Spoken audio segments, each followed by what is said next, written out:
Morning, colleagues. Good morning. We welcome you to our second day after a very fruitful day yesterday when we were actually having the Prime Minister of the country. One thing also which I just wanted to share with you is that disaster management here in Namibia actually is housed in the Prime Minister's office. That's how important they really value the work on climate change and disaster risk management. So we're very happy that he was here with us and he shared quite a lot of information as well as giving us tasks. Remember, we have a task which we must give feedback by the end of day tomorrow. And I'm sure it's still at the back of your mind that before we leave this place, we address that task. I know we have got colleagues from the office of the Prime Minister. I saw Lovisa around. I'm sure she's still with us today. Colleagues, like I said yesterday, we really want to keep to time. So we are not going to waste any minute so that we give everyone who is here the opportunity to make a presentation as well as colleagues who are online. We are being streamed live, and the good news I received from the colleagues who are managing that is saying it's overwhelming the numbers which are actually following what is happening at this conference. And I'm happy. Also, I want to highlight these colleagues. We are here to make sure that we network. Meet people from other institutions. Make sure that everyone who is on the logo here, you meet with them. People from, I know we have people from the University of Free State who have been supporting us since this conference started. For those who are not aware, this conference series started in 2022. So the first leg happened in Victoria Falls. The team was very small.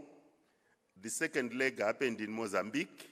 We saw the numbers growing, and this is the third leg. And from here, tomorrow, we must decide. We want to see people coming forward to say we want to host this in 2027, this conference. So anyone happy to share with us, if they are willing, then we start making logistics so that we start preparing in advance. So 2027, the series is going on. And I know we'll be having more people. The first two legs, we didn't have a lot of people from Asia, Europe, and the Americas. This year, I think we have covered all the continents. So in 2027, we want to see more African countries, especially from North Africa. I've got colleagues who are from North Africa who are here, East and West Africa. Southern Africa, we are well represented. So that's the message. I'll reiterate again tomorrow so that we start to engage and then we plan the way forward. Today, colleagues, we are going to have one of our leaders at the HSRC giving us opening remarks for this for today's proceedings. Like I said, the HSRC has got several divisions. We have a division which looks at health.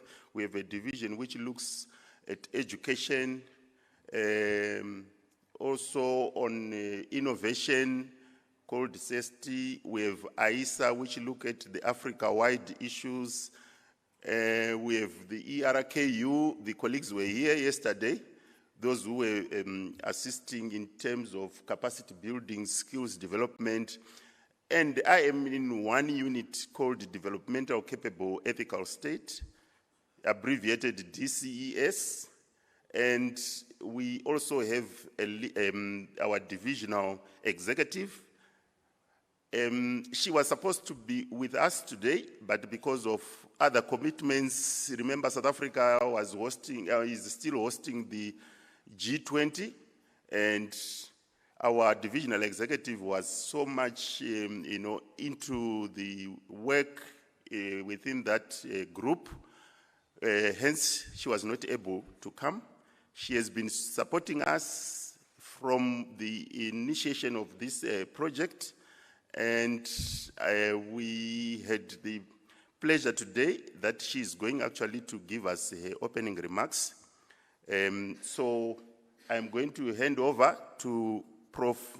Nania Mula-Bola to give us the opening remarks for today's proceedings. Prof. Nania, are you online?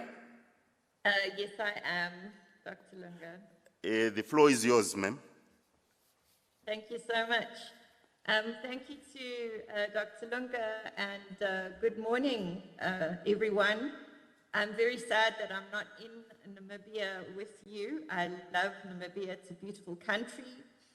And I greet you all from Pretoria, South Africa. To you all, distinguished guests, colleagues, partners, and friends.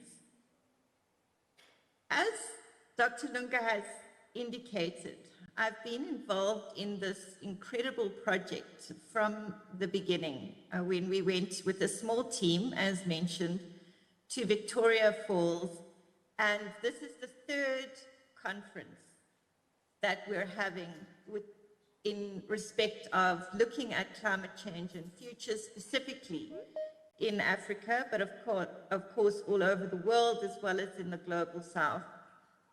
So it's an honor to join you, and it's an honor to have supported this incredible team with the work that they are doing in looking at risks in time and space. It's a very thought-provoking theme and a very relevant one for the world in which we live today. So on behalf of the Developmental, Capable and Ethical State Research Division of the Human Sciences Research Council, warm greetings and appreciation to our guests in Namibia, to our partners, and to all our participants who are present online as well as in the room. I think it's relevant to say that Global South voices in particular have long been ignored and silenced. I was reading something this morning about the island states in the Caribbean having warned about the kind of havoc that is being wreaked at the moment throughout the island states that are there. Hurricane Melissa is destroying homes, killing people. And this is the most vulnerable people and the ones least responsible for climate change and global warming. So it is an apt time for us to also remember those people who are suffering as we speak. I also want to touch on what Dr. Lunga said about working with the G20.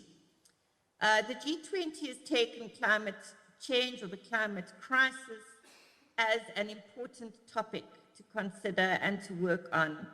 And I am the head of delegation of Women 20, or W20, and one of our task teams has been working since December on a theme that we have called Climate Justice, the Environment, and Food Security.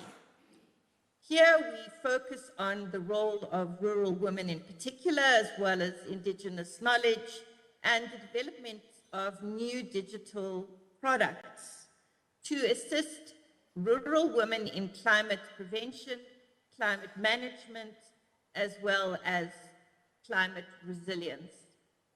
So I thought this is a very important touch point that I wanted to share with you, and we've actually also included issues around disasters and food security and water security. So again, it is really a privilege and an honor to be with you. This conference is important in so many ways, and I've just given you one small example of why that is the case. It reminds us that climate change is a human and developmental challenge. Touches our lives, it touches the lives of those we love, those in our communities and our societies. It affects how our economies grow and how we live with uncertainty. Generation Z, for example, is particularly stressed about the future and about what is happening to the planet. When we speak of risk in time and space, as you've been told by our CEO, Prof. Mtswetsa, yesterday when she addressed you, we are talking about climate impacts that are not evenly distributed. They are different in terms of where we are, when we are, the geographic locations in which we live. Climate disasters unfold differently across regions and social groups. What happens here today may shape the lives of others tomorrow.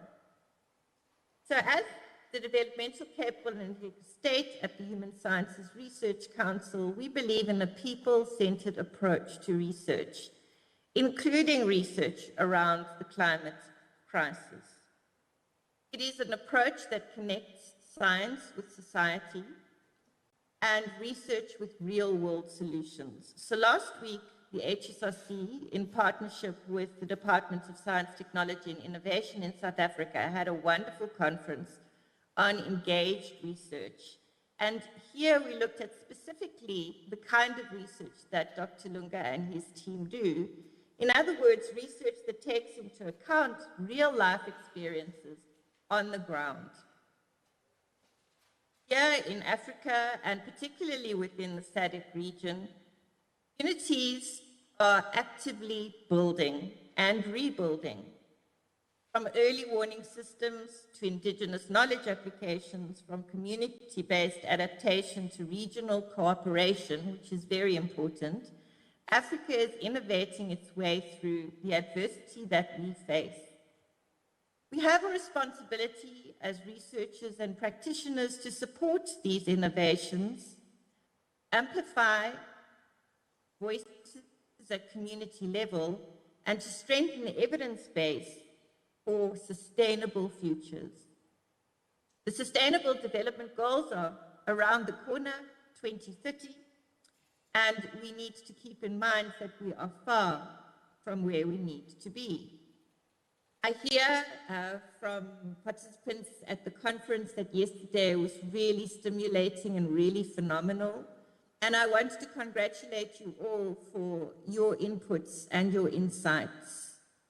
Today, we will continue to listen, we will continue to learn, and we will network, collaborate across borders and across disciplines. It is a moment for impact and for resilience. Climate risk is something that we face, but there are also solutions. Once we recognize the problem, we can find the solutions. We can do this through research and through evidence-based policy making, giving policymakers the right information, scientifically verified information, in order to adopt policies that make the changes that we need to see in the world. So we need to think boldly, we need to create deeper partnerships and shared action for a sustained Africa, Global South, and the world. I think that it is also important, as I've mentioned earlier, to consider the role of communities who live in rural areas, women who are most at risk and most vulnerable. And of course, these are communities, as I've mentioned, who are most vulnerable, but also least responsible for the crisis in which we find ourselves today. So I've heard from Dr. Lunga that we want to keep this short, and I will do so. I want to encourage all the voices to be heard. Even if there are divergent voices, we learn sometimes from the disagreements that we have. As long as we enter into a discussion with open minds, and with the belief that we can indeed together make the difference that we want to see in the world. Thank you so much. Thank you, Prof. Nania. And indeed, it's true that the issues which we are facing currently in the world, they are quite numerous. And also, thank you for reminding us that the Human Sciences Research Council actually is people-centered. And thank you also for the support and reminding us that our role as researchers is actually to support innovations of the communities. Yesterday, we came up with a new concept for vulnerable communities. It's now called the University of the Village. So for just sharing that with you, those are some of the nuggets which we got. So thank you. You know, we are going to save you from questions, Prof. We know you are busy, so your team here will respond on any questions which are going to arise. Thank you so much, and enjoy the day. Thank you so much. Okay.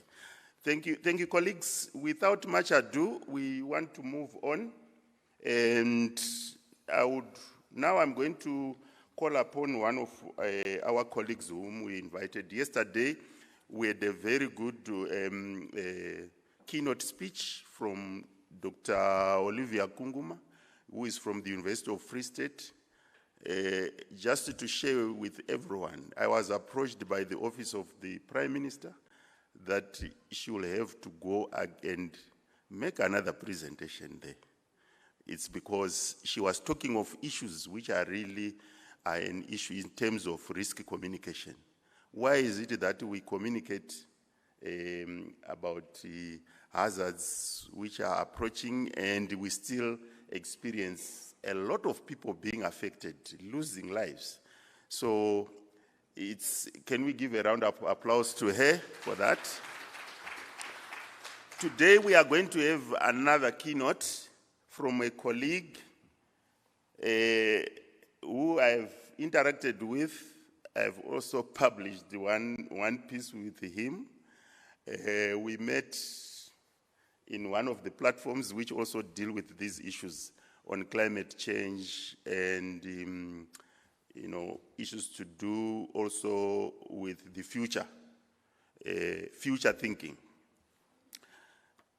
The colleague I'm going to call upon is none other than Professor Rajan Deta. He is a colleague who is the Canadian Research Chair in the Community Disaster Risk Research Indigenous Studies in Department of Humanities, Mount Royal University. He has published extensively, and his research interests actually are in community-based energy transition, climate change research, decolonizing public policy research, indigenous energy resilience, community-based water resilience, indigenous environmental sustainability, climate change in northern indigenous communities of the Arctic. He has actually had a funding record of 19 projects, publications. I don't want to mention the number because it will make some of us green with envy. In terms of community policy briefs, also I'm not going to mention the numbers. Teaching record, well, you can see I'm trying to summarize everything here. Global connections, that's where I wanted to mention. And I'm mentioning this is because I think it's a very valuable thing which all of us must embrace from this conference. He has global connections in the USA, where he's visiting at University of Columbia, University of Alaska and University of Washington, University of Bergen in Norway, University of Helsinki, and University of Oulu, Finland, University of Ghana, University of Bangladesh. How many universities are you working with, colleagues? Please welcome Prof. Rajan Deta.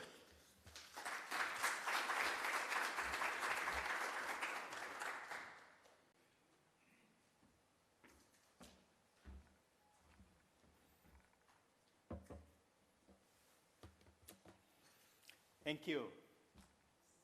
Good morning. So today I'm going to share not only one project, but on my journey of what does actually mean decolonizing this climate change or climate crisis. What does it actually mean for me as a researcher from community-based perspective? So today is my presentation organized in 3 perspectives: the meanings of decolonization and how we can learn the meaning from the community perspective, and what are the challenges. In community, they don't only talk about challenges, they know the solution. We as a researcher don't look for the alternatives, it's already there. So that's what I want to cover from some of the case study from Global North and Global South. So before I going to do it, I would like to acknowledge all indigenous people from all over the world, and all local people, those who contributing meaning of climate adaptation for millions of years. In my research, I situate them as we have a responsibility to know to these people and also acknowledge the colonial history of the research. And in my research, I politically situate all the traditional knowledge as a scientific stories, and it doesn't need validation from the Western science. If my mom knows how to collect the vegetable from the surrounding and how to protect it, she is the scientist for the community. And when I'm going to learn from her, I become learner. So actual meaning of research that we colonize as a researcher, knowledge belongs to the land, knowledge belongs to the people. That's why in my research, traditional land-based stories are scientific stories, and indigenous elders, knowledge keepers, they are the scientists for the community. They didn't say that I am scientist for all over the world. I know what is best for my community. I know how to protect our young generation, how to protect our food. That's what makes them scientists for their community. I also would like to request you, the land you are coming from, to acknowledge the land you are standing on. So before I start, one of the important parts to understand who we are, where we are coming from. So in my acknowledgement, I born and raised minority communities. When I'm saying minority communities, it's land-based local community who have been displaced, criminalized, because they wanted to protect land and water over the colonial spirituality. So I lost my father when I was only 30 days because he wanted to protect our land and water and our environment. Because he wanted to protect our land rights, he was identified as a criminal in our own land. Just a second. So afterwards, I got my education from my own family. What is the land-based meaning of sustainability? What is the climate adaptation? We used to grow our own food. My mom used to collect 101 vegetables to make it one curry for the festival. It was surrounding our areas. If you go now to the place, you will not find even two vegetables that is organically coming out. So what does that actually mean, the climate crisis? Who made it? For whose interest? So afterwards, I got a colonial education. In my colonial education, I didn't learn how my land-based spirituality or my relationship with the land is not important. It's uncivilized. That's why the meaning of science and civilization, it became colonized. In my education in sociology, anthropology, environmental justice, I never learned those things. I learned how to be objectified by the name of colonized science. Not to give an importance on what my mom knows or the other community elder, they know about our food, our cultivation, our ways of sustainability. Now we are getting Nobel Prize by the name of development. Those development is killing people, creating the food insecurity, and displacing people. So that's why for me, it's only way to bring in climate adaptation or justice to bringing local people knowledge about their land, plant, insect. And this thing, I am reclaiming my knowledge that has been stolen from me through my colonial education, throughout my journey, to learning who I am and who I need to be. And I have been learning with indigenous community in my back home that we were 100%, now we became only 3%. And I'm also learning the same colonial history in Canada, same colonial history in USA, Australia, and New Zealand. I speak my own mother tongue and also simultaneously the land I'm currently living on in TD7 territory. I'm also learning their language because language is the center part of taking the responsibility. So before I starting the meaning of climate journey, I would like to share what I have learned. What is the meaning of climate justice from the community and within the community perspective? There are many issues came up when in my learning journey from the community. But couple of the perspective is very common from the global north, global south. The first perspective, when we are talking about climate change, the climate change doesn't happen without talking about indigenous land rights. And also land back, or local people land rights. What does the land back mean?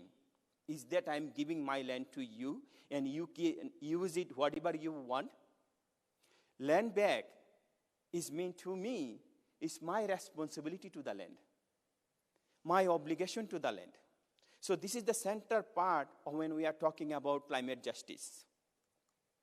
Another perspective is the current ways is not working. So many researchers, they work on the communities. They try to decolonize the community without decolonizing themselves. So that's why we need to decolonize ourselves first, our ways of knowing and our ways of doing. And another perspective, indigenous, if you look at the history from the million of years, just exclude 2,000 years maximum, and within the 2,000 years, the amount of damage we made by the name of false development is equivalent to million of years destruction. Being in Canada as a settler of color, the indigenous people, they given Truth and Reconciliation call for 94 call for action to incorporate our knowledge and practice into our education system. That is significant part to understanding climate justice for the community. Indigenous people, local people, they never deny Western knowledge. Just keep in mind. But they are being used to maintaining the colonial structure. They wanted to create a meaningful bridge between industries, government, and NGOs, but it's never happened. Yesterday we were talking about AI, other forms of technology. And in community, they want to use that to solving the problem, not protecting the mining company or industries. That's why we need to create the meaningful bridge between community knowledge and also academic knowledge, so that community, they can use us. Knowledge always belongs to the land. When we are learning from the land or people, afterwards we are calling for discovery or innovation. This is stealing knowledge. Another perspective, when we are talking about climate change, we have to understand climate justice or adaptation is not separated from their land rights, water, language, and culture. Everything comes together. So these are the perspectives that I have learned from the global north and global south throughout my 20 years of journey.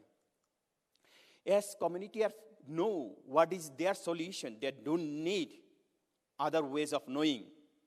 They have also shared what kind of challenges they are facing. So in my research, I learned the indigenous community and local community, there is a significant amount of miscommunication that we don't understand. What is the community-based knowledge as a scientist? What does the science mean? Observing bird, observing plant, observing soil is the scientific assessment tools that we researchers don't understand.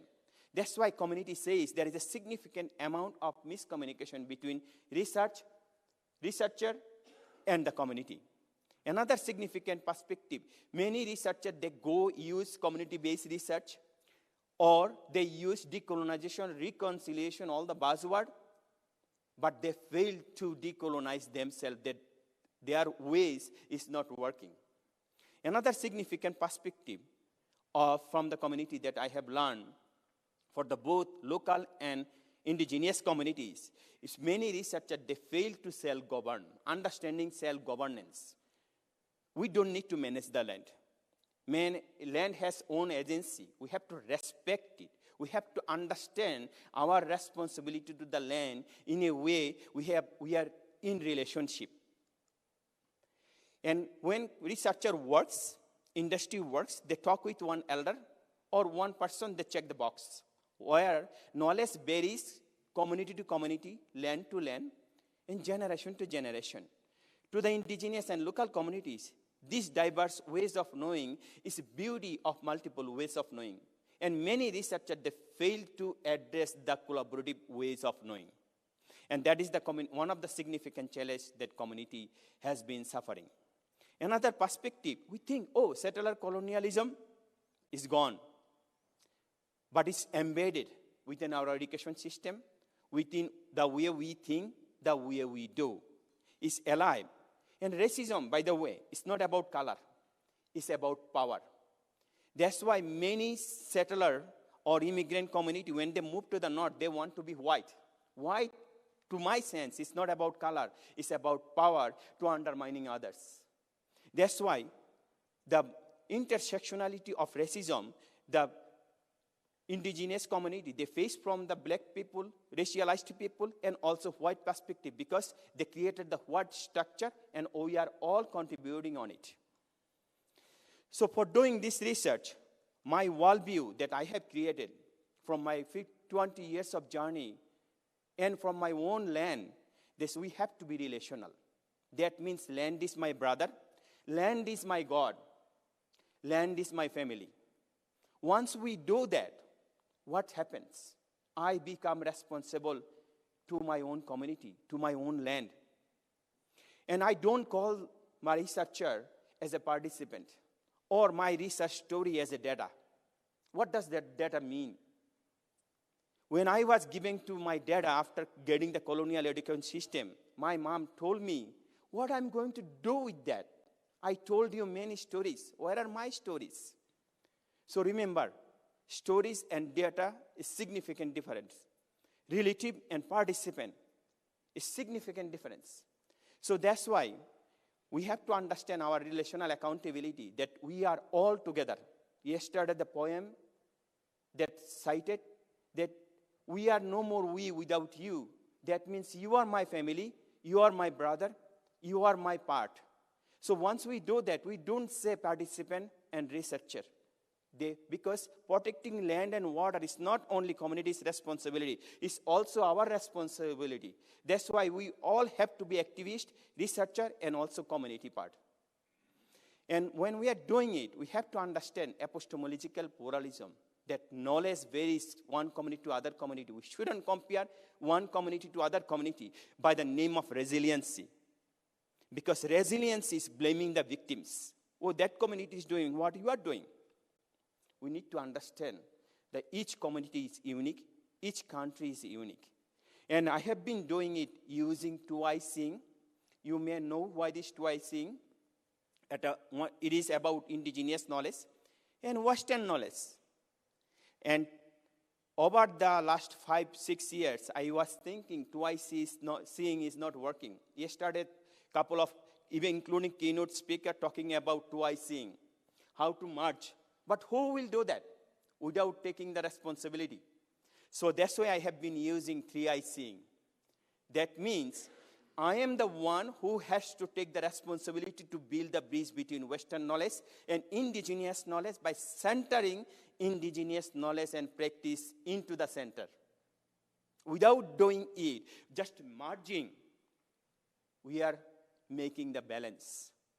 Local knowledge, indigenous knowledge has been pushed back to maintaining the colonial structure. If we make balance, actually we are maintaining the colonization. That's why we need to take the responsibility, building our relationship, to understand who need equity instead of talking equality. Balance is, for me, is talking about equality. That whereas local knowledge, community that we are talking, my mom knowledge has not given importance. If we take, oh, my mom knowledge is equivalent, it doesn't work because it's already Western knowledge became paradigm and it's become the colonized structure. That's why we need to give more importance to my mom knowledge, that she know how to produce own food, how to make her own clothes without destroying the environment, and also using the technology. But I shouldn't use my mom knowledge to protecting the technological knowledge. There is enough innovation done, enough research done. Nothing happened to the community. That's why I have been using, from the relational theoretical perspective, participatory action research. Why participatory action research? Because I use relational, that means I talk to my mom, my family member, my community member, and seeing how my learning is benefiting to the community or not, so that I can see. How many minutes? 8 minutes left? Okay. So I would go very quickly. This is the one example of from Bangladesh. You can see the top part by the name of climate change. They are clear cutting the forest and occupying the all land. And in the down part is 97% diversity, and the top part 3% diversity. By the name of climate adaptation, they are occupying indigenous land. That's why the climate change became another form of colonization to the indigenous community. In another research from the Thailand, indigenous people, they are talking about how to protect their land through the indigenous leadership. When a child born, their umbilical cord is connected with the particular native plant. It's not random plant. So once you are cutting that plant, you are killing that children. And that relationality is so significant to protecting the land. My recent visit from Nepal, indigenous women leadership is the significant to protecting land, water, and agriculture. And indigenous people, they have been doing it for a long time. If we summarize from the Global South what I have learned, land-based science is a significant science that we need to understand. At the same time, we need to use Western science as well to making the meaningful collaboration. I'm sorry, I'm going too fast. We can talk afterwards if you don't get the perspective. So that's why indigenous elders said we use radio map everything to solving the problem. And indigenous people, they're using land-based science as a spirituality, as a practice, so that they can protect land and water. Without forest, there is community and forest, there is no difference. Forest is them. There is no life without forest. So now example from the global north, indigenous community from the Woodland Cree First Nation community, they are saying same story, that don't say natural disaster, don't say climate change. It's all human-created disaster that community are suffering. And understanding, learning the native plant is the climate adaptation. And our responsibility to protect that knowledge and share that knowledge with the future generation and incorporate into our education and our innovation. An indigenous community that I had working with the Arctic indigenous community, in the Arctic, last part of the world, they're supposed to be always zero. When I went over there, temperature was 35 to 40 degrees Celsius. And most of if you go for fishing 40 years back, you have to get 1,000 fish. Now, if you are lucky, you get 10 fish or 20 fishes. No food. All people became dependent on the stored food, and their stomach is not ready for the stored food. And every houses, they have a cancer, diabetes, and high unknown diseases. Community are significantly suffering for the health issue and the psychological issue, and suicide rate is so high. That's why, according to indigenous elder and knowledge keeper, when we are talking about climate crisis, we need to deconstruct the way we think the meanings of impact. Climate change is not impacting on environment. It's impacting everything. Water, animal, insect, mental health, physical health, spiritual health, cultural health, everything. And when we are talking meanings of impact, we have to see the 7th generation. What does the 7th generation mean? It means we destroying the future, the past long generation, millions of years of sustainability. And it's going to impact next 3 generations because of this generation profit maximization. So, indigenous people, that's why they say, stop saying natural disaster, climate change is all about human created. How? Through the residential school by the name of Christianity, they stolen indigenous people from the community and forced them to learn what is not connected from the land, what is not connected with the language. The same thing happened in my country. The colonizer became now 93%. By the name of colonial spirituality, they occupy our land. They stolen our land-based practice. The similar stories that we have seen in Canada, that by the name of education, they are not learning their sustainability and also colonial faith. By the planting invasive species, killing the key species like a buffalo, in colonial forest management, introducing colonial planting, taking away hunting. When they hunt, they don't only kill the animal. They have a relationship with the animal. They know which area is becoming more vulnerable during the forest fire. They take care of it. So, indigenous people in Global South and Global North, they don't only talk about climate problem. They know solution. And we have a responsibility to learn this. And they are willing to guide us. They're willing to make a relationship in a way their young generation take the responsibility. And we need to make the meaningful bridge between indigenous knowledge, Western knowledge, local knowledge, to centering their priority, their needs. And we have to use it in a way that community becomes sustainable. Therefore, we need to provide right information at right time, regular meeting with the community, ongoing conversation. And protecting land, water, environment is a significant part. And all has to do with according to 3D responsibilities. That means according to community needs and also their guidelines. So that's what we have been doing in Canada. We are taking the immigrant communities. I'm going fast. Afterwards, we will talk.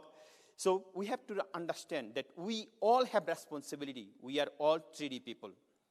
And we need to redefine our meanings of land, meanings of research, and also our responsibility, the land we are coming from, the land we are standing on.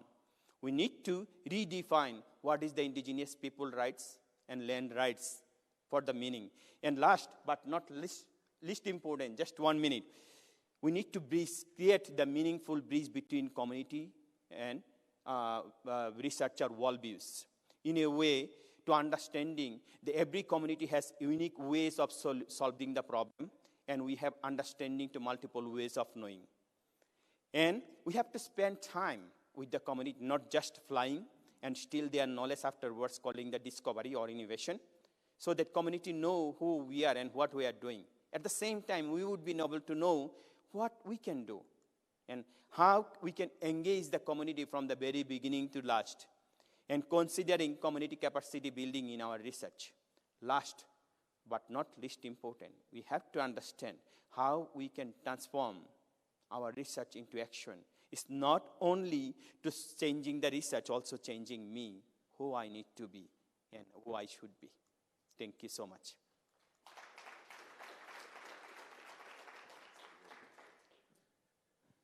No, that's fine. Thank you, Prof. Data. I think today that's when I understood that the time when we met, you were always talking about land-based. Land-based. I want to say, what is this madman saying here? Now I understand today why he has been always, we've been arguing a lot on this thing. And today also I understood why some of the colleagues I interact with say, stop saying local knowledge, indigenous knowledge. You must say indigenous science. I understood it today. Thank you so much for that. You have also shared with us that we need to acknowledge land where we are standing. I think we started doing that yesterday when the Prime Minister also was highlighting a lot related to that. You've also said we need to understand the meaning of climate change, which is why we are here. Why I was hurrying you up, you know, my background is in education. You need to create appetite for people to ask more questions. That's why I was hurrying, so that you don't dish all the information, then we will have questions. Sure. And people will follow you after this. Sure. You'll find that you'll be engaged the whole day tomorrow because of some of the provoking themes, theories which you were bringing out. Colleagues, I would just want to open this space, the next 5 minutes, for questions while he's still here in front. Yeah, I can see. Please, can you? Yeah. I'll just take 5 questions, colleagues. I know you have, so that you engage with Prof. Data. Yes, there. Thank you very much. My name is Ernest Marange. I come from the University of the Village. So what you were speaking really resonated with me, and I've seen a lot of wisdom in it, and I think I'm in concurrence with much of what you are saying. So my question then is, how much support is there for the approach that you are proposing in terms of decolonizing the villages? Thank you.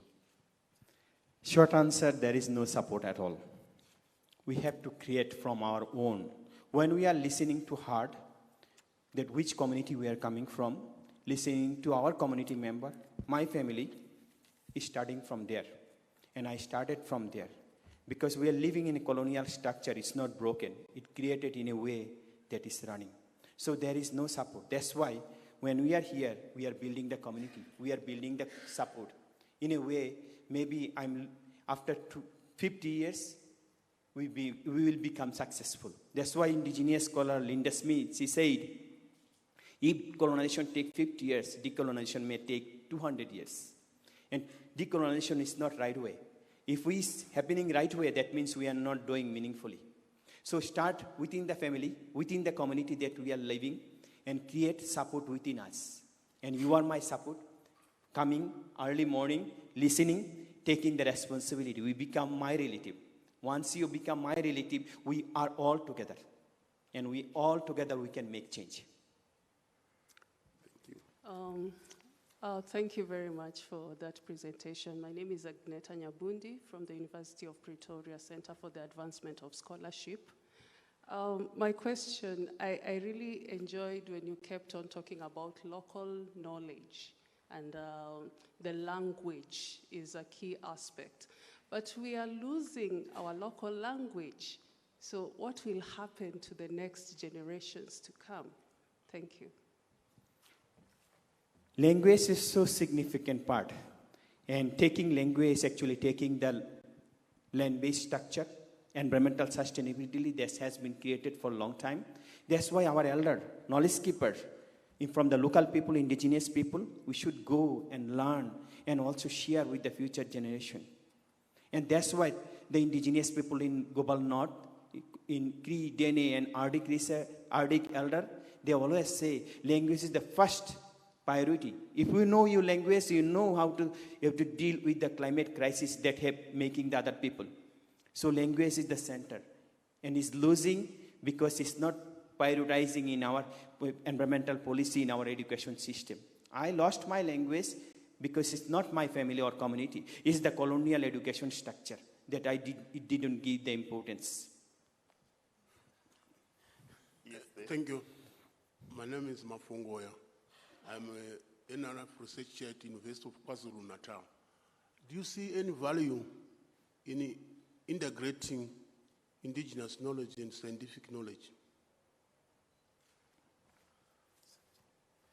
He says, do you see any value in integrating indigenous knowledge and Western knowledge? Of course, but has to be centered indigenous knowledge first, because has been, for me, we don't need to find the alternatives. solution is there. When I was asking what is the climate change or the environmental sustainability to the community that I have been working, they said, your question is wrong. When we are talking about what is the climate adaptation, they said, your question is wrong. It's a colonial question. What would be question? We have to see how there has been pushback on not incorporate their ways of life or my mom ways of life into my education. That is the problem. So, the integrating, when we are talking integrating, the current way is not working. And what we have to do, we have to center the community knowledge in our education system, in our policy, before we are talking about integration. Okay, thank you very much, Prof. I think that was an exciting talk. And as you were talking, I was beginning to think, how do I de-learn a lot of things that I have learned? But I think in your talk, you also mentioned that I think we need to decolonize ourselves. So my question is very much linked to the previous. How do I know that I'm now decolonized? I mean, what sort of indicators, how should I behave, in a sense, for me to then think now my approach is decolonized? Because I think I'm struggling to think about it there. Because you're saying we should not balance between, the education of the North and the indigenous. Balancing is equality. I think you said you need to put indigenous knowledge at the center.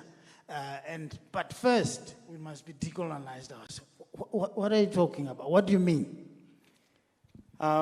It's a long story, but I would definitely request you to read one of the article I wrote. But in short, when my mom used to, that I shared the collecting all those stories, the plant, and also making her own clothes.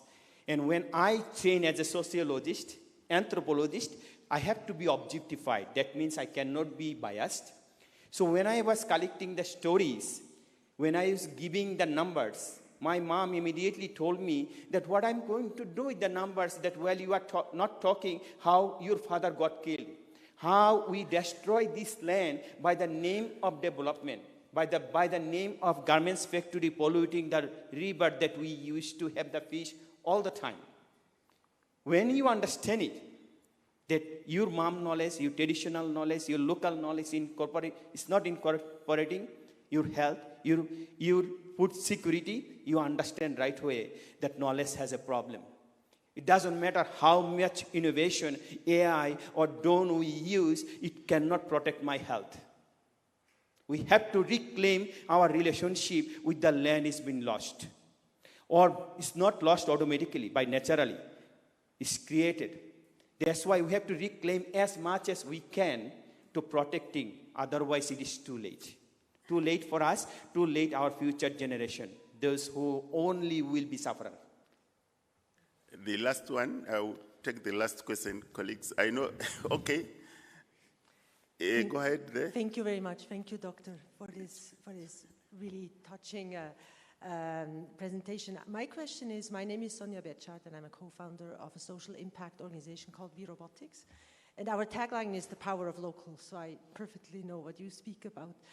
I would like to know how much resistance do you receive from your scientific community, from your Western scientific community, for your approach, and how do you overcome this resistance? First of all, community still they think if we can protect the knowledge. One of the 97 years old DNA First Nation community from Saskatchewan, Canada, he said, I'm 97 years old. I'm going to die soon. But I lived in this land for a long time, very sustainable way. My stories are not captured in your education. Not only for you, even for our generation. They are indigenous children. So if we still can protect, if we can still take responsibility to incorporate that knowledge, the indigenous community, local community, they can still reclaim that their sustainability, their ways of living in global north and global south, even in this land. So the question is when we are going to take the responsibility, because it's already too late.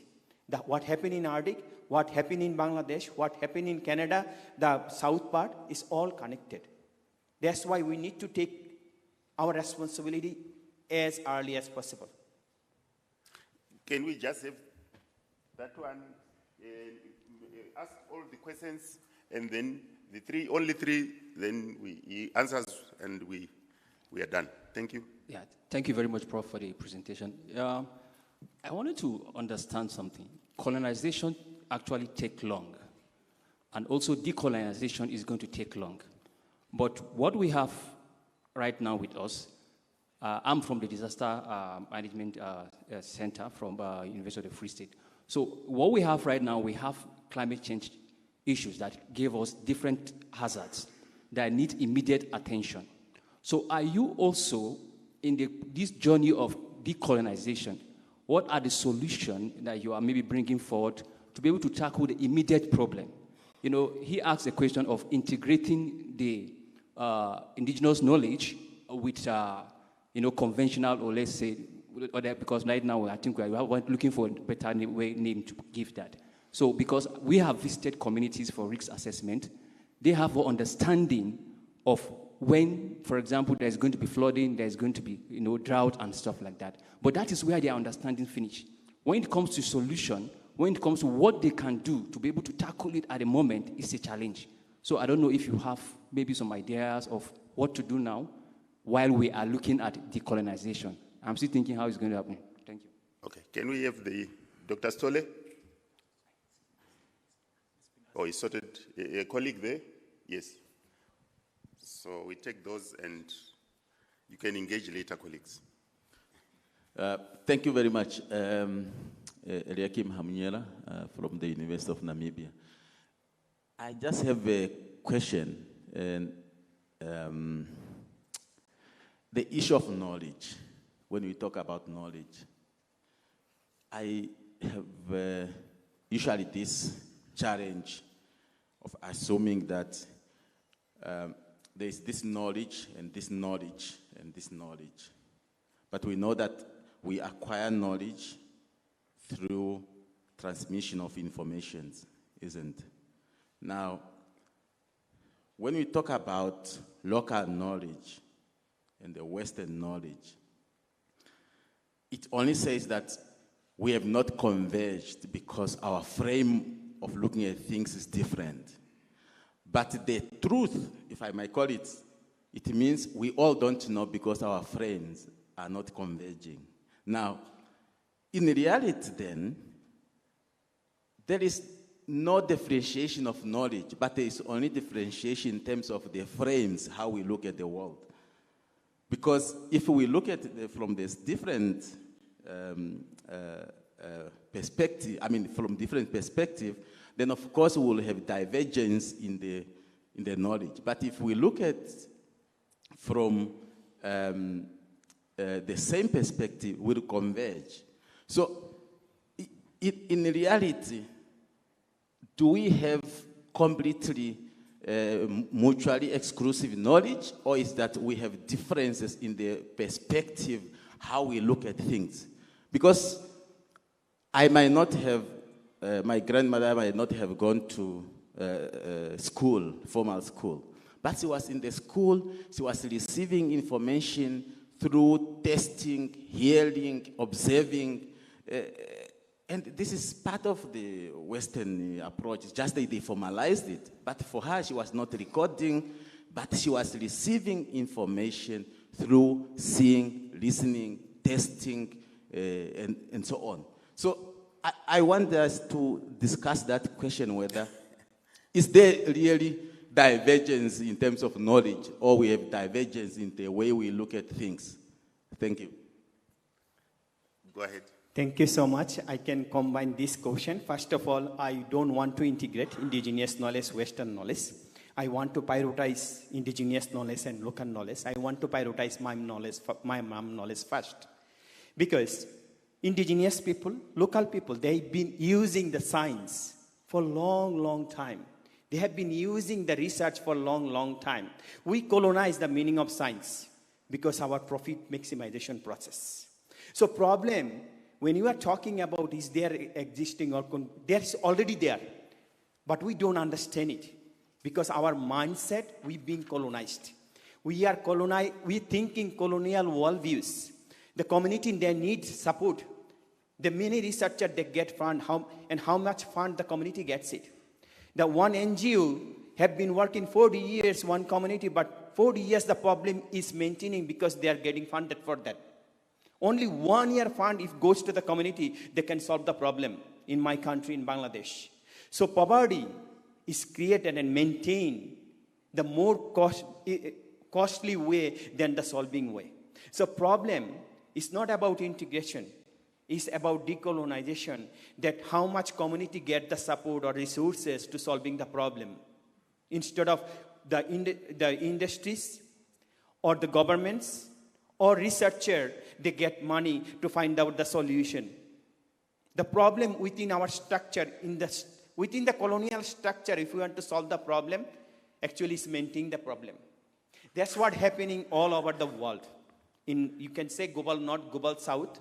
Maybe here, it's not actually we are solving the problem. We are maintaining the problem, trying to find alternative solution or other ways of solving the problem. Whereas solution is there in the community, and community, they don't have any support. No funding at all. So when we are talking about integration, we need to understand that community need our support. They can use our support. They need funding, direct funding, so that they can use that funding to utilize their knowledge and protecting their knowledge, language, and culture and practice. Let's give a last round of applause. Thank you so much. Thank you so much, Prof. Thank you so much. We really appreciate all the sharing. Thank you. Thank you so much for the opportunity to coming here and sharing my knowledge. And as we learn, we become. And we are becoming, and I'm also learning from all of you. Thank you so much for giving me opportunity to come to ULEN and learning from you, all of you. Thank you. Thank you. Thank you. Thank you so much. Thank you so much. Colleagues, I also wanted to acknowledge my team. There are quite a lot of other colleagues I've been working with to make sure that this conference become a success. They are not with us here because of resources. Those who have been writing emails might have been seeing me always saying, Caiphas, can you assist? Caiphas is here. He's a PhD trainee. Please, you are free to interact with him. And I know he's a charming young man who is also willing to learn a lot from you. There is another lady, Tina Malandela. She's here. You can stand up so that I see you. There she is. She's also a master's trainee. She's with the University of Johannesburg. You might have seen a very popular name on my emails, Khadija Khan. Raise up your hands. Let's see who have received emails from Khadija Khan. Yeah, I can see quite a number. She's not with us. I don't know. Dr. Khadija, are you online just to say hi to colleagues? Is she online? Yeah. She has been doing a lot of work. The program, convening meetings with scientific committee, a lot of work in terms of, even right now, she has been busy making sure those who are going to be presenting online, all their presentations are with us. There are also other colleagues. Clement Chabeleng is not with us here. Fulufero Chiriro, she's not with us here. Dr. Dan Isaacs is not with us here. And all the other team members who are not with us. But I'm also happy I've got my research director here, Dr. Mohanzo. I know yesterday, I'm not sure whether there she is. I know she'll be chairing some of the sessions. Please interact with her. Remember, I said from here, I just want to see networks, collaborations. I'm also here with Professor Ongoro. Yes, you saw him. He was one of the directors of this program yesterday here. Thank you. He's with us. And many other colleagues who are here with us. The next session is going to give opportunity to all of you. I know you are here, keen to make your presentations, share your research work. So the next sessions will be the breakaways. So we are going to break for a few minutes, 15 minutes. And after that, let all of us come back so that then you will be directed to know where are you going, which room are you going to make your presentations. All the virtual presentations will happen here in the plenary because we only have one line. So all of them, regardless of the themes, the virtual will happen here. But the breakaways, will have 2 breakaway sessions where we will start making our presentations. And please, all the colleagues who are going to be rapporteurs, can they meet at the registration desk so that you can start making own logistics. Thank you so much, colleagues. We can break for tea.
and we're going to solve this problem. It's hurting a lot of people. State of Virginia already declared a state of emergency. Why aren't more people talking about the disaster risk conference in Namibia? It's all about navigating risk in time and space. This isn't just another conference.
Welcome back.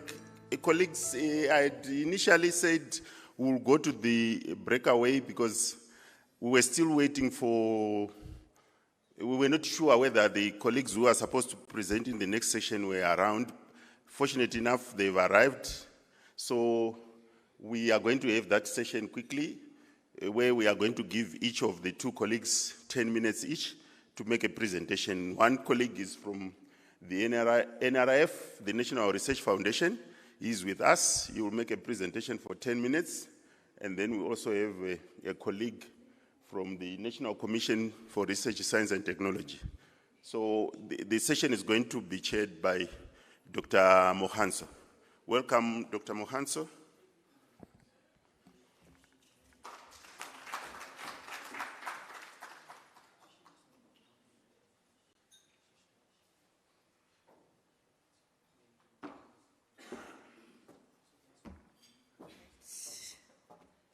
Good morning, colleagues. We are going to have this session that is going to be presented by two colleagues. The first one is Mr. Michael Ngumalo. Mr. Ngumalo, are you in the room? Thank you very much, sir. Then the next one is Mr. Kelvin Katukula. Thank you very much. I would ask you to have those seats in front because we don't have chairs on the stage. I'm so tempted that we bring them up here, but it's okay. So, colleagues, since yesterday, we were reminded that this event and the discussions that we are having here would not have been possible if it wasn't for partnerships. And we know that when we talk of partnerships, it's partnerships that happen because there is in-kind contribution that different parties bring to the table. And there are also financial contributions that are made towards the project. And the two colleagues who are going to speak to us, they come from institutions, organizations that are responsible for public funding of research in the two countries, Namibia and South Africa. So they are going to help us understand how they approach funding, particularly in the area of climate change, how they try and contribute towards advancing knowledge in this field. And each one of them will have a brief talk, and then I will try also to ask questions. Some of them might represent what you are already thinking about, but there will also be questions from the floor. Is that fine? Right. So I'm going to ask Mr. Michael Ngumalo first to come. He is from the National Research Foundation of South Africa. Thank you. Is it a good morning or what? Yes, still morning. How is everyone? Can see the excitement with the previous session was great. Let's try to continue on that note. Oh, the presentation is up, so I need to keep looking around. So how do I navigate the slides? Oh, perfect. My name is Michael Ngumalo. I'm from the National Research Foundation. I manage international grants and partnerships, so this is the right place to be if you want to create partnerships with South Africa, if you are based here in Namibia, but as well, if you are within South Africa, you want to engage other countries. I am responsible for that portfolio. So I've got many slides. I'll try to skip some because the chair said I must also say what the NRF is doing for the sustainability science community. So I'm going to start by giving you a broad overview of how our system is organized, just to give you a context, so that when we talk about funding, you know where the money comes from and so on. So this is our system of innovation in South Africa. And you can see we are publicly funded so that we can use that particular money to ensure that researchers, young researchers, come through the system. The money comes from the government, and that's why you have government right on top there. Your DSI, don't worry about the acronyms, your DHET, DTI, all those are the government departments. So all government departments, in a way, do some kind of R&D. They're expected, they're not expected to just do the administrative work, but they also fund R&D. However, the Department of Science, Technology and Innovation has been tasked by the South African government to coordinate research and innovation. And that's the difference with the government departments. Although all the other departments can fund, the Department of Science and Technology is the coordinator. And then underneath you've got regulatory bodies. Let's see if you know any of those. You possibly know you have heard of Nike, National Advisory Council on Innovation. You probably know a lot about Academies of Sciences of South Africa. So those they play advisory and regulatory. That's the next level of engagement. So the NRF is represented in the two last levels, which are the agencies and the research and innovation performers. We are funding research in all fields of science, humanities, social sciences. As long as it's research, we definitely are funding it. Don't ask me how much we have. We don't have a lot. However, we don't turn back proposals because they fall. You know, maybe you submitted a proposal on religious studies. You think, NRF is busy with technology. We do fund across. But there you have a very important group of institution or category, and I guess most of you belong to that particular group. It's your research and innovation performers. Without this, all the top will fall away. So it's like, if you don't have this foundation, you don't. And this is your higher education institutions, your science councils. The NRF appears in both because we fund, but we also manage national facilities. So I hope that helps in just contextualizing how South Africa is organized in terms of funding R&D. So it shows how serious the government is in ensuring that there is research funding. This is the mandate. I'm not going to go through. I don't have time, but we exist to fund and support research and national facilities and all that creation of knowledge. Within the South African landscape, we support 26 public universities. 11 are traditional, 6 of those are universities of technology, and they've got 9 comprehensive universities. So the comprehensive universities is the combination of your traditional research university teaching and your universities of technologies. Most other countries call them polytechs. Are we together? So far, I'm still giving this because for someone who might be interested in pursuing this topic, for your master's or PhD, checking how countries are funding research. This is so our universities, if you look at the bottom, public universities have 3 sources, at least 3 sources of funding. One, mainstream from Department of Higher Education. The second one from Department of Science, Technology, Innovation. And the third one is your agency. Let me see if it will come through. It's industry and international agencies. The reason why I said I'm from the international grants and partnerships is in order to leverage from the international agencies. This is our funding pots. I'm going to talk briefly because I was asked to talk about, what are the opportunities within the NRF system. We fund across all disciplines, but we also fund across the whole pipeline.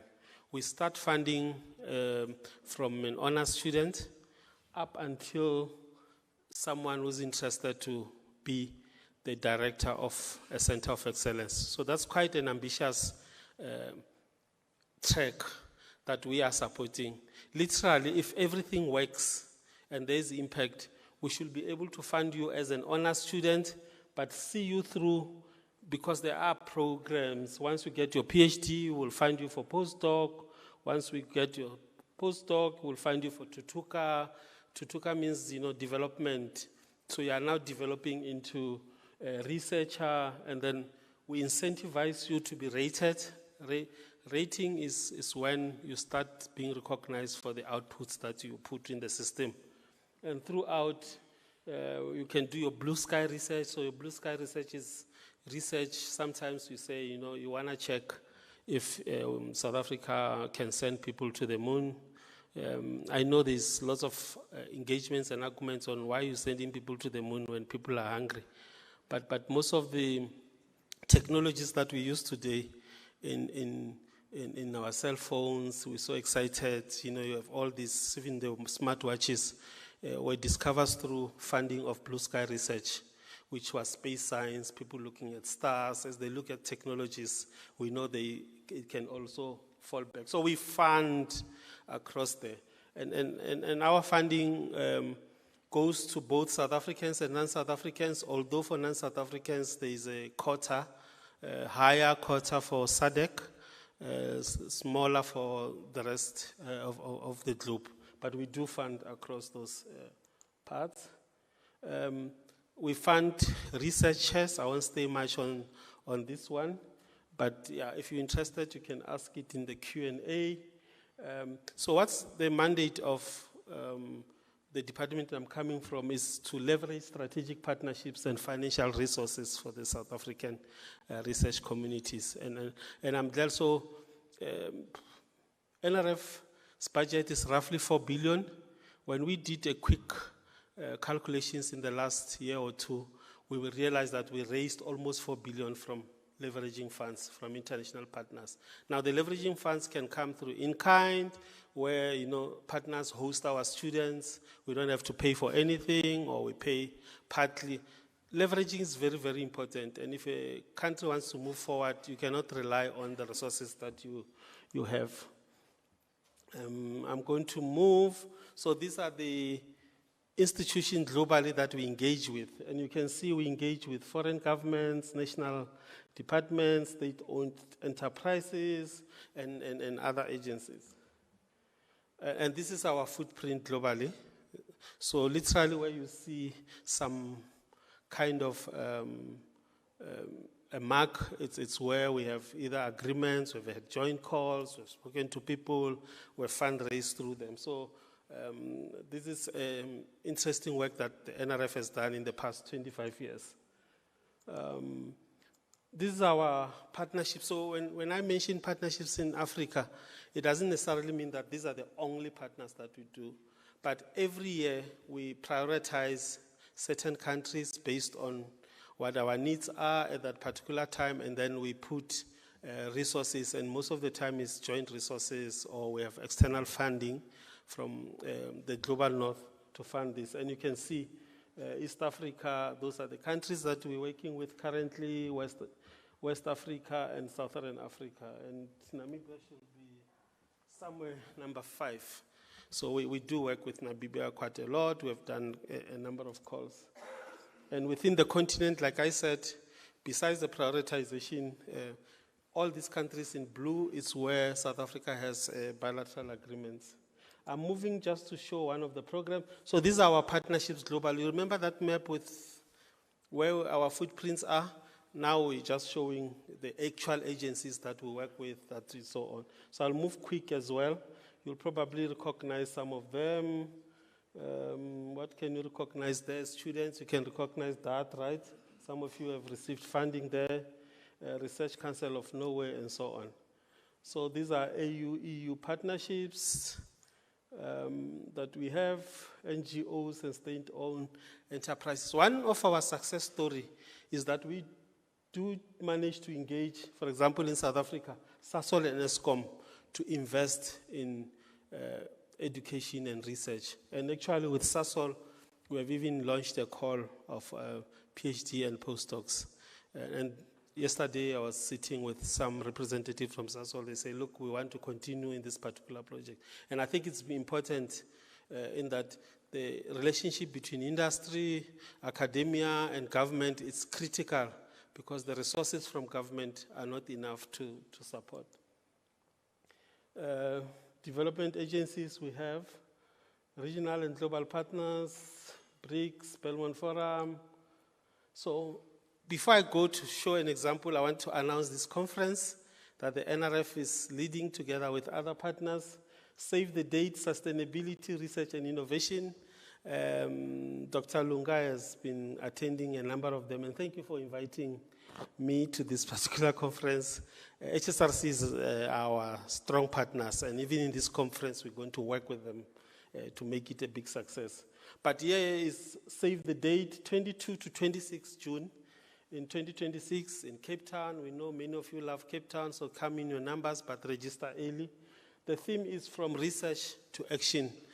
In the themes, if you want to start preparing for abstracts, the call will be coming out in the next week or so. We're looking at green, blue, and land economies.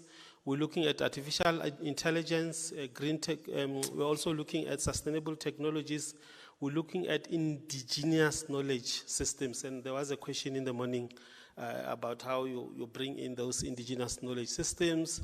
We're looking at water, food, health, nexus, so it's quite broad. We'll be opening up for call for session proposals very soon. Chair, if I still have a minute, I can highlight about Future Earth, and it has been highlighted in the program as one of the partners. So the NRF funds Future Earth. Last year, the NRF spent around, I'll estimate in US dollars, around $2 million supporting Future Earth. So it's a huge initiative, but it's a global network of scientists, researchers, and innovators collaborating for more sustainable planet. If you want to know more, I'm sure we'll find time. If you have an organization that's interested in Future Earth, please feel free to engage Dr. Lunga or myself. We can organize that you're there. So I'm not going to go there, but I'll just highlight this. The aim of Future Earth is to facilitate research and innovation, build and mobilize networks, and shape the global narrative. So, Chair, we do support sustainability science, and we fund this not just through Future Earth. For example, we partnered with this conference through the conference fund instruments, which shows how committed we are in sustainability science. Thank you so much. I'll stop here for now to allow my colleague to also have time to talk. So.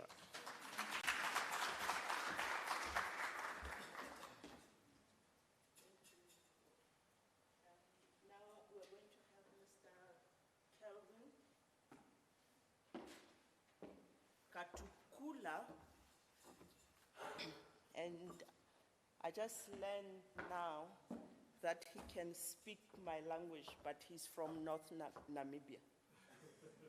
Northeastern part of the country. Northeastern part of the country. And do you know what language is that? Sesotho. Because he has roots in the Lozi community. So that's the village, university village he comes from. So welcome, sir. Thank you very much.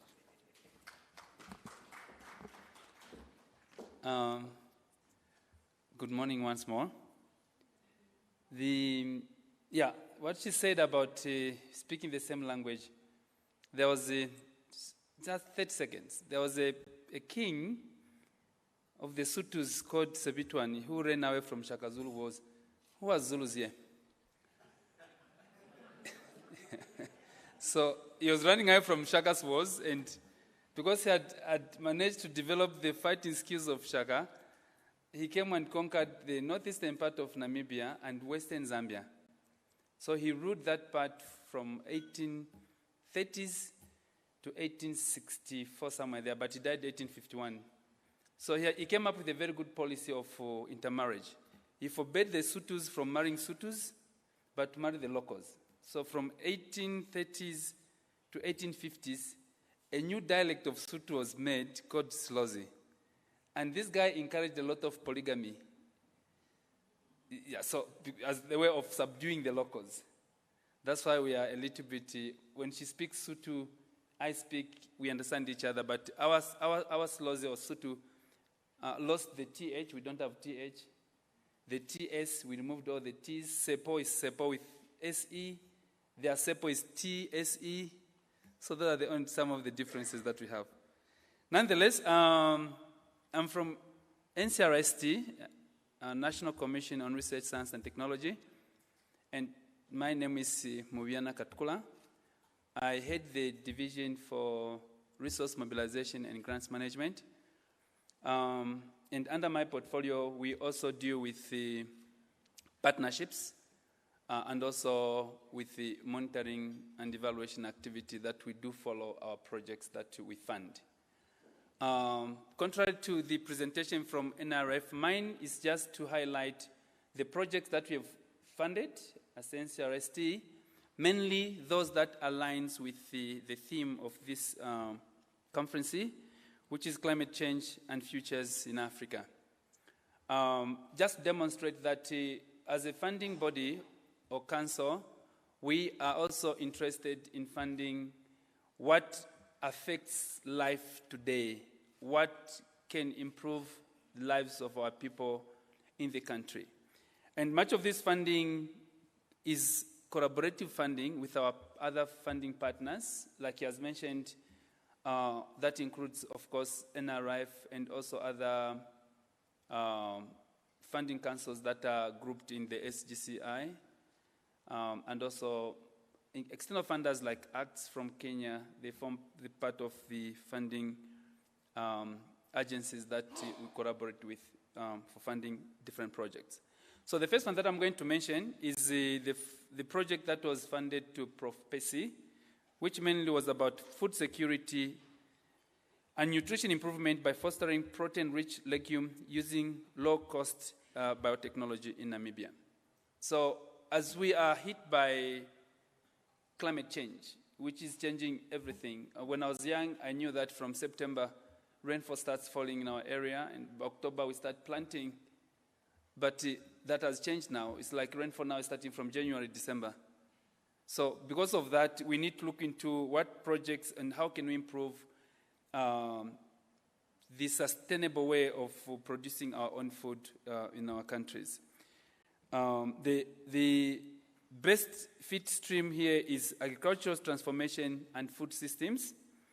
And within the project, if you look at the risk in time, the protein security under rising climate viability positions legumes as long horizon buffers for drought cycles.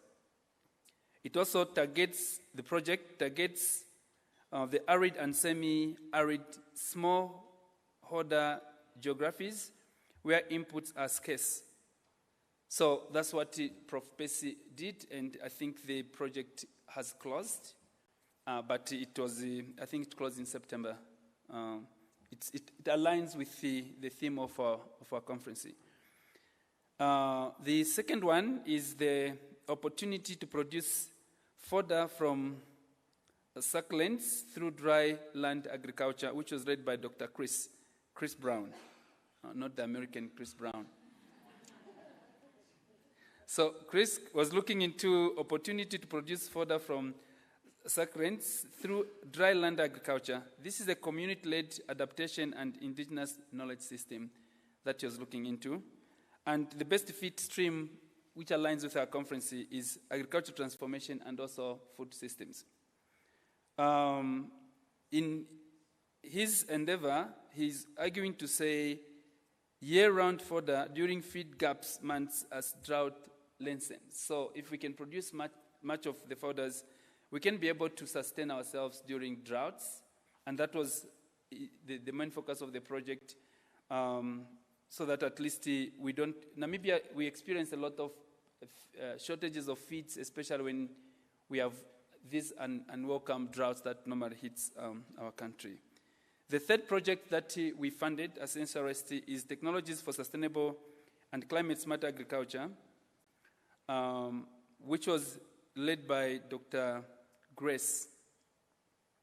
So the Technologies for Sustainable and Climate-Smart Agriculture in Namibia, where she looked in the moringa-based agroforestry, with the best fit stream that aligns also with our conference, steel, agriculture transformation, and food systems. The fourth project, which was led by Prof. Mapani, he was looking into promoting a resilient water security and management system for Namibia in environment of climate change. Prof. Mapani is a professor in geology, but mainly focuses on water. And as we know, I think the Prime Minister mentioned yesterday that Namibia, we have deserts, we have got savannas, so sometimes we experience droughts. The other part where I come from, every year we experience floods. And if you don't have floods that year, then it's not a year of plenty, because floods brings a lot of food. Yeah, so we have those dynamics as a country. And promoting a resilient water security management system can help on how to sustain water needs in the areas where they don't have river systems, like where I come from. The fifth, you're funding quite a number of them, right? The fifth was this is still ongoing up to December.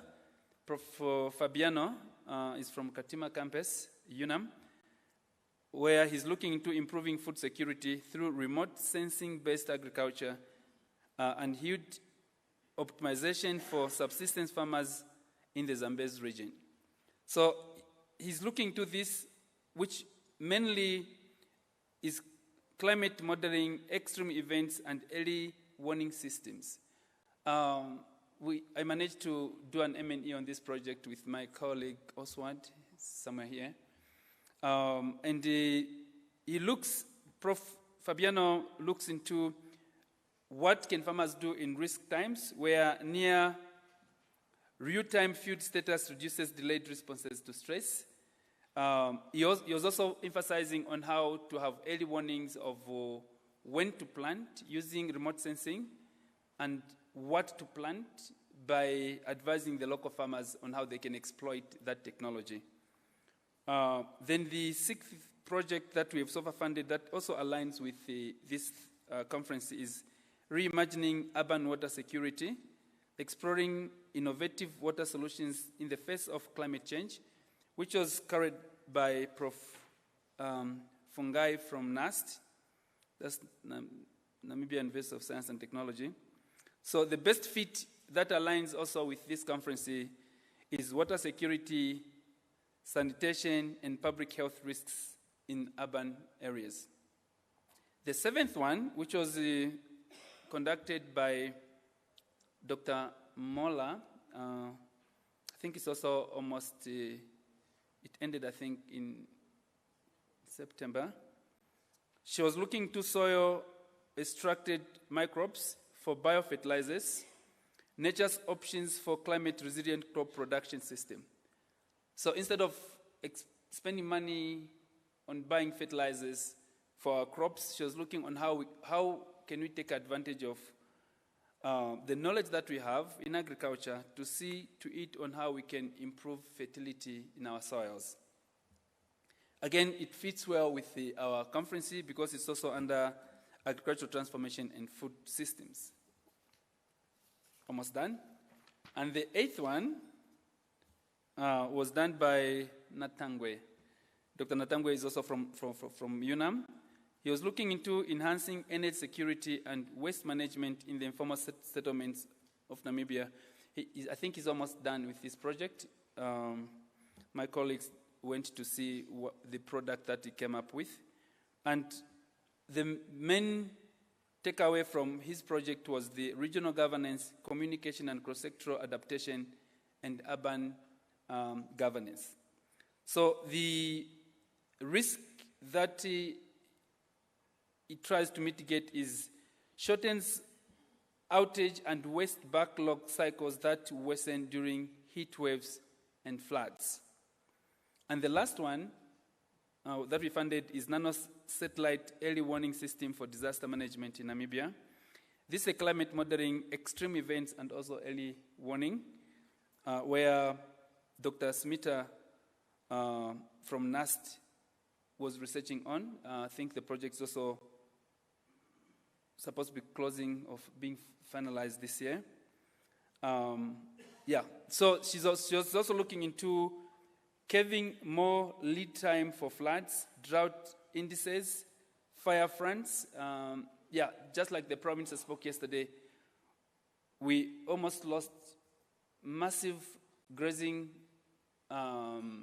portion of our Etosha National Park. So with her study, she's trying to develop mechanism on how, as a country, we can have early warnings of such so that we can take precautionary measures before disaster hits. So basically, these are the 9 projects that are related to our climate change and futures in Africa, which I wanted to share with the participants. Thank you very much.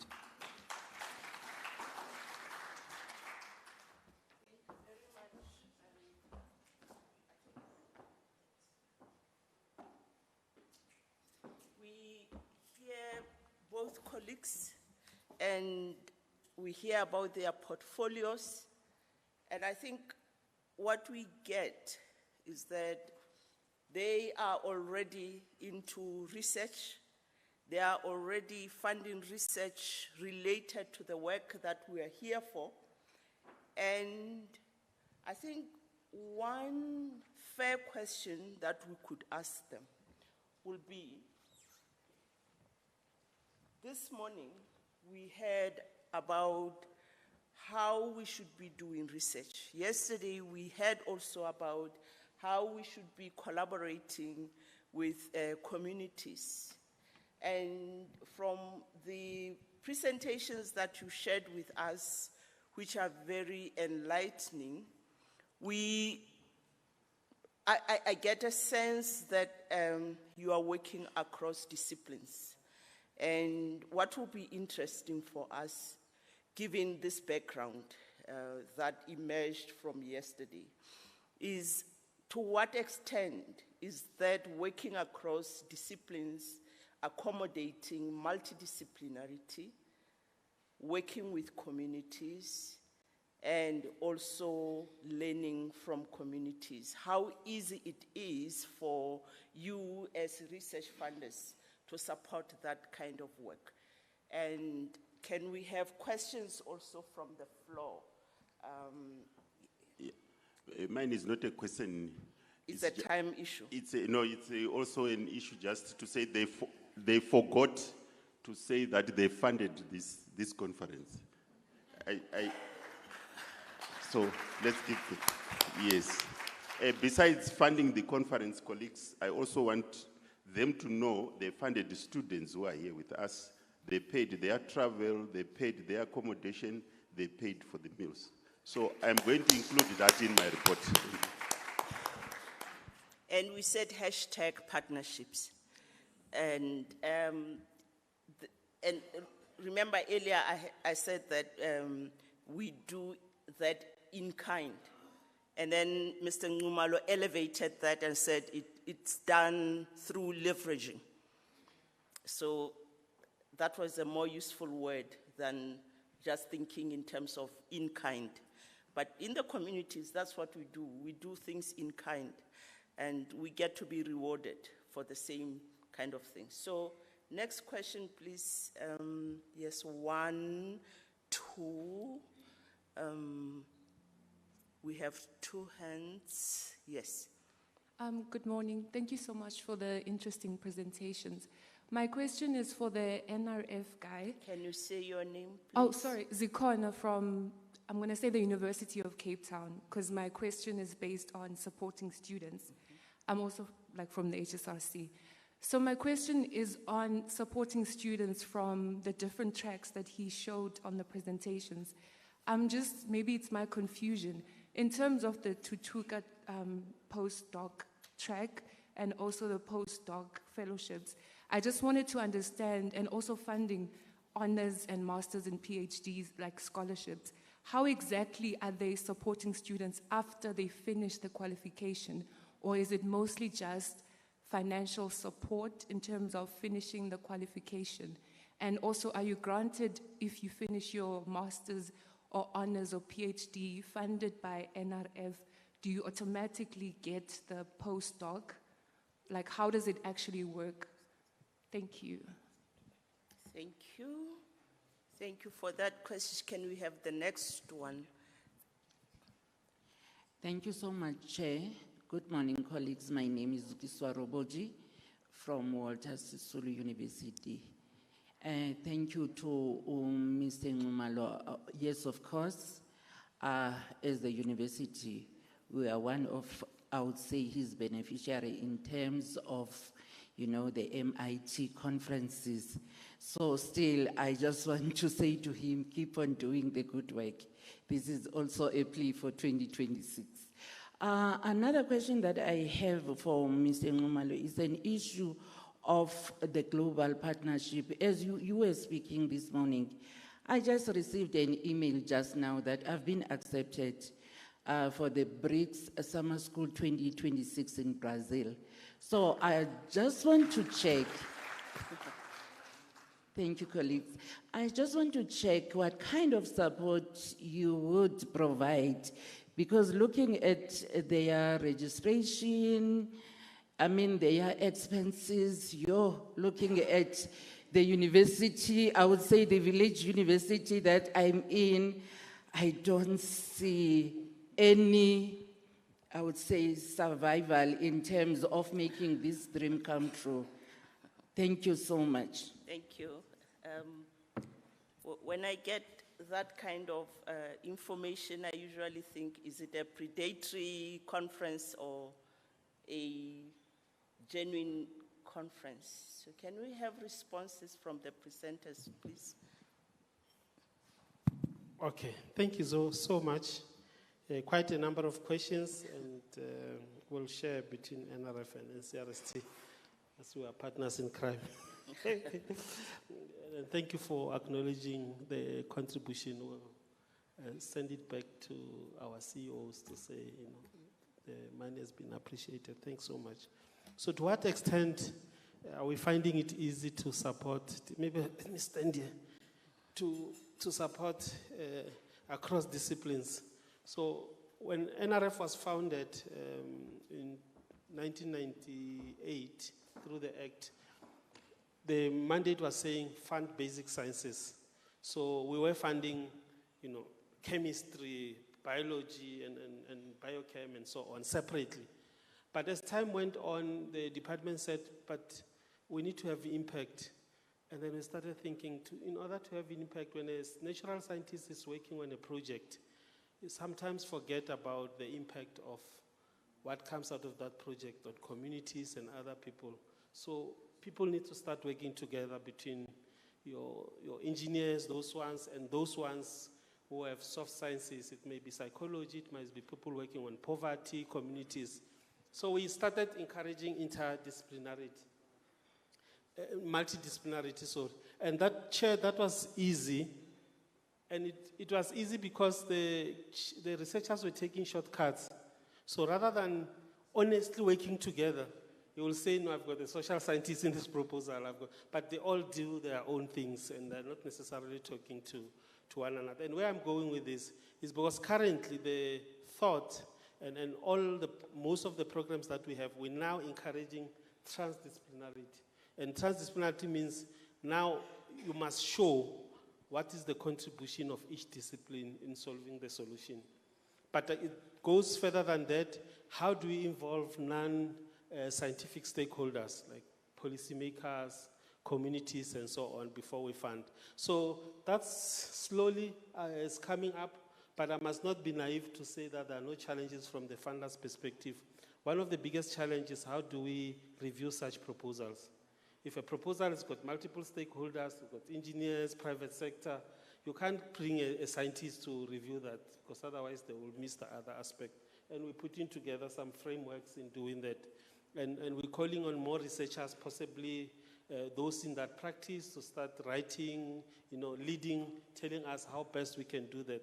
But currently we're using, there's a model that we use developed by Belmont Forum, They've transdisciplinary calls, so you can't apply to Belmont Forum if you're not transdisciplinary. You must show those particular ones. And those are the models that we're currently using, but I would like to encourage, especially you as young researchers, to start talking real issues. If you're going to come up with a technology, I'll give a simple example. We're talking a lot about technology, right? But whoever thinks about what happens to the waste of that technology, how many times do you change your phone, your computer, and what happened to that tech waste? Because those who are developing it, they just, they're looking at making technology more interesting, but they don't see the impact. I hear now China is moving, slightly slowing down on solar panels, and they're using the hydropower and so on because of those type of issues. So thank you for that. For the second question, I'd like my colleague to talk to, especially on the Zikona, you asked about what do we do to support students beyond funding. I think he has some interesting ideas.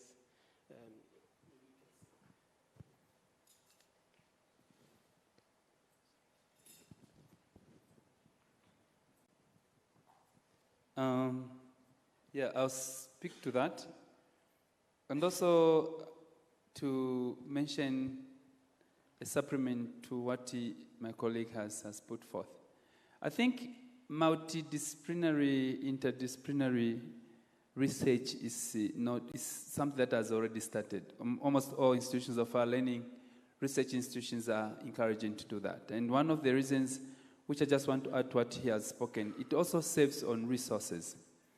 Because using the same available resources that you have, you can be able to analyze and produce much output, as opposed to funding individual research like it used to be in the past.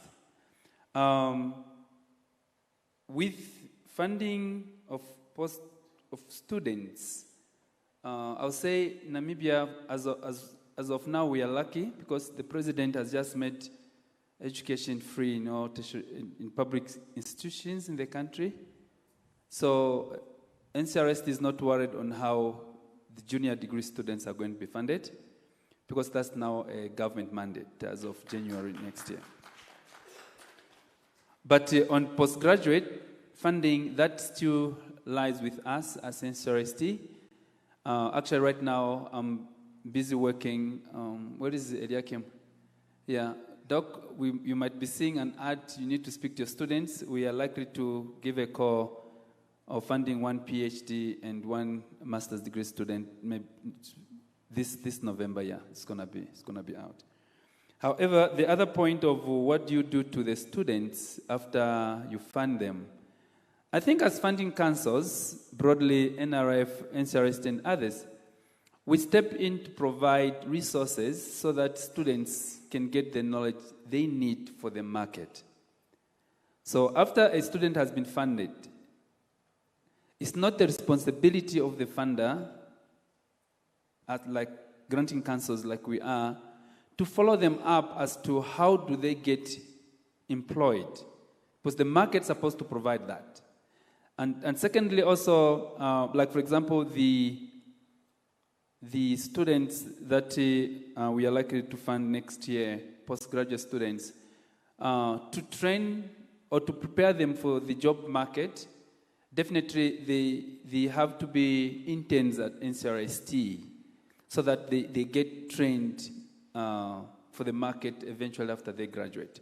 But the most important thing, what I've noticed, especially in Namibian ecosystem, is the disparity or the shortfall of the involvement of the industry, which is quite a little bit different from NR South Africa. Our business community in this country, they really need to get involved in funding research. That's the biggest shortfall that we have, because institutions of higher learning, they do have the knowledge, they do have the professors, they do have the researchers that can conduct any research. And interestingly, especially with UNAM that I know very much, I retired from UNAM in February, the academics, they do have 40% of their job requirement to do research. I don't know if the industry know about this, because they can exploit that, providing them with what they need to research on, and majority of them might only need mobility fees on how to conduct that, which becomes much easier. And that's the point that I would want to mention. Apart from that, when the industry gets involved, it will even be very easy to trickle down as to getting the opportunities of employment after graduating, which the students can easily partner, because when the research funding is provided by the industry, they'll fund in their best interest, and adopting these students as employees in those aspects after they graduate can become an easier way of hiring them. I think those are the points that I wanted to mention. Thank you very much. Thank you, Kelvin. The last question, the lady from WSU, your name, sorry? Zotiso. Yes. Walter Sisulu is also benefiting from the NRF, not just through funding. You have just appointed Tandy, who's going to be your new VC from the NRF. so you have NRF right in your institution. So the BRICS issue, and I like the comment that, we must be careful of predatory conferences, but we do within the NRF have support for BRICS program. We can talk after this. I can link you up with my colleagues who are responsible for the BRICS mobility, and they can see how they can assist. Thanks, Chair. We are going to have the second round of questions, and that will be the last one. Yes. Thank you, Chair. Mine is not a question, but it's a plea with a colleague who are having the responsibility to mobilize resources to help fund students.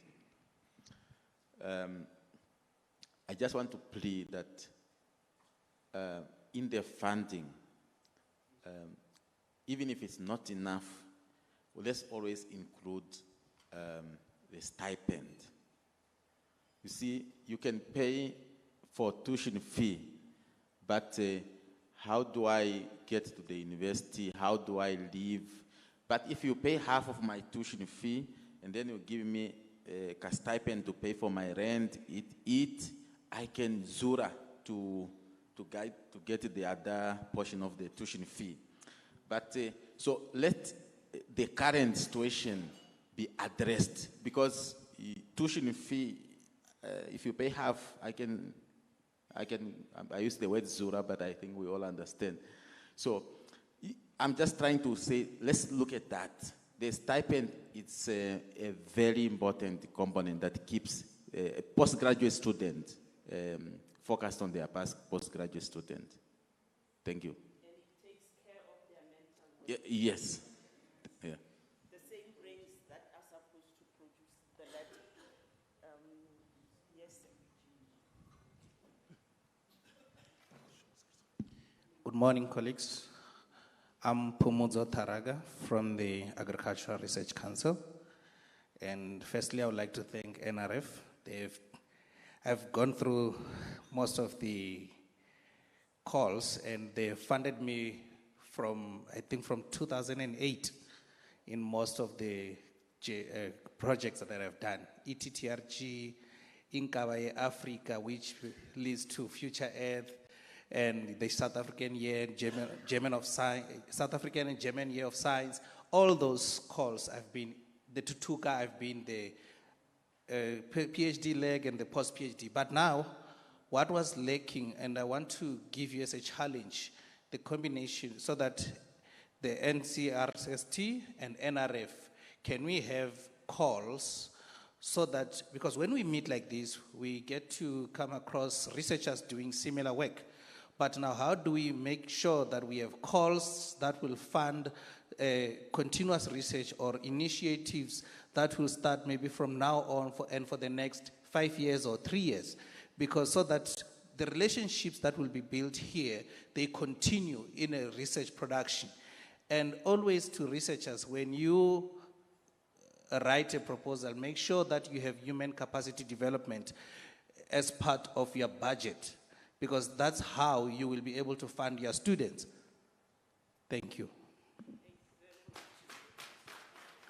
We are reflecting for the contribution you are making, and we are also reflecting for the, we are also clapping for your acknowledgement of support that we have received.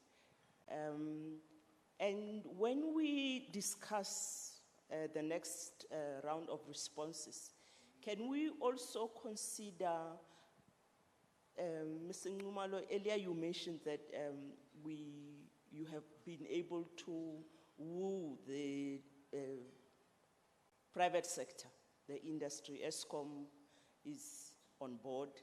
And can you tell us how amenable they are to funding the research, specifically the research that brought us here, Eskom and other private entities? Thank you. Maybe I can start with that one. So with Sasol and Eskom, it's much easier because you guilt trip them. You talk about renewable energy, you talk about moving to green, and private sector. Yesterday we were the board, and Sasol is part of the board. The way they think, so we had researchers combined in there. Researchers talk about their research, excitement about papers and students, and the private sector said, what's the value proposition? And we struggled to get the two, and I started hearing researchers saying, but we're doing work for the public good by training students. So we need to understand private sector. They want solutions. So if we're going to involve them, we must make sure that we come with possible solutions that we can bring to them. Some of the solutions, we don't tell them straight. I mean, like the program we have with Sasol, we told them it's a long-term thing. If you're going to fund students, you don't expect solutions in the following year. It's a process, but the more you do it over time, those particular projects. So that's how we sell our story. Secondly, and NCRC advice as well, if you want to break that, is that involve them in your governing boards. Pull one.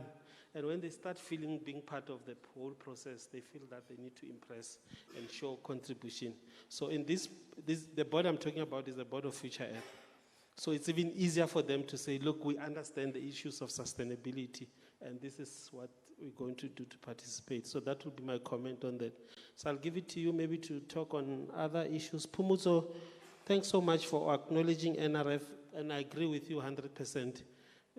The common mistakes we do as funders, it's like baby dumping. We fund you and then leave you, fund another one, and we don't care, we don't come back to you and see how you progress. We are looking at that. Some of our programs have already begun looking at upscaling. So after the first call has been done, we do a follow-up call to those projects that may be interesting to take a step further. But yeah, again, it's not an easy battle. We'll have to think how we can do it more and more, but it's a good point.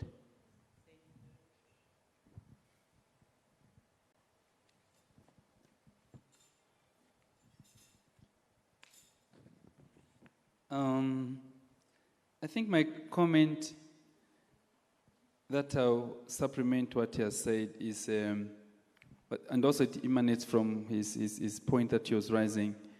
We do have a lot of MOUs with other funders. Like currently, I think by next week or so, we just funded one research AI in Water Futures.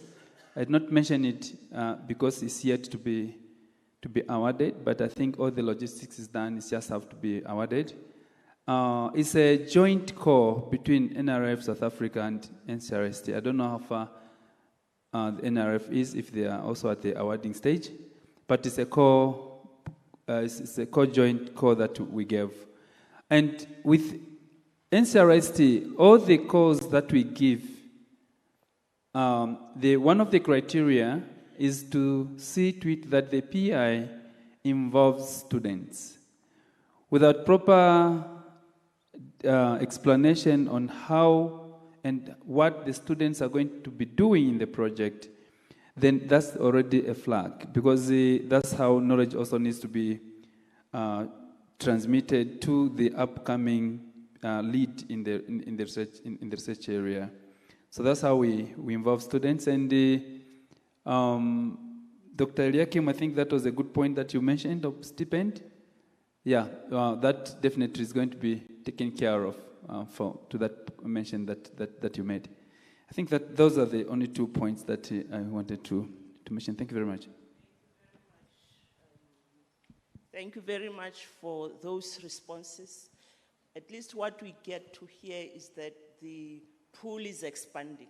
It's not shrinking. And it's a good sign. We need also to be responsive in terms of understanding what those who are interested in funding us would like to see coming. And it means, therefore, that we need to meet halfway. Because this morning we agreed that we want to decolonize. And we said we start in the mind. And we know how difficult it can be to change one's mindset.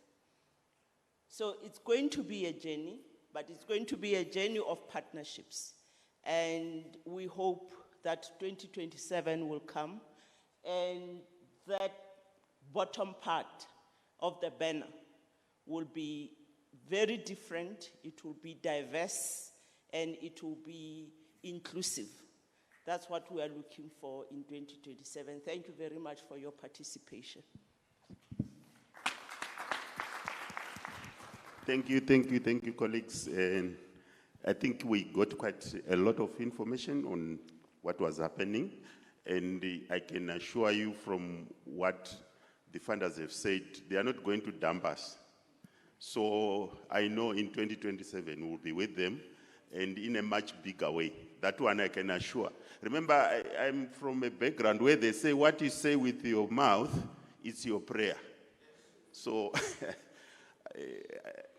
let's hope we'll meet again. And from here, colleagues, we are now going to our breakaway sessions. We have 3 breakaway sessions here with 3 themes for today. There is a theme on agriculture transformation and food systems. I'm sure they will remain here. Caiaphas, can you confirm?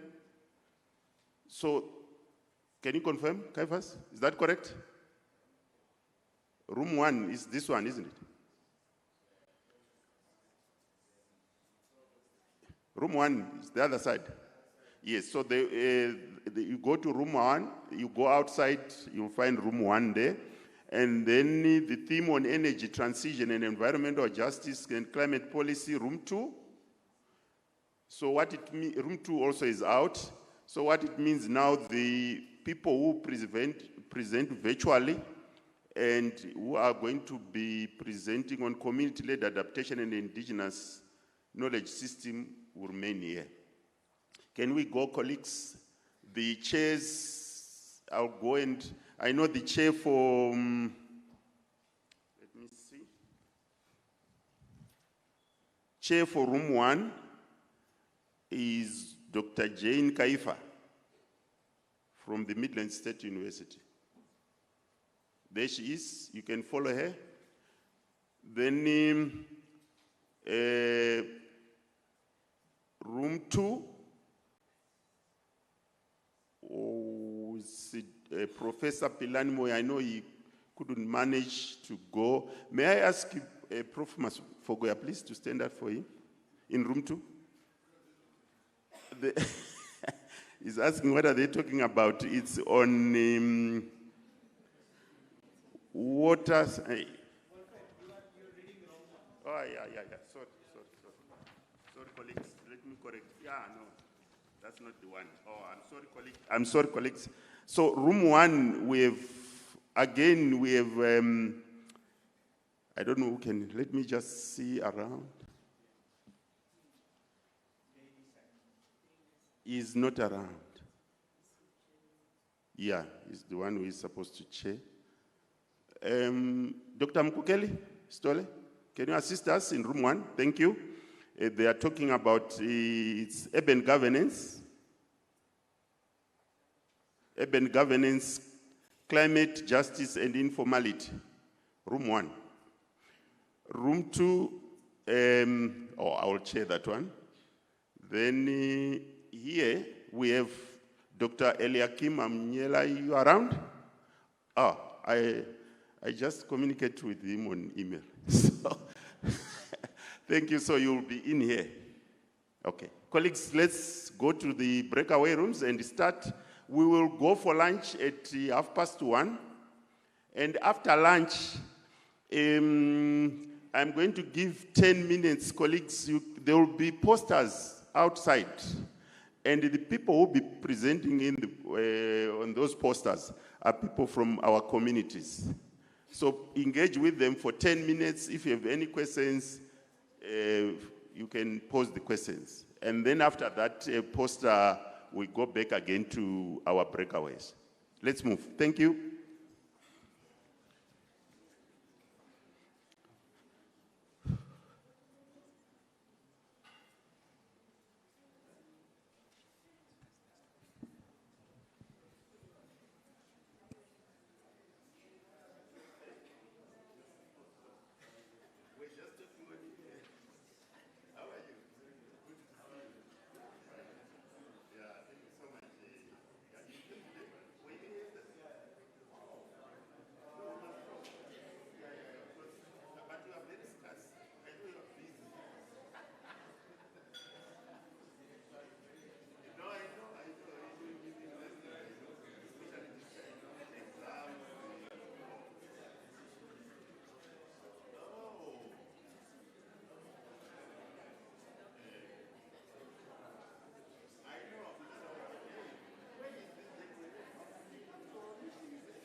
Now he said community is here. That's what he said.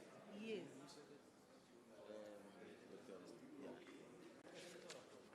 Yeah, I think he just reached it. So. But that's it. He said okay, go.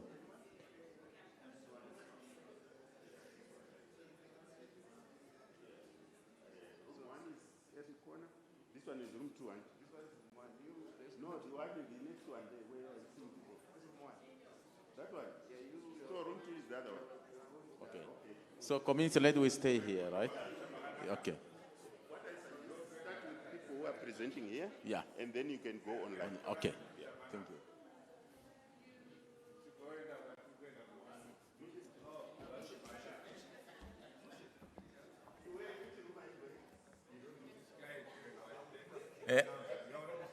Yeah, we are starting.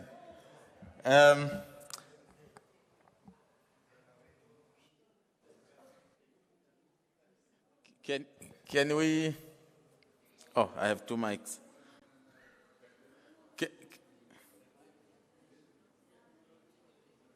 Can we get started?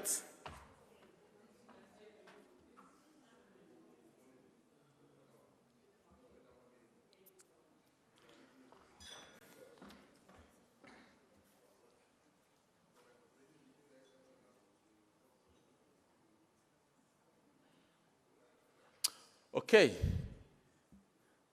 I just want to check if all the presenters are here or they are online.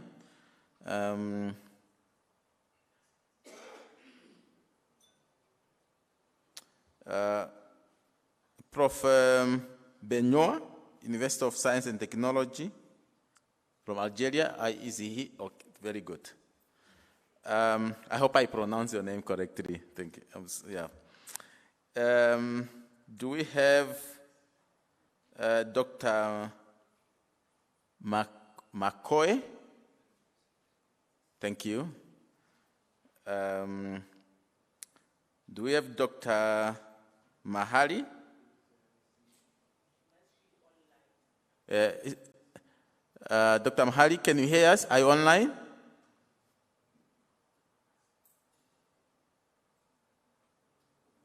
Dr. Mahali? Okay. Can I get confirmation whether I think this Miss Elizabeth Kambonde. Elizabeth Kambonde is not here. Okay, maybe still coming. Can I get a confirmation whether Prof. Fumulani is here? Thank you. And then the last one, I don't know if it's a Mr. or Miss or Doctor, but it's Justina Malandela. Malandela. Is he or she maybe online? Hello? Yes. Can you hear us? No, this is Alude Mahali, the previous. Is it Malandela? Sorry. No, I'm not Zina. It's Mahali. Yes, it's Mahali here. Okay, thank you. I just wanted to indicate that how we're gonna do. We're gonna start with the people who are in the room, and then we'll move to those who are online. Okay? So, Chair, can I just say I have a hard stop at 1 o'clock.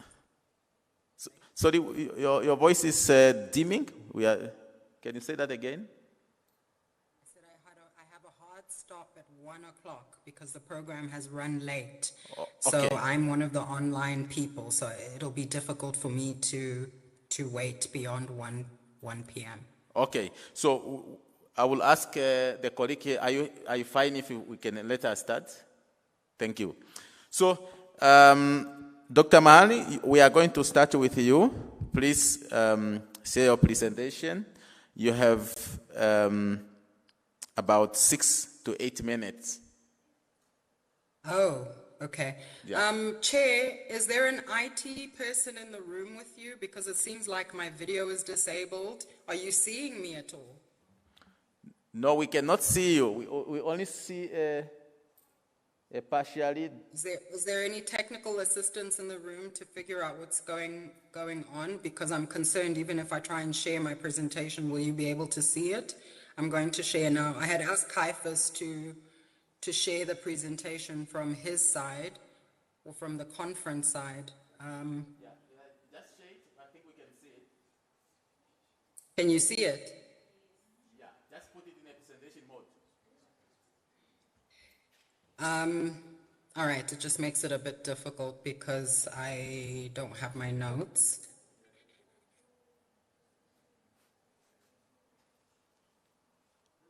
Just give me 1 minute, colleagues.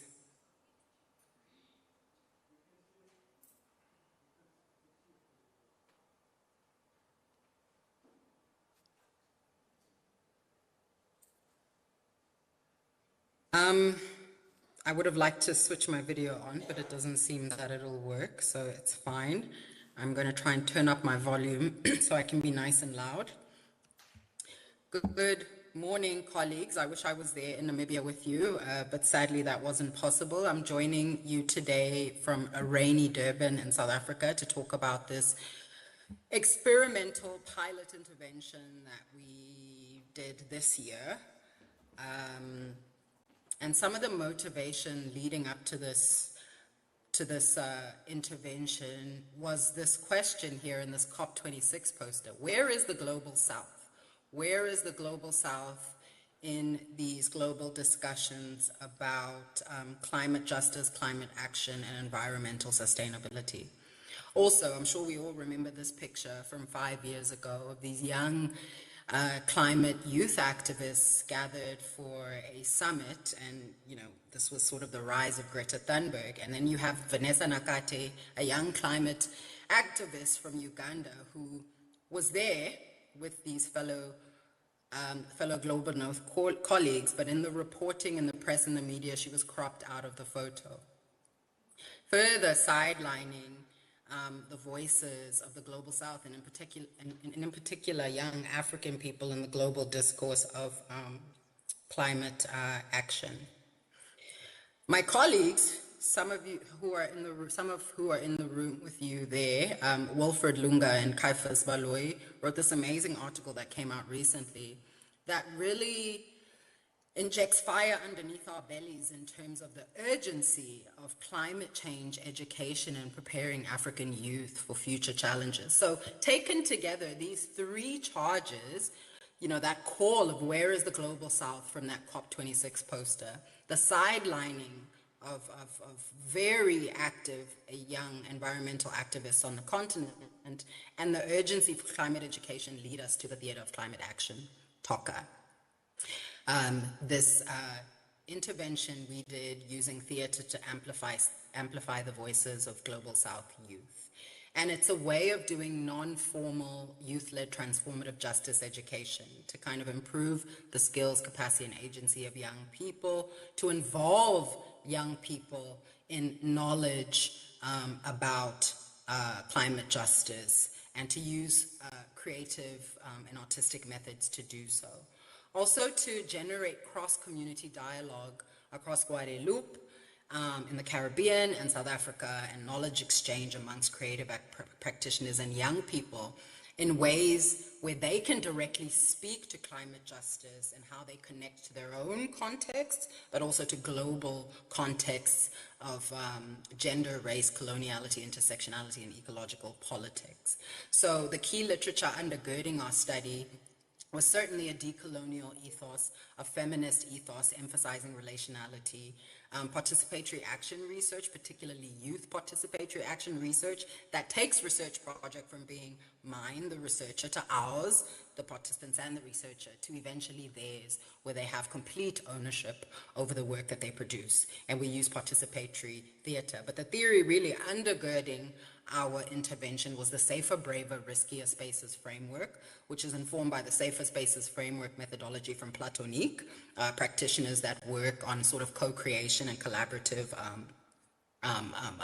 knowledge creation, and Bustamante Duarte et al., who talk about safer spaces, and Ricard and Villarreal, who talk about brave and riskier acceptable risk spaces. So just quickly, Guadeloupe is a small island in the Caribbean. If you don't know, they're, at the height of climate crisis with rising temperatures, sea levels, hurricanes, earthquakes, all the things that come with being an island, a tropical island. And then, of course, environmental issues with the chlordacone scandal, where 90% of the island's population have chlordacone in their bloodstream as a result of being used in the banana plantations. And society has responded with vigor across the island to this current sort of neo-colonial environmental injustice, and really the grip and hold that mainland France continues to have on the island. So even when we were recruiting, the island and the neighboring island Martinique were really at the height of protest. Similarly, too, in South Africa, we have our own rising climate harm issues and energy issues. And what we are seeing, though, is a rising coalition of young climate activists that bring together gender, racial, immigrant, economic justice, climate justice together. So it's really fertile ground at the moment. And we had these young people come to an information session about the program and tell us why they want to participate. And it's everything from feeling like they're activists to the knowledge that they are having no conversations and activities that talk about the climate crisis in their own context, but also realizing the power of theater to address complicated structural issues. So these 8 young people in Guadeloupe, 8 young people in Pretoria created, designed, and performed theater pieces that reflect their exploration of climate justice. They came to monthly in-person workshops to create this work, facilitated by creative practitioners, guided by them, incorporating different participatory visual methodologies, lectures, dialogues. And then also there was cross-country interaction, transnational interaction with online workshops, guest speakers, including, for example, one time an environmental lawyer, and so on. And through this, they were able to develop their skills in storytelling through theater, but also articulate their own political responses to local and global climate issues. And these stories will be amplified beyond this project. And so in the end, we have 2 scripts and 4 performances that we recorded that we're able to use for further dissemination. I think it was really great that we were able to have this expression of interest because it gave us a sense of buy-in and commitment, but also had these young people really think about how does this issue affect me in my life and what do I want to say about it. But we also had complications and difficulties that I won't go into now. Maybe if we have Q&A, we can. Just to put you in the world of what we did, our first workshop, these are four half-day workshops, 4 or 5 hours with a bit of a lunch break. Young people come together, they do icebreakers, get to know one another, set the intentions of what they want safer, braver, riskier spaces to be, watching a short documentary, creating together a climate justice glossary, you know, from A to Z, what are the important terms and what do they mean to us? And of course, understanding the world of the project. And you see there with the pictures, they'd already started to create not only their notes around how we wanted to operate, but also kind of using found objects to already start to create props for the production. So 3 quick headline findings are that bravery, safety, and acceptable risk can be understood as co-constitutive of each other. They didn't place risk, bravery, or safety on a hierarchy, but recognize that all 3 are important to work in this collaborative way that can be uncomfortable, that is a bit controversial, particularly in the Guadeloupe context, where even the government was questioning our project and why we're doing it and who's the HSRC. And so the young people recognize that all these things operate together. Key 2 was learning to choose to work with bravery, safety, and risk as key architectures of a collaborative space. And that also means you have to choose to center affect, your emotions, your feelings. They come out quite strongly because for many, the threat is very real, particularly for our young co-creators who are living in township contexts and informal dwellings, being victims of floods and so on. One of the co-creators says, feelings may lead us to and through our universe, our vulnerabilities. And so being able to have freedom of expression, feeling at ease, feeling a comfort zone was really important to creation, but also not denying the importance of materiality, particularly for our Guadeloupe co-creators. Recognizing the global context. You hear them saying, you know, I feel secure when I receive my payslip, when I meet my principal needs, when I'm at ease without struggling financially. And so part of this project, it was really important for us to even give our youth co-creators a stipend. And we felt really happy to be able to do that. They affirmed, these young people, the dynamism and relevance of the youth voice, agency, decolonial perspectives, and climate change. And this was important, especially that they're often sidelined, you know, in favor of northern perspectives. We also were able to see that climate justice and climate coloniality rhyme across space. Even though these are 2 different locales, histories, young people found crossover themes and power relations that speak to both contexts, which was really important. But also, this project is about destabilizing and busting myths that young people are apolitical or that they're not able to drive political conversations. I think the methodology and the medium is what's key here. So in the end, our young people created Mangrove Kairi in Guadeloupe and Are We Worth Saving in South Africa, and which were watched by hundreds of people. And we have these amazing videos that we're going to continue to disseminate. In fact, there's a screening in Nottingham, UK in the coming weeks, which will have dialogue with these productions. But it's evolving work, it's difficult, it's about time, resources, and access, but we do have these 2 scripts and performances, and we want to continue to apply for funding to grow the work. So just a quick thank you to my team. To wrap up, Paco Major from Artline in Guadeloupe, Dr. Christina Johnson, especially at the University of Pretoria, and then my 2 collaborators, Dr. Dena Arya and Dr. Lydia Hiraide, at Soka University and University of Nottingham, and of course the Feminist Centre for Racial Justice at SOAS, University of London, for funding this project. There's a podcast on the project available, and the videos and many photos and other kind of background information on the project website, which I'm happy to make available. Thanks, Chair. Thank you, Dr. Mahali. Very insightful. Theater of climate action, youth voice, two important words there, but also bravery and safety. But we also highlighted a very important feeling secure, especially the issue of financial security is a very important. Maybe that is also, I was thinking to say, financial issue is also maybe why decolonialization and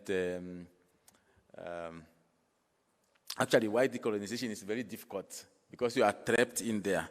So thank you very much. I just want to know if there's anyone who has a quick question. I'll allow about 3 questions to Dr. Mahali in case she need to leave, because she said she need to.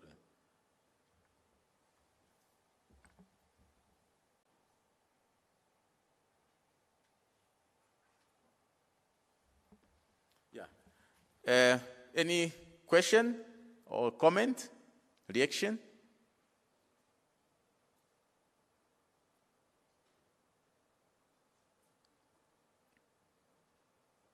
I'll stick around still for an hour, Chair, so if there are any questions later, I'm happy to take them. Okay, thank you, thank you. Yeah, maybe I just have a quick question. You are talking about theater here, and then we were now talking about the University of the Village or whatever. How do you link, because my understanding of the theater, and how do you link this to the University of the Village? Sorry, Chair, I might have missed the context of the University of the Village. If you could fill me in, maybe I can respond. We yesterday we were introduced to the concept of University of the Village, to say where we come from, that's where the learning starts. And where we come from, I'm also sure that there's theater. How do you link this back to where we come from? That's the gist of my question. Yeah, I mean, storytelling is, a centuries-old tradition. Absolutely, it's an indigenous knowledge right there. Living and breathing indigenous knowledge is through storytelling. So we have a rich tradition of that as Africans. But as South Africans, we have a rich and even richer tradition of protest theater.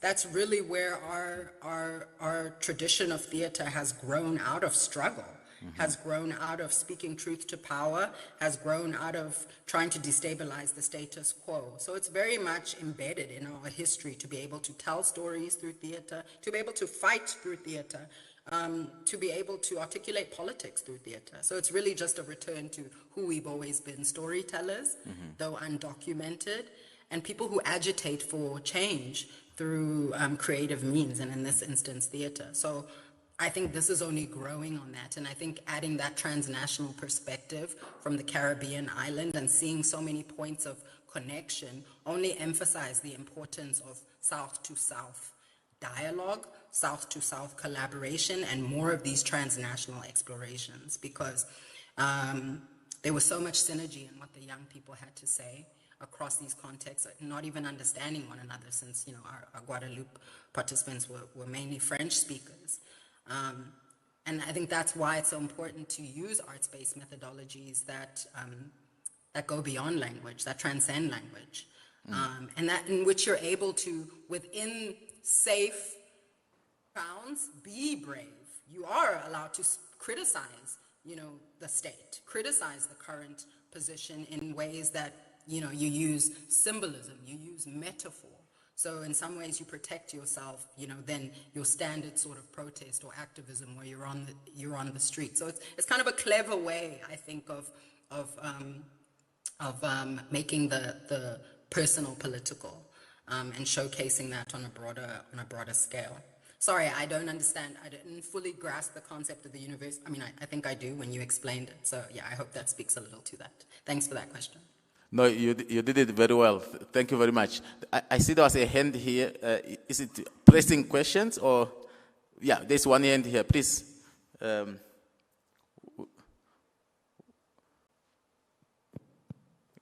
Who's handling the? Yeah. Briefly, please, because of the time. Yeah.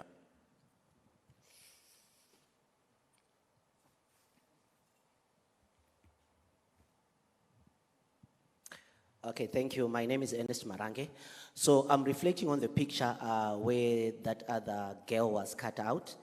And my question is, what then, is there any capacity building that is being done, especially for the marginalized community, so that they also can participate in this theater and also express their views? Because these happens to be the people that are mostly affected because they live day to day with these issues of climate change. Thank you. Thank you very much. Dr. Mahai, did you get the question? I did. Yeah, I mean, to be honest, thanks for that question. I think the issue also is we don't know enough about what our own young Africans are doing on the continent around climate action. And to assume that they're not doing anything is, I think, really dangerous, because we are a continent characterized by informality. We are a continent characterized by Jua Kali in Kenya, by Kanju in Nigeria, And so I think young people are finding ways of articulating, but also combating the climate crisis. But I don't think we've done enough work, research, either empirically or even, in scholarship, to understand the nuances in the different regions of our own continent. So I think that's our first point of call is, what are young people doing? In making livelihoods, in groups, in community. I think that's the work that needs to happen first. We know a lot about the global north. We know a lot about these activists. We know a lot about the co-ops, the coalitions, but I don't think we know enough about all the amazing work being done on the continent. So we need an evidence synthesis of that. Because who knows, maybe there are young people who are already doing theater in community around different issues, climate action being one of them. So I think that's a first point of call.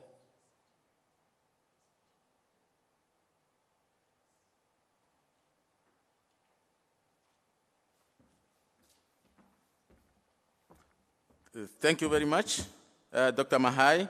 Thank you very much. We want to encourage you to really continue with this work. Please continue this good work. Thank you very much. Thank you so much, Chair. I'm going to stick around for an hour and listen to the other presentation. Very good. Thank you. Let's scrap her. There was also a request we have to apologize to you, Prof. There was a request of a more related topic. Prof. Mulani, if you can come forth to talk about co-developing climate adaptation strategy in semi-arid environments.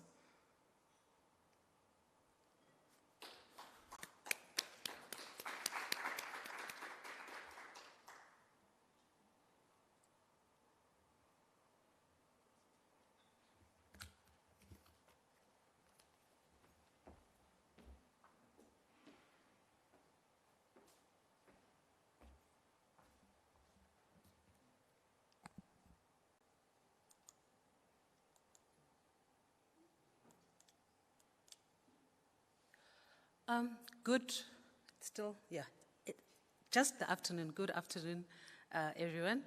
I am Pumurani Matiba. I'm from the University of Limpopo. in the Limpopo province of South Africa. And I am here with Dr. Matimulane, who works for the HSRC, but I see he might have stepped out. So I'm here to talk about co-developing climate change adaptation strategies, and this is a case study that we did with communities in the Waterberg District municipality, mainly focusing on the Mukolo as well as the Lipalale River catchments. So this is much of a broader WRC-funded project.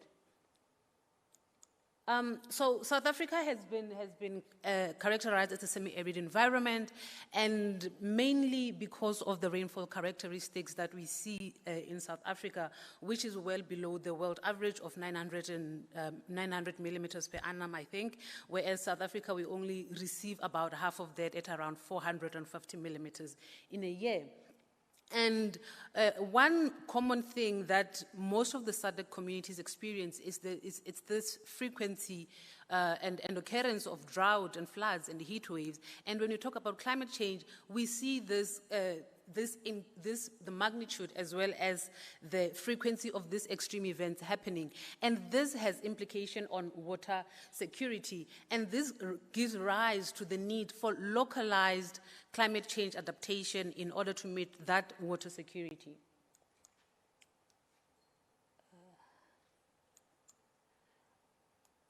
So in terms of our research objectives, so the main aim was to co-develop context-specific implementable climate change strategies, adaptation strategies for those two catchment areas in the Waterberg district.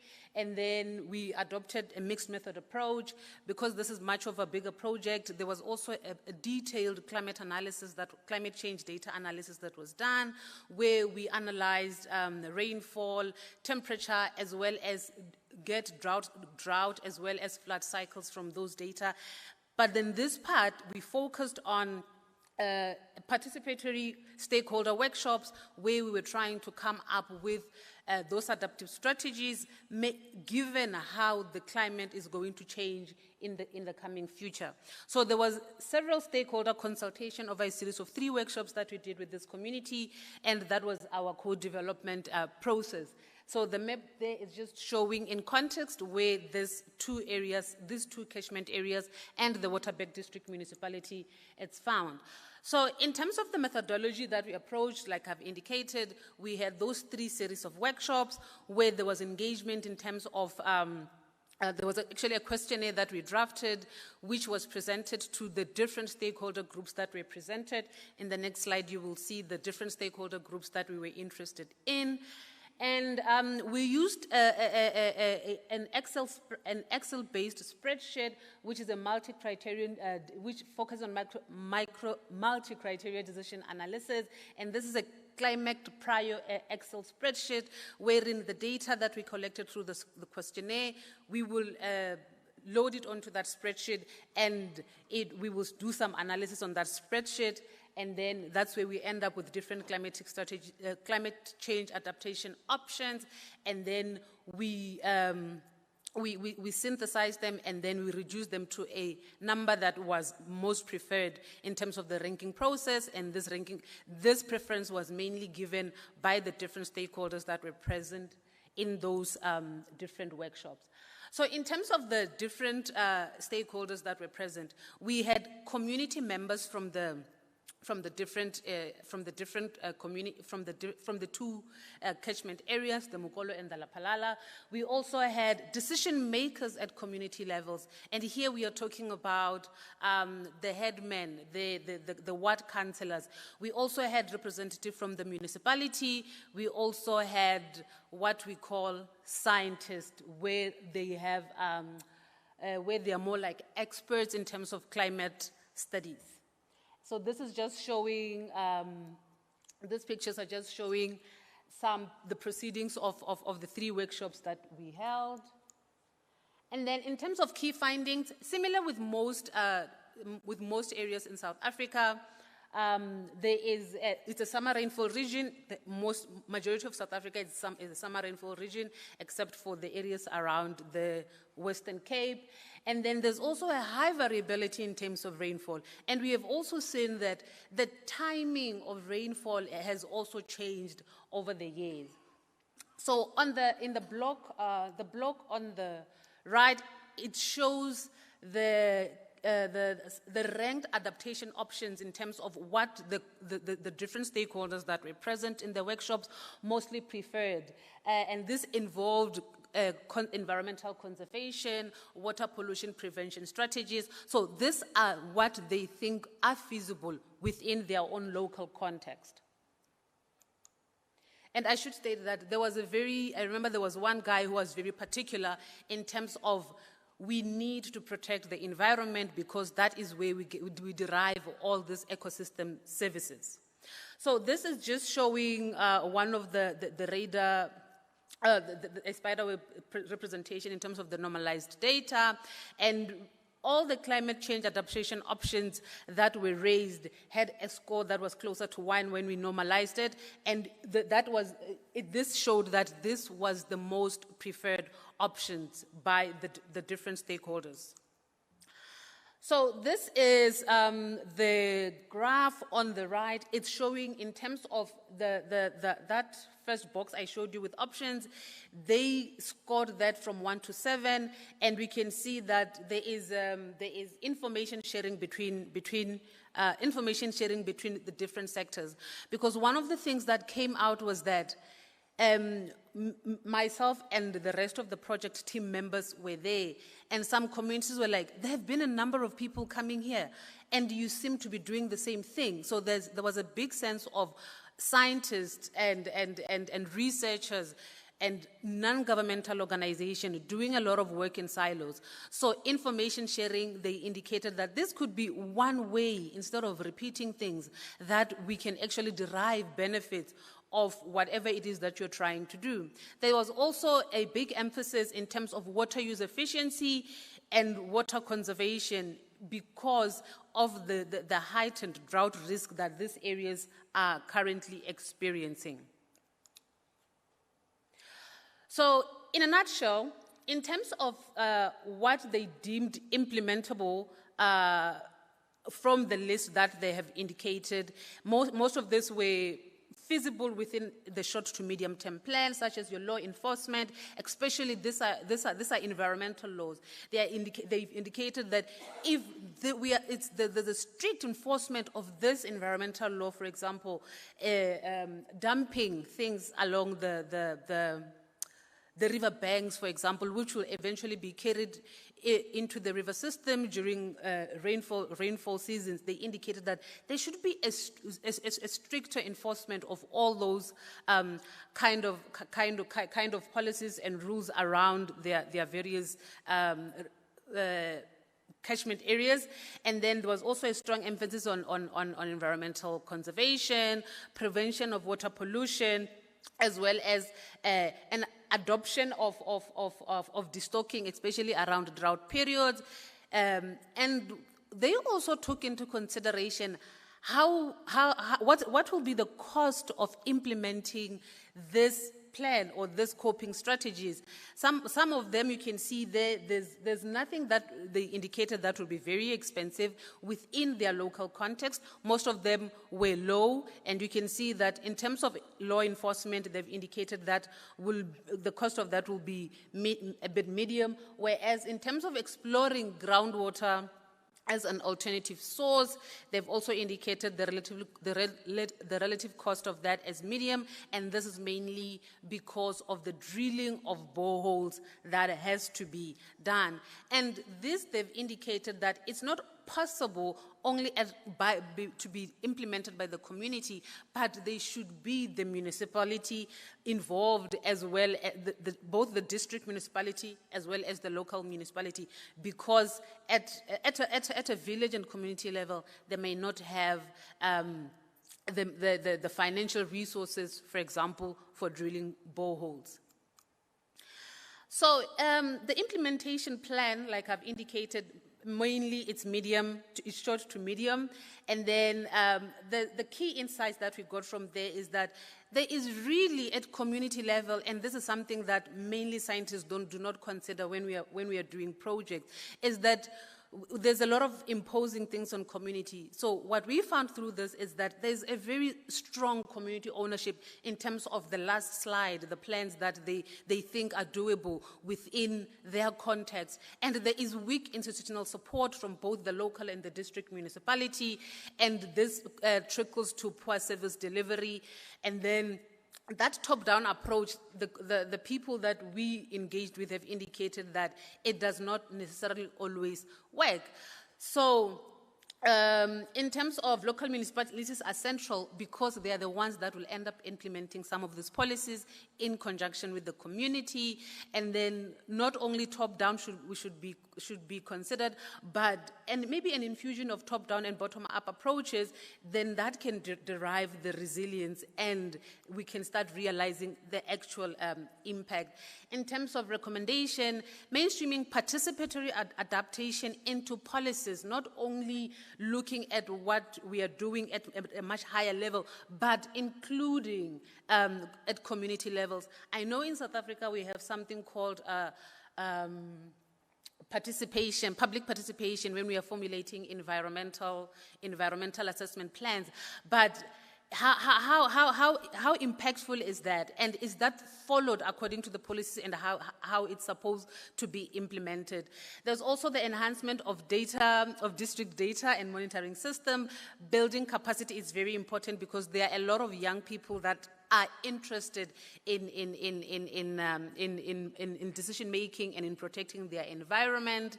And then obviously let us avoid working in silos, but let us come together and work together instead of all of us doing things in our own little corners. And then I would like to acknowledge, like I've indicated, the Water Research Commission, which funded the much bigger project. The two universities where I'm from, the University of Limpopo as well as the University of Venda, the Human Science Research Council, the La Palala Wilderness School, and the Waterberg Biosphere Reserve. They were quite instrumental in helping us mobilize the different stakeholders during the workshops. Thank you.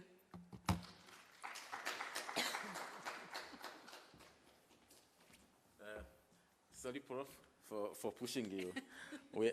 Time is one of the very scarce resources, so we have to fit everything in the time we have. No problem. But thank you very much. I just want to allow two questions. Yes, Prof? I'll start with him, and then can someone help with a microphone?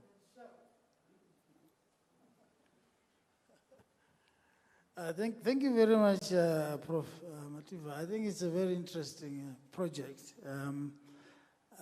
especially given where it was done. But my small question is, given the centrality, I think your conclusion seems to suggest that local municipalities are very important in terms of implementation. So my question is, in your initial mapping of the critical stakeholders who should participate in your core development of these adaptation strategies, was there any specific reason why you left them out? And you only focused on the community? That's just yes. Okay, thank you very much for that. The municipalities were invited. The Department of Water and Sanitation Provincial Office was invited. The municipalities did come, the municipality representative did come to the first workshop, but I think it got a bit heated with the communities and they never attended the last two workshops. Thank you. Yes, Prof?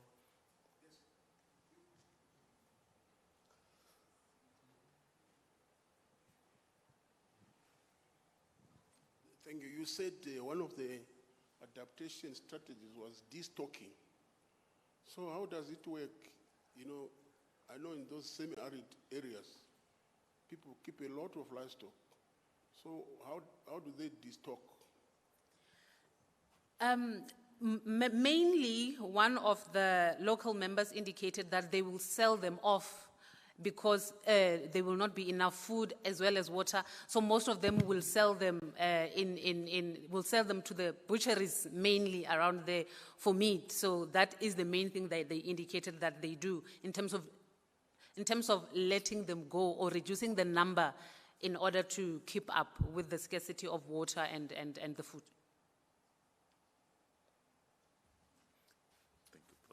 Thank you. I have to, I know you're his agent, but I think we can discuss later on that. I need to move to the next presenter. Thank you, Prof. Thank you.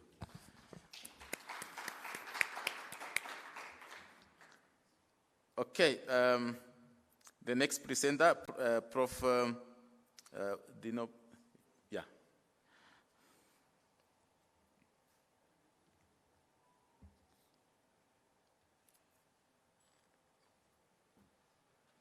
Prof, he will be presenting local knowledge, continental value, traditional seismic risk reduction techniques in Casbah of Alger and its relevance for Africa.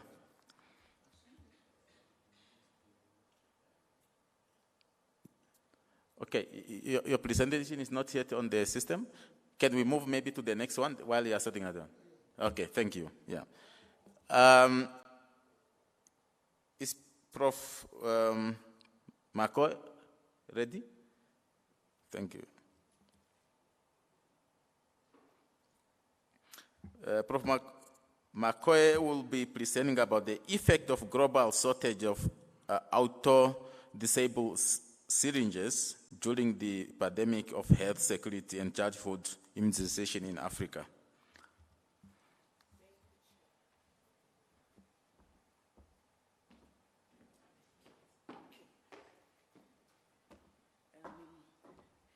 8 minutes, and good afternoon, colleagues. You might be wondering, what is this topic doing here? How many of you know syringes? Yes, a good number. And how many of you know that syringes were a critical component for the pharmaceutical response to COVID-19? Okay, so this story that I'm going to tell you this afternoon is about the fact that these devices, medical devices called syringes, were part of the bigger response to COVID-19 when the vaccines became available. So it is critical that future generations are protected from large-scale catastrophic events affecting societies that are caused by climate change and pandemics, such as COVID-19. And there is literature that is already emerging that the two, climate change and possible pandemics in the future, must be looked together, and strategies for responding and preparing for pandemics and climate change must not be divorced from each other. So this is the understanding that we have for this work that is evolving. Vaccines became central to the pharmaceutical response to COVID-19, and COVID-19 disaster response basically disrupted routine immunization. And when we talk about routine immunization, we are talking about those immunization programs that children are taken to have immunization, to be vaccinated. And every country has its own schedule, and every country is supported by the World Health Organization to deliver on its own schedule. And this is a program that has been implemented in different countries in the world, mainly UN member states but particularly those that are members of the WHO. And it is an old program when we take into consideration that it is now into its fifth decade.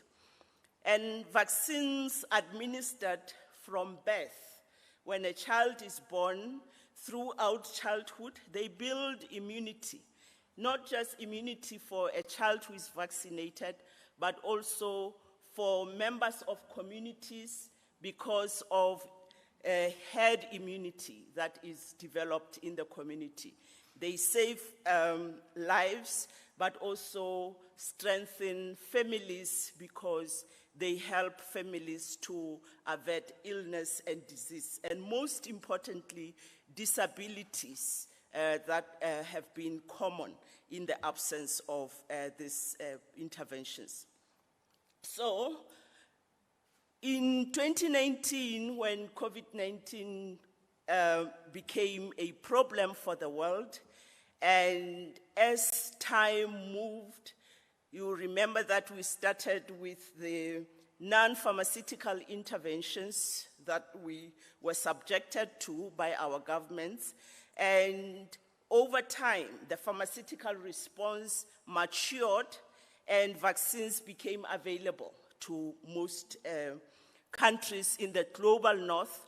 But in the global south, particularly in Africa, we did not have much access as you look at the statistics that indicate how many of us got vaccinated.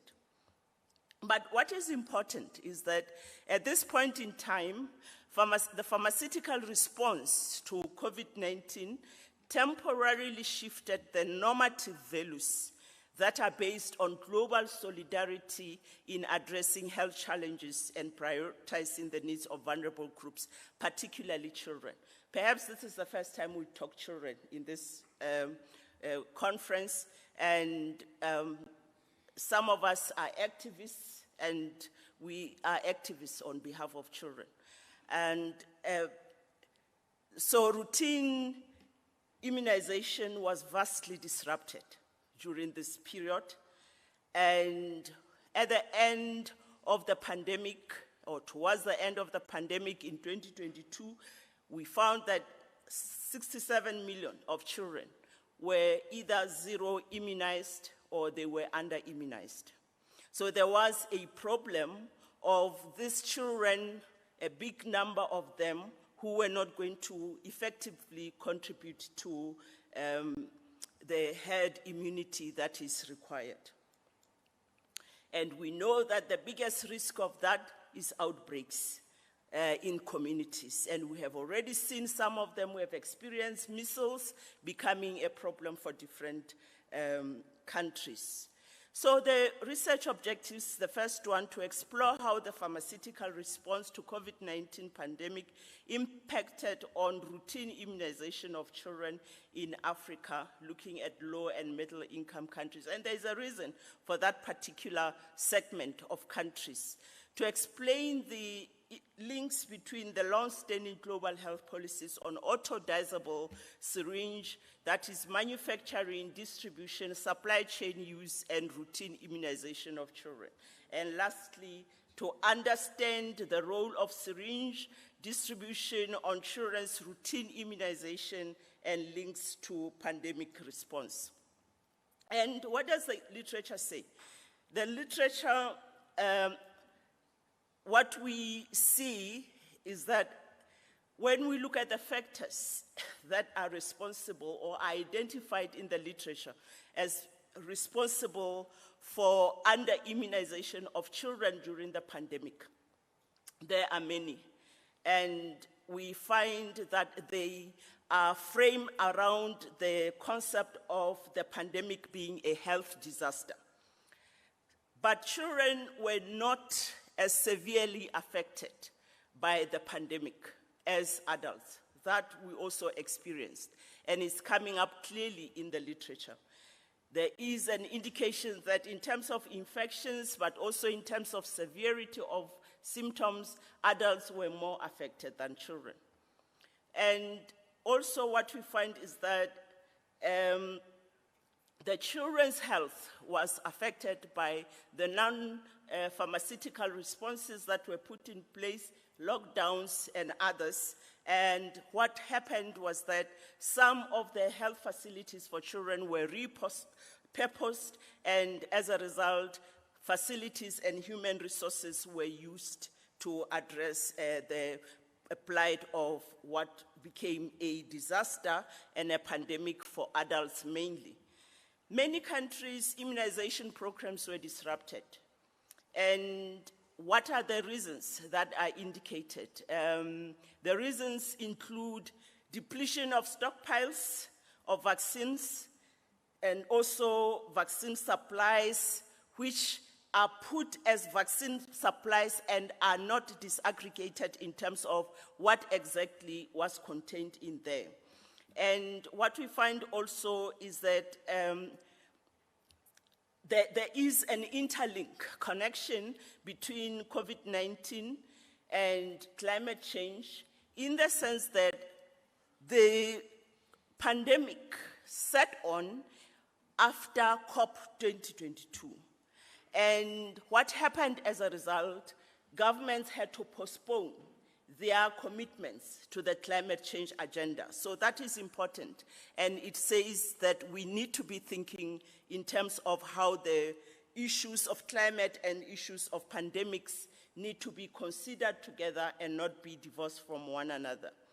And routine immunization programs were severely disrupted in similar ways that climate-related disasters would affect provision of immunization programs, but in a more prolonged way, which may have not been experienced in the context of disasters. Our method is a multidisciplinary team, and what we have done is to conduct systematic search of literature, and we came up with a narrative review. And we were looking at themes that emerged from the literature based on the searches that we did around routine immunization, vaccines, children, and vaccination, sociology of futures, climate, and also COVID-19. So these are the syringes that become the main issue here. And why are they the main issue? We are talking about autodizable syringes, and these are syringes that you cannot reuse. They are part of the program to control infection and transmission of infectious diseases, particularly those that pass to children through vertical transmission, most of the time from mothers to children. And we know that this is a big project and intervention by the World Health Organization. It works with people and governments and civil society to deliver this. But there are inequities that characterize manufacturing and distribution of these syringes. In Africa, until 2023, there was no WHO-approved manufacturer of autodizable syringes. And as a result, the continent depended on imports through the system that has been developed by UNICEF to get the syringes, while the vaccines will probably most be provided through the Gavi system. And there was concern that health systems in low resource settings would be severely constrained during the COVID program. And this was coming from global health partners, Gavi, PATH, and others, that there was going to be a problem, especially when the vaccine programs and campaigns for COVID-19 gained momentum. There was going to be a problem, and most countries will not be able to provide for vaccination for their children. And this is the bigger context within which we need to understand syringes and their application and usefulness in the provision of routine immunization for children. And now we're talking about what is emerging from the literature in our narrative analysis. We find that in sub-Saharan Africa, only autodosable syringes can be used. And that is because of the epidemiologic context in which we live, where HIV/AIDS and also hepatitis B are endemic. These are problems that we need to navigate using our health systems, and part of that navigation entails using autodosable syringes. And what happened during COVID-19? There was this development. We have access to vaccines. The world has access to vaccines. And coincidentally, these vaccines were going to be vaccinated among adults, and they were going to use a specific autodosable syringe, which is a 0.05 milliliter autodosable syringe. And that syringe is the one that is also used with children. Most of the vaccines that are used to immunize children use this particular syringe. And our analysis of the literature finds that of all the reasons, the factors that have been identified, there is nowhere where it's mentioned that syringes were going to be a problem for effecting implementation of routine immunization for children. Those who are responsible for global health were concerned about the low rate of manufacturing syringes, but they were concerned at that time mainly because their worry was that the vaccine for COVID-19 was going to be affected. So we can say that there was competition. There was competition between providing for children and saving the lives of parents, which should have been an ethical concern for those who are responsible for making decisions. So we find that if we are to think of how effectively we can immunize children, we need to think in terms of those vaccines that are administered using the autodosable syringe and those that do not use it. And it's only 3 of them that do not use the autodosable syringes. The rest use autodosable syringes. There is one BCG that is given at birth, and we know the value of that vaccine, that it supports the immune system of newborns from that early stage.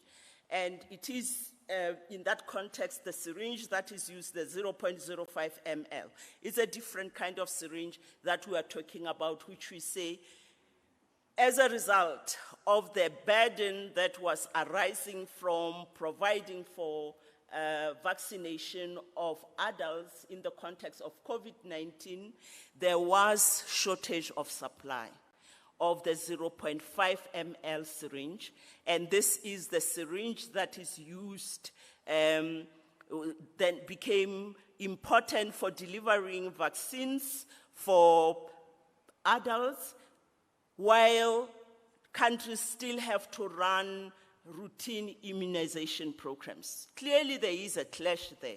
And we don't see in the literature either the global partners, such as UNICEF, WHO, and Gavi, are accepting that this was one of the problems, or identifying this factor as having contributed to under-immunization and zero-immunization that emerges at the end of the pandemic.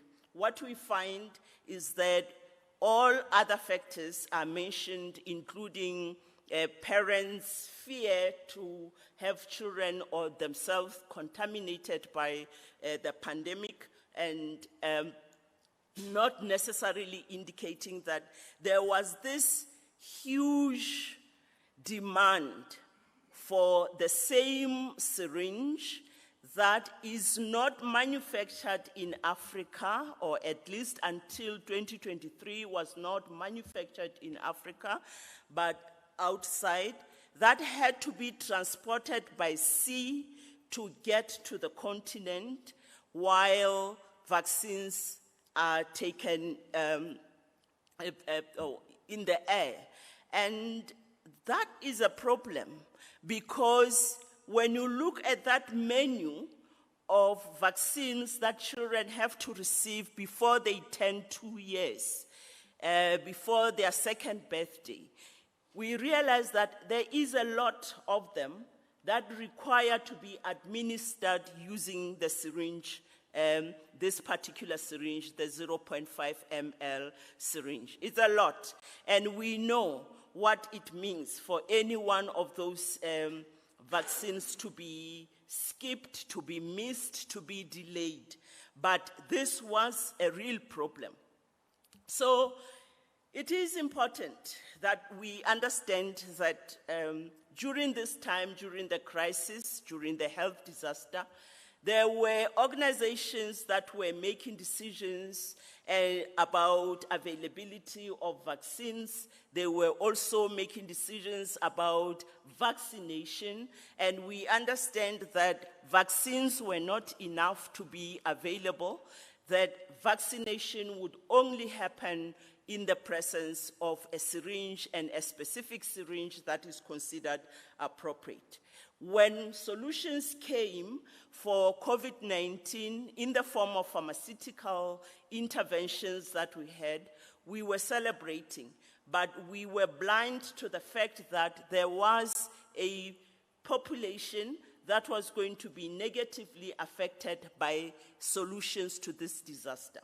What it means is that there was no child-centered approach to finding solutions to the pandemic, and perhaps we were encouraged by the fact that initial studies had already cleared children. The initial studies had already indicated that children were not susceptible to the infection by COVID-19 the same way adults were. But in a way, this was misleading the world, because we only came up with reasons why there were delays in the delivery of vaccines, which were not so similar to other times in the past where countries were found to have not met their immunization targets. There were disaster-specific reasons. There were pandemic-specific reasons that contributed to delay, to zero immunization, to under-immunization of children. And at the center of that is autodizable syringes, the 0.5 ml autodizable syringe, and future research needs to take this into account. Thank you very much, colleagues.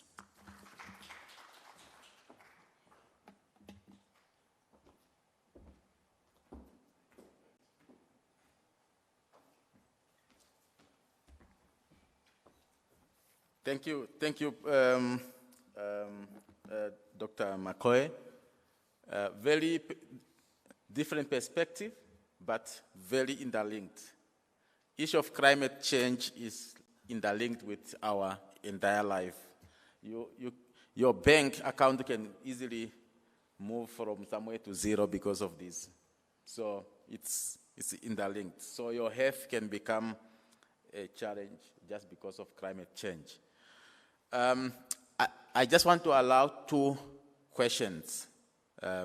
Yes, Prof. Can someone assist with the microphone here?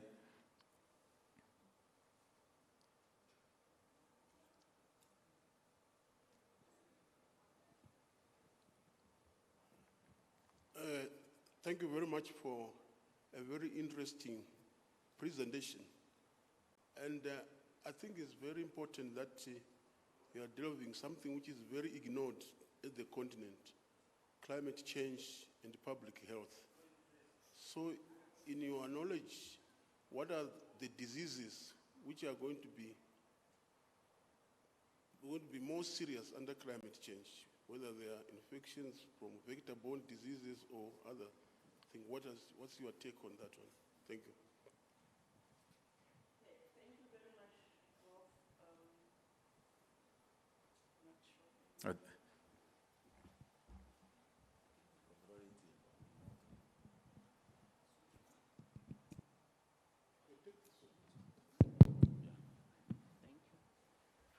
Thanks, Prof, and thank you for the question.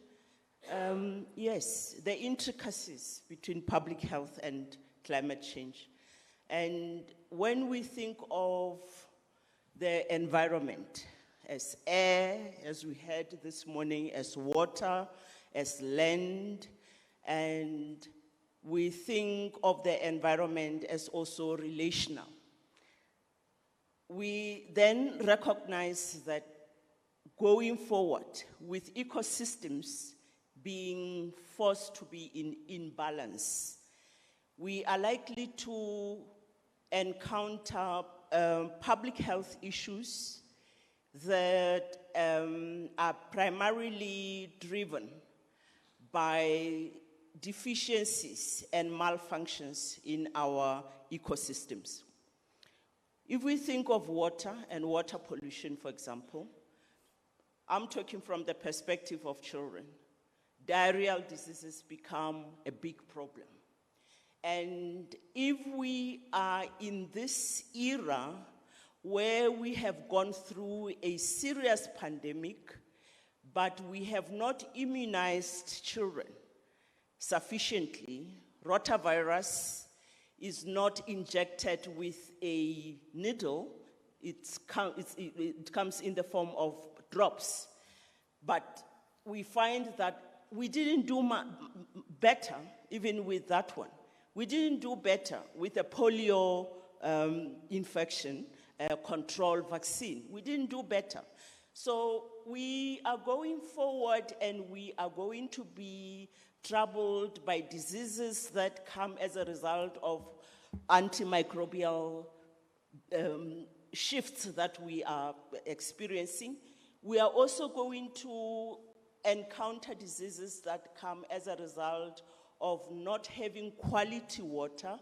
We are also going to have diseases that come as a result of general susceptibility that has come and arose from the fact that we are not adequately immunized as populations.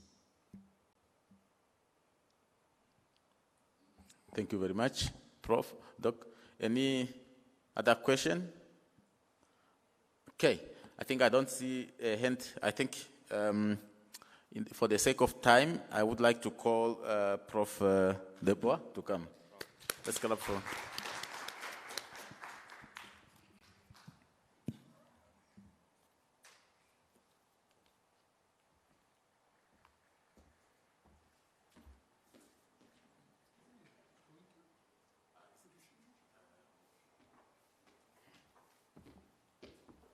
It's this one.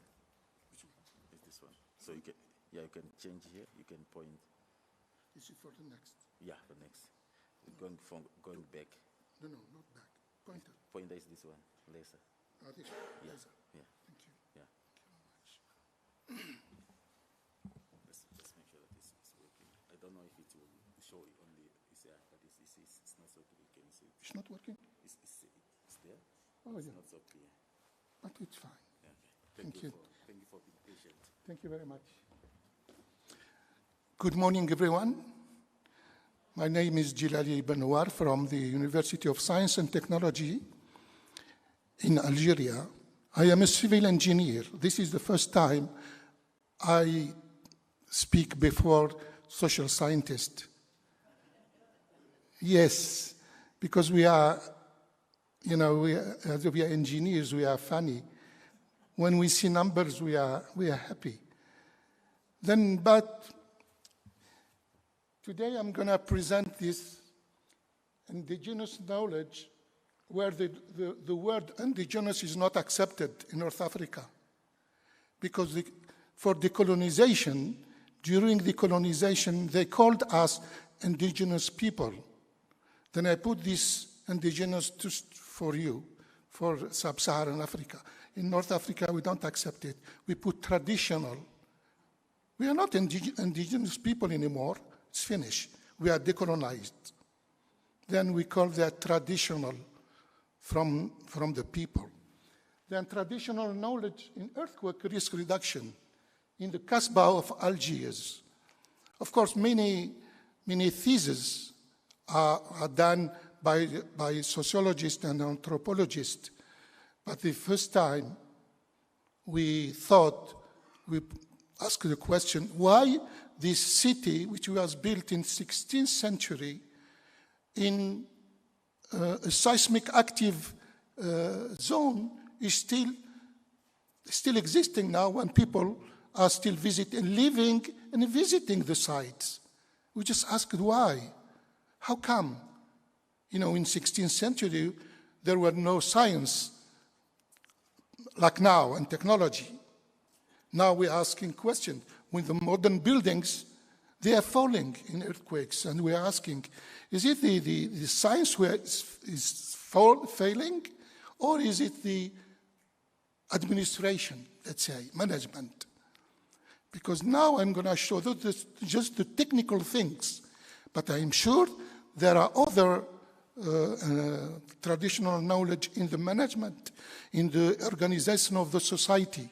And all these, I'm not going to show them, but I'm going to show just the technical thing which prevent this earthquake risk in that time.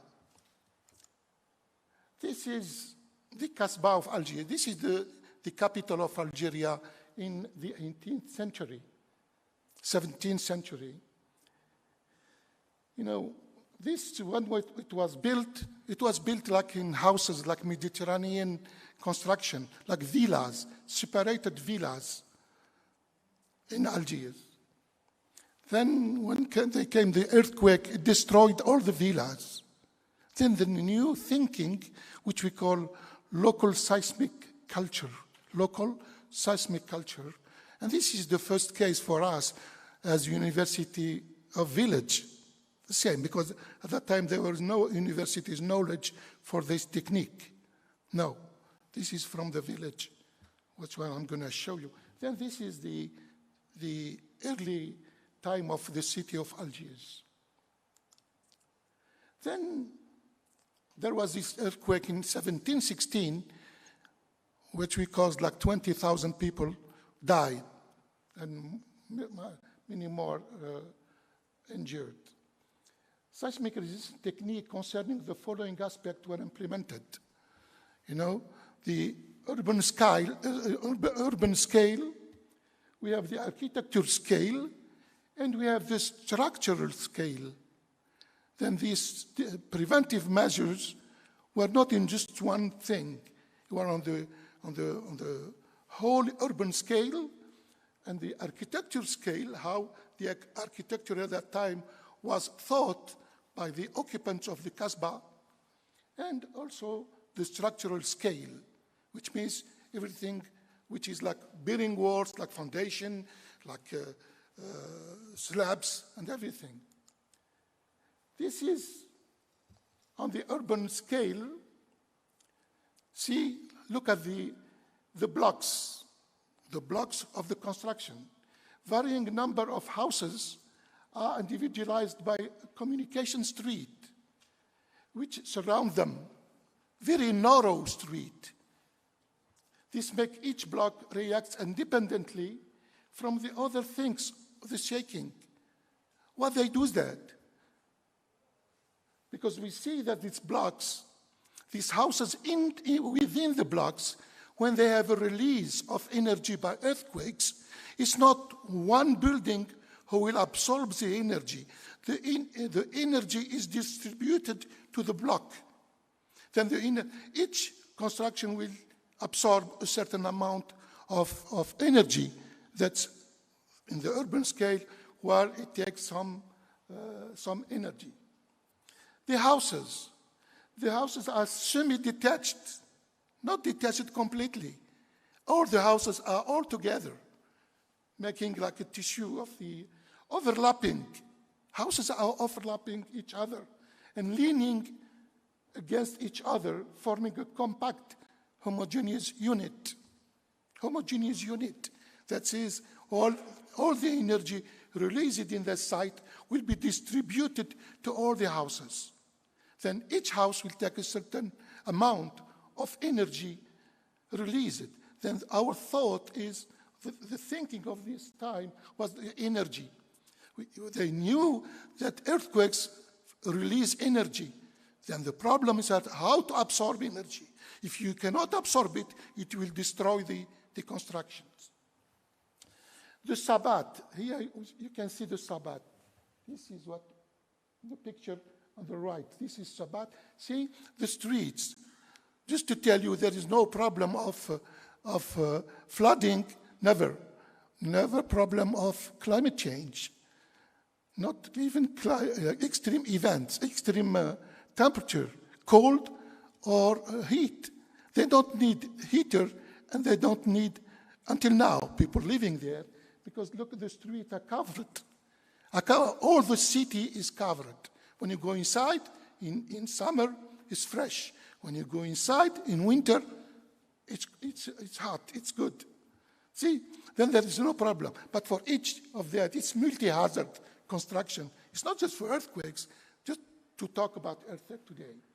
The Sabbat, see this picture in the right, the number of streets are covered by galleries, on top of which the houses extends at the first floor. And those creating a roofed passageway, or the street. They can be flat, or they with wooden locks incorporated in vaults, built of stones or bricks. These techniques of vaults, this technique of vaults, this is to transfer the energy from one side to another side, just to transfer the energy from this side to the other side by this vault. All the Casbah is with vaults. This, what we call them, discharging arches. They discharge in the horizontal, they equilibrate the horizontal charges generated by earthquakes. In urban framework, number of arches built out of stones or bricks allow transfer of horizontal loads to the ground. This is the technique of the arches. They transform the lateral loads into vertical loads, and they transfer it to the foundation to the resist. And by the way, we made some survey about the Casbah by the technique of vibration, and the foundation are all rocks. All these people, they built this Casbah on the rocks, where there is no amplification of earthquakes forces. If you build that on alluvions, you will be problems of amplification. And that's all these ideas. Now we know. Now this is what we are doing in earthquake engineering and dynamics of structures. Construction are not isolated elements, but compact dynamic blocks. See, this is dynamic blocks working together during earthquakes, absorbing together the energy released by earthquakes. This is how it looks. This is how the Casbah is built. If you go under the Casbah, you see these tunnels and with arches. This is which make the Casbah strong by its foundation. This is the Casbah here. Then reading construction technique, but you have to be an architect or engineer to read the construction technique. If not, you cannot see anything. You cannot see these techniques inside the Casbah. Reading construction technique were unfortunately facilitated now by the state of degradation. They are trying to reinforce them. It was easy for us to see all these, what we call anomalies that protected the Casbah for 5-6 centuries. State of degradation, which is predominant now in the minor heritage, the houses. Then we can see what is in the walls, in the foundation, in the roofs. The structure of masonry construction is divided into 4 parts. The vertical structures, load-bearing walls, the walls, load-bearing walls. Instead of now we use columns and arches. The horizontal structure, then we have walls and the horizontal structure, the floors and roofs. This is the horizontal structure which will resist the horizontal loads generated by earthquakes. The different crossing, like doors, windows, stairs. Nothing is left to hazard. Everything is taken. It looks like this is like a good university. Yeah. The architectural element, the overhangs. In the architectural scale, typology of houses, most of them have a central patio in the center, and the houses are built,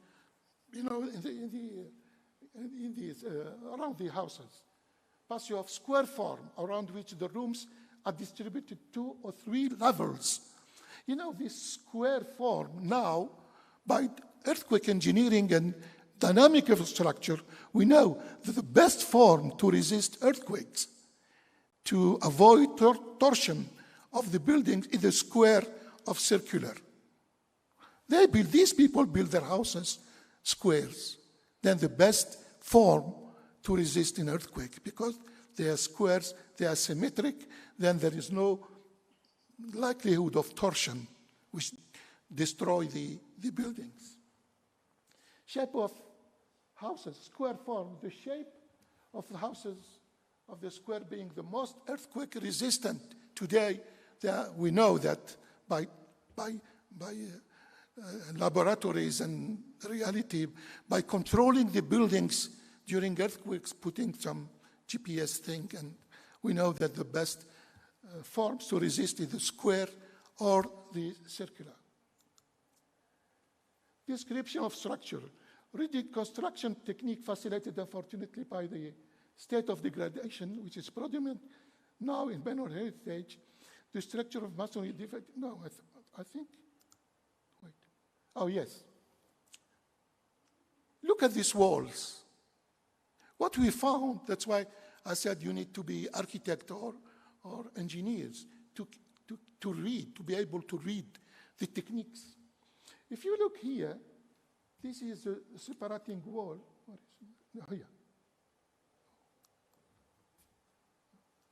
The first picture, you can see the wall, that is separating wall, with some woods in the corner. See? And they are equidistant, like about 50 centimeters. We thought, what these woods are doing into the walls. But when we took them to the laboratory to show people who didn't believe in this traditional technique that they are earthquake resistant, we put them on a shaking table in the lab. And the friction between the 2 different materials, the wood and the bricks or the rocks, the friction absorbed energy. Absorb the energy, some part of the energy of the energy released by earthquakes. See, all this wood will absorb energy. Then we saw that in the lab. And if you see also the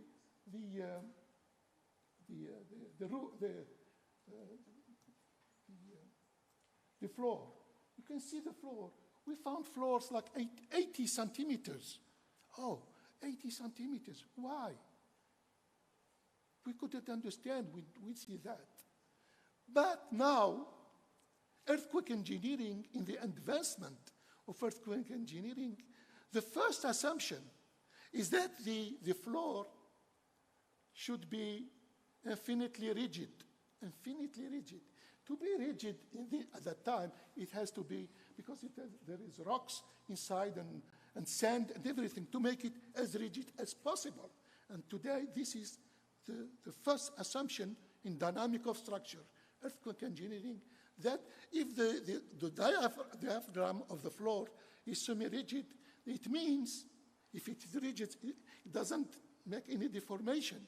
Then the lateral load coming from this side or this side will transmit the force of earthquakes through the infinitely rigid diaphragm to the other side and to hold the Casbah. Yes. And that's why they have these big floors to transfer the lateral loads transmitted by earthquakes. And you can see here too the same thing. These woods, and this is what we took to the lab.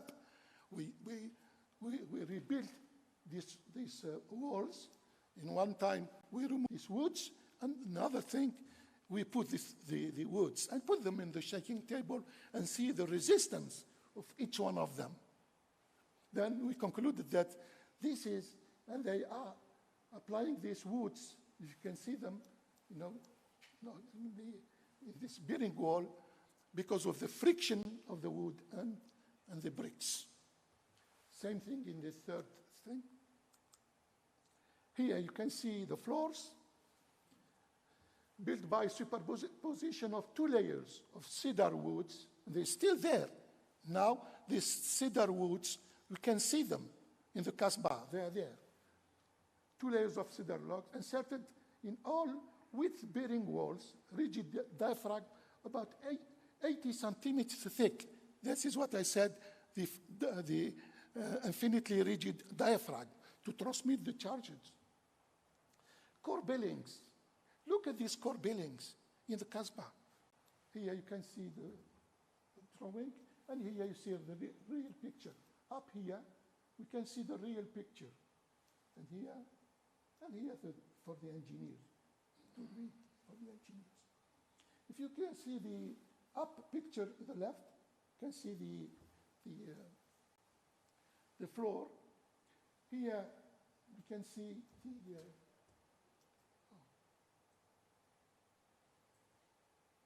the floor.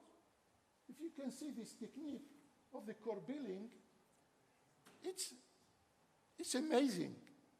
It's amazing how these people thought about this core billing, this balcony. Here you can see, no, I cannot show that. Anyway, here. Oh, sorry. We can see here from the people here, which is free. And here, fix it. Why? Because at that time, even these people at that time, they knew about the component of the earthquakes. There are 3 components. There are east-west component, north-south component, and the vertical component. If they didn't make this technique, they left it free, like this, free. Then when the earthquake, the vertical component would do that, it's free here. If it was fixed, it would destroy the building. But they left it free. This technique is amazing. Oh. Yeah. We can see the corbinic frontal balcony overhanging and supported cedar wood, logs forming an angle with the bearing wall. And you can see these woods here, the woods in the floor, they were going, more than 1 meter, almost 2 meters outside the buildings. Why? Why they did that? I don't know if by experience or by understanding, by vision, because the woods, they were making the floor if they were put just on the walls, I mean in the thickness of the wall, during vibration, during earthquakes, if the vibration were in phase, the walls, they're going in phase, that's good. But nothing happened. But in case where we call a dephasage, like this, the floors will fall down. Then they took these distances outside the walls, even if the walls vibrate or oscillate like this, there is no fall of the floors. Look also this. It's incredible, these local people, this traditional. Look at this wood here on the arch here, on the right. Now we know that if you have two structures with different rigidity, when there is an earthquake, they will vibrate, but not at the same rate. If they don't vibrate at the same rate, the upper part and the lower part, there will be destruction, because they don't vibrate at the same, they don't go at the same distance, vibration. That what you need is put some woods there to equilibrate this vibration and absorb the energy, some parts of the energy released by earthquakes. See? And we can see them here in the picture in the right. And these people, structure are different rigidity. Now, in earthquake engineering, we apply that. We do some techniques now. We have modern techniques to put on the building to absorb the seismic energy. Another thing we found, we couldn't believe that at that time, in 1700, they knew what is seismic base isolation. What does it mean? It means they isolate the building from the soil, because earthquakes, they vibrate the soil. But if you isolate the building from the soil, the isolation technique, what will they do? They absorb energy. What we found, because they are doing some works, look, under the foundation they put some woods, cedar woods. How? Cedar woods. Then you see the foundation is isolated from the ground. When they have earthquakes with the weight of the building and the soil, you have in between, you have these cedar woods. And you have the rolling of the two structures, the soil and the building. And this technique, I don't know how they thought about it. But now we use in earthquake countries like hospitals and mosques and stadiums, and because there are a lot of people, they go there. We use this technique not with woods, but with modern seismic isolation devices. We are using it now. Then you see how these people, they were advanced in technology. But people didn't believe until we made them on the lab, on the shaking table, and when we put real earthquakes, and to see the behavior of this construction in the Casbah of Algiers. Then, now they are convinced. But they said, okay, no, we said we should adapt these things. We should make research, not to lose these techniques. These techniques can be exported to many countries in the world, because they are tested for 5 centuries in really seismic active zones. See, this is a project of European 11 European universities and University of Science and Technology in Algiers. When I visited the mosque, which was built in 1907 in Algiers, there was a question, how come this mosque resisted the earthquakes It should be something like the Kasbah, because it is within the Kasbah, the mosque. And they said, something is different. Something, we have to look what is different in structure to try. These people from Europe, what they found is this arch. They said, this arch, we don't have it in Europe, with double curvature, double, one like this and one like this, in the two direction of earthquakes. Oh, they said, okay. Then we draw it, and they rebuilt it here. We took it to Rome, and the shaking table of Rome. Here. Yes, to show that the mosque, which was built in 1907, is resisting the earthquakes even now because of this arch. Then we took it. You can see here how every point of the arch was with the camera and thermic camera and everything. This is in the right. You see the inside the mosque with the arches. And we put it on the shaking table on the in Rome. I don't know if the video is working. Try the video, please. Try the video if it's working.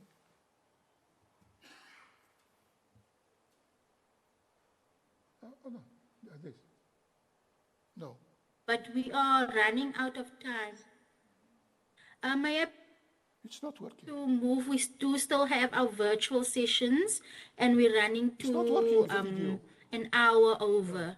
Okay, a half an hour over. May I please ask that we proceed as swiftly as possible? I'm just watching the time that we still have 2 presentations to be done. Thank you. Discovering and adapting these indigenous techniques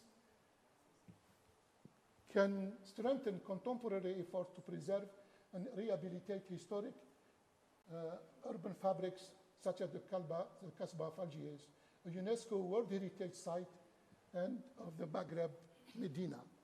There are many Medina like that in the Maghreb. The recommendation emphasizes the need to integrate traditional earthquake-resistant technique such as timber reinforcement, linking the masonry to floor system into modern restoration standards and building a regular heritage inside. You know, these people and their philosophy of resisting earthquakes were not talking about earthquakes, because earthquakes, they never killed anybody. Earthquakes, they never killed anybody. Then they're designing their own disasters. Construction, the civil society. Then I was surprised that during the 2 days, with social scientists exposing their research, not even a word of vulnerability was said. Not vulnerabilities in reality, not vulnerability, vulnerabilities, physical and social vulnerabilities. Because the problem may be created not only by the physical vulnerability, but by social vulnerability. And this is very important because you have the vulnerability maybe of the administration, error of administration, maybe vulnerability of organization, maybe vulnerability of the management system. All these vulnerabilities should be taken into account, not the hazard, not the natural hazard, not the natural phenomena, because people, civil society, by their ignorance or their negligence, may create this disaster. And we said we design our disasters by ourselves. All the disasters, whatever they are designed by human. That's why social sciences and humanities are very, very important in disasters, not engineers. Engineers, they believe they can resist these earthquakes by these small, what we do today. But earthquakes, you know, magnitude 4, it's like an atomic bomb of Yokohama. Yokohama. How we can make resistance of energy released by an atomic bomb of magnitude 4, that's all. I'm not talking about 8, 7. Then, thank you very much for your attention. Thank you.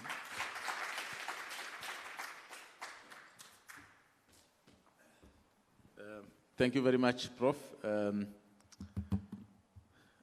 I was just thinking that maybe we need to have a public lecture before you leave Namibia. So, yeah, because of time, I'm only going to allow 2 brief questions. I know we are out of time, but we also need to hear.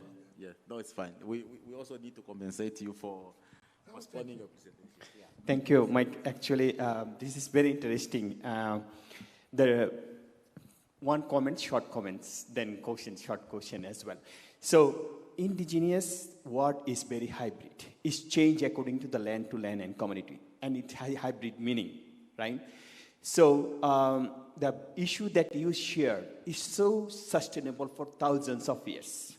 The problem is now, whatever infrastructure we are talking is becoming profit, industrial profit. So that's why they are not recognizing the traditional long-term sustainable because they do not see profit on it.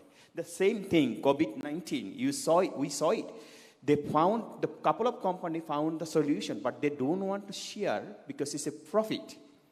And that's why they don't want to profit.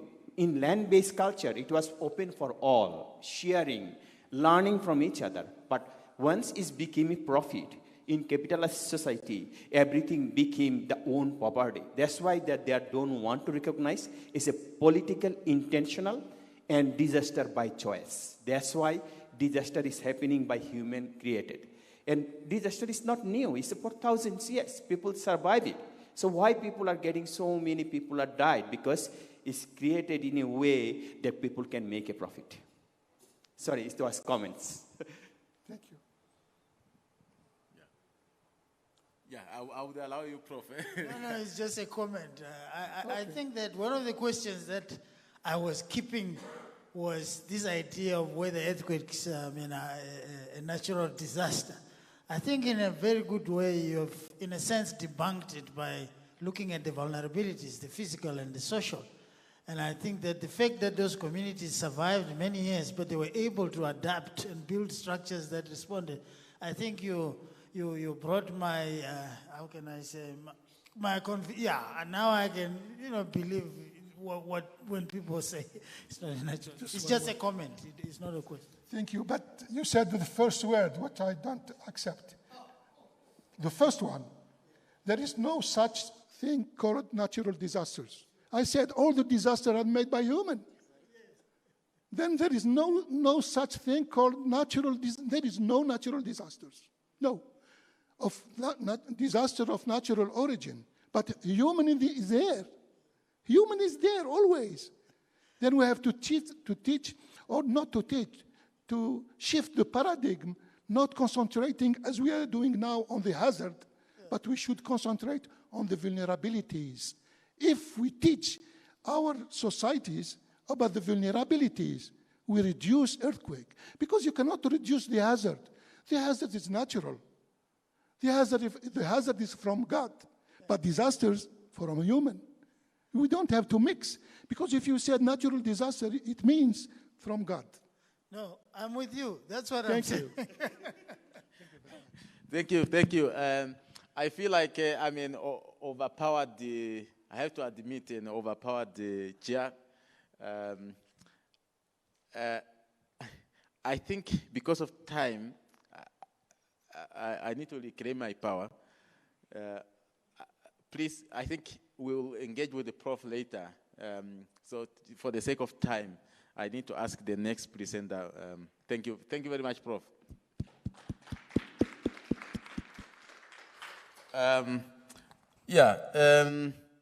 The next presenter, can I get confirmation whether Juliet Linokunda is online? Juliet? Yes, thank you. I'm here. Please share your presentation and go ahead. Juliet will be presenting about developing a framework for integrating climate resilience into urban sustainability at Mutapa Open Market in Gweru, Zimbabwe. Please go ahead.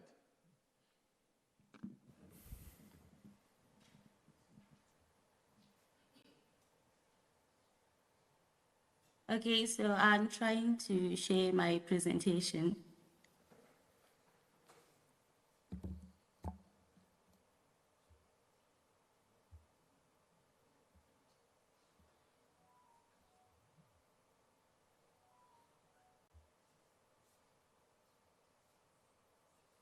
Hello, can someone help me with sharing my presentation? The technical colleagues, do you have the presentation? Okay, they seem they don't have it. While you are getting ready, I would like to know whether Dr. Maposa, Dr. Maposa, is that correct? Is ready? Yes, I'm there online. Please go ahead and share your presentation. Thank you. Let me try and share.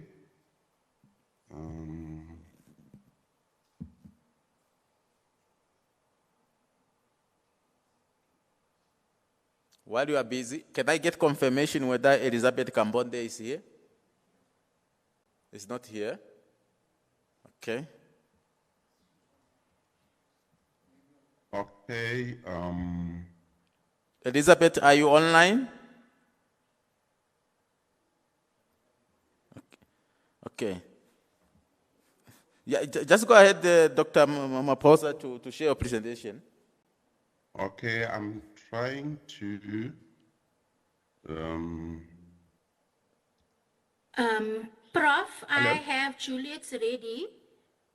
This is Khadija Khan. I have Juliet's ready to be flagged, if you can hear me.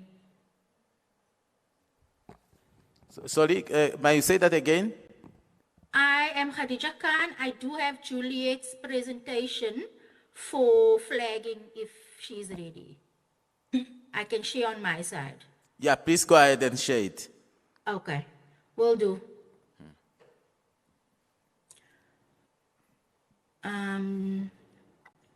It's sharing. Just allow me 1 second. Okay, over to you, Juliet. Okay, thank you so much, ma'am. Am I audible? Yes, Juliet, go ahead. We can hear you. Okay, thank you. So, hello, everyone. My name is Juliet Shidoshashe Runokunda, and I'm an MPhil student at Midland State University in Zimbabwe. So, I'll be presenting my paper titled Developing a Framework for Integrating Climate Resilience into the Sustainability of Gweru's Mutapa Open Market. So, the co-authors, that's myself and Professor Mark Mata from Midland State University. Next slide, please. So I'll start with the big picture. So open markets, these are the lifeblood of urban economies, yet they're increasingly vulnerable to the impacts of climate change. So on this research, we were focusing on how can Gweru's Mutapa Open Market enhance its climate resilience while promoting market sustainability. So that's a picture of the Mutapa Open Market during the rainy season. Yeah, we can see the muddy conditions and the stores that are not well structured. Can we have the next slide, please?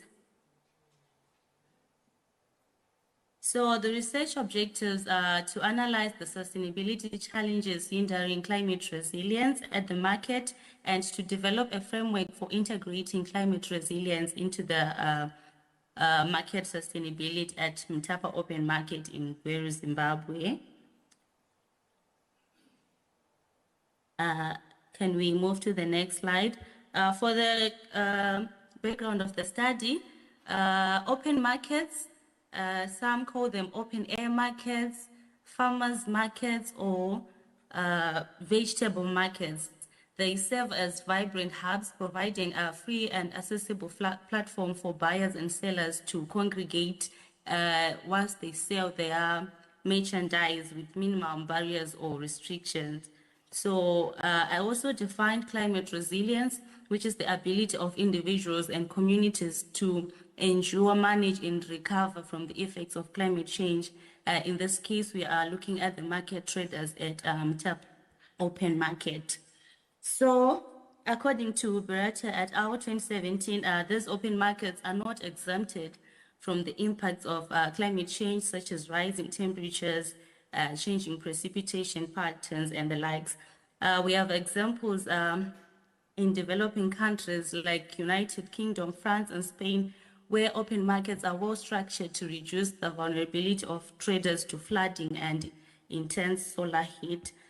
Examples of some of those markets in developing countries include the Grand Bazaar in Istanbul, the Camden Market in London, the Taladai Market in Thailand. Can we move to the next slide?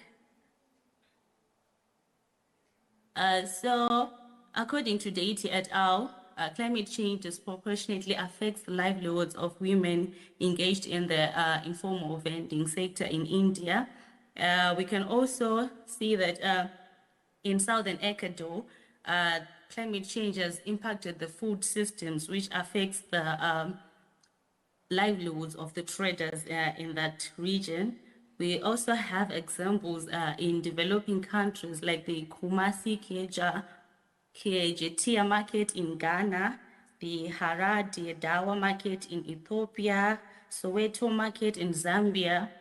In Zimbabwe, we have the Mbare Musika and also the Gweru Mtapa Open Market. So the current state of the Mtapa Open Market exposes traders and their merchandise to the vicissitudes of weather, including strong winds and rain, and also intense solar heat.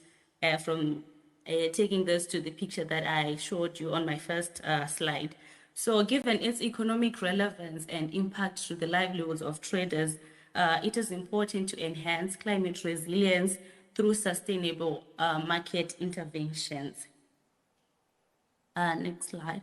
So for the research methodology, this study utilized a descriptive case study design, which are triangulated qualitative and quantitative approaches. So for the quantitative research approaches, we had closed-ended questionnaires that were administered, self-administered in the study area. So for the qualitative approaches, we had interviews with key informants, which included the district environmental officer from the Environmental Management Agency, known as EMA, and the Gweru City Council official, housing official, and we also had the Mtapa Open Market Vendors Association, a representative from the market, from the vendors. For quantitative data analysis, we used SPSS, descriptive statistics, and also qualitative data, which utilized thematic analysis. So all this led us to the triangulation of results, which were used in the developing of a framework to integrate climate resilience into the sustainability of Mtapa's Gweru Mtapa Open Market. Next slide, please. So our results, the study from the field observations, we came up with a problem map which shows the existing sustainability challenges at Mtapa Open Market. So that part in yellow, that's the market. And I don't know if the pictures are visible, but the pictures show the challenges that are that are existing currently at the market. So we have muddy conditions during the rainy season. We can see the vendors encroaching into the main road, causing congestion. We can see that there are poor poorly designed vending stalls at the market, which exposes the traders to the vicissitudes of weather, as I had mentioned earlier. We also have the market is also located in a wetland environment, and there's also a stream nearby. As we can see from that picture, we have the river source being polluted by the litter that comes from the market. We also have the market is located adjacent to a graveyard, Tapa Cemetery, and you can see, I don't know if it's visible, but there are the proliferation of illegal dump sites within the graveyard. And we also see that there are illegal structures that are being used by traders who spend the night at the market, among other challenges that are on the problem MIP as shown. Can we move on to the next slide? So the results also indicated that adverse patterns promote operational challenges as seasons change, whereby the majority of the respondents indicated that the rainy period occurring from November to March posed significant challenges to their vending operations, followed by the hot period. As you can see that they have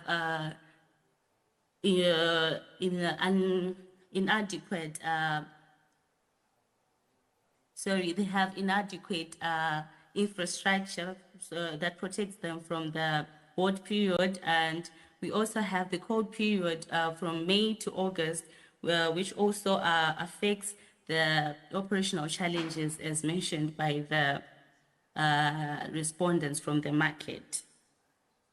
Next slide.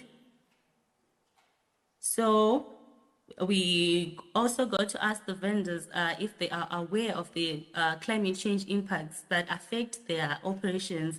So 94% of the traders reported that they lacked awareness in the impacts of climate change on their daily operations.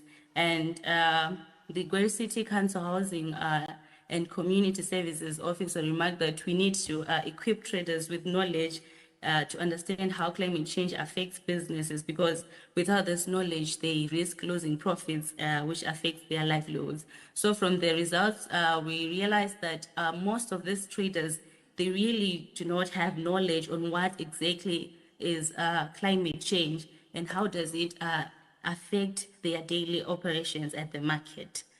Next slide, please.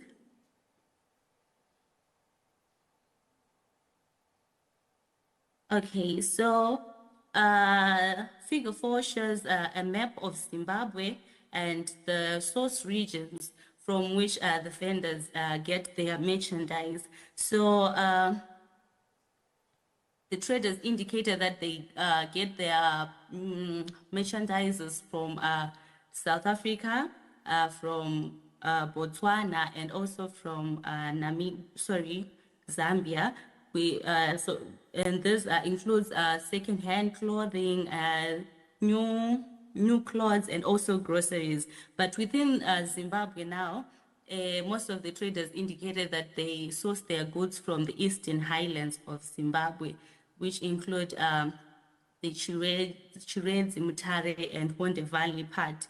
And also, they also get some of their merchandise within the Midlands province, where Gweri is located, and these are the farms within the area.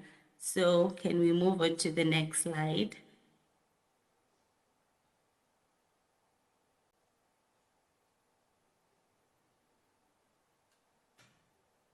Okay, so now we'll move on to the discussion section, whereby we realize that in developing countries, over 80% of informal vendors operate in open markets, which face dire climate challenges. So the findings from our study highlight the significant impact of climate change on the sustainability of the market, which exposes the traders to operational challenges, as we have indicated. So the traders operate unknowingly within this climatic shocks and stresses, mainly due to lack of awareness and on climate change impacts among them.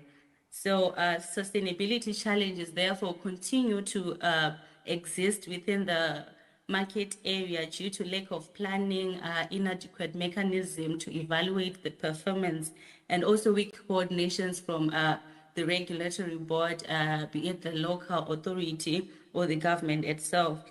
And also insufficient financial resources allocated for market improvement. As we all know that these markets, these open markets, no one really prioritizes their development, and people just operate in a chaotic and haphazard environment, which also exposes them to various, which exacerbates their vulnerability to climate change. So by recognizing urban markets as integral components of sustainable urban development, we not only address the economic and social needs, but also enhance the long-term resilience for cities like Gweru amidst climate change challenges. So this research developed a framework which can be used to integrate market sustainability into the development and climate resilience of the market, as shown in figure 8 below. Can we move on to figure 8?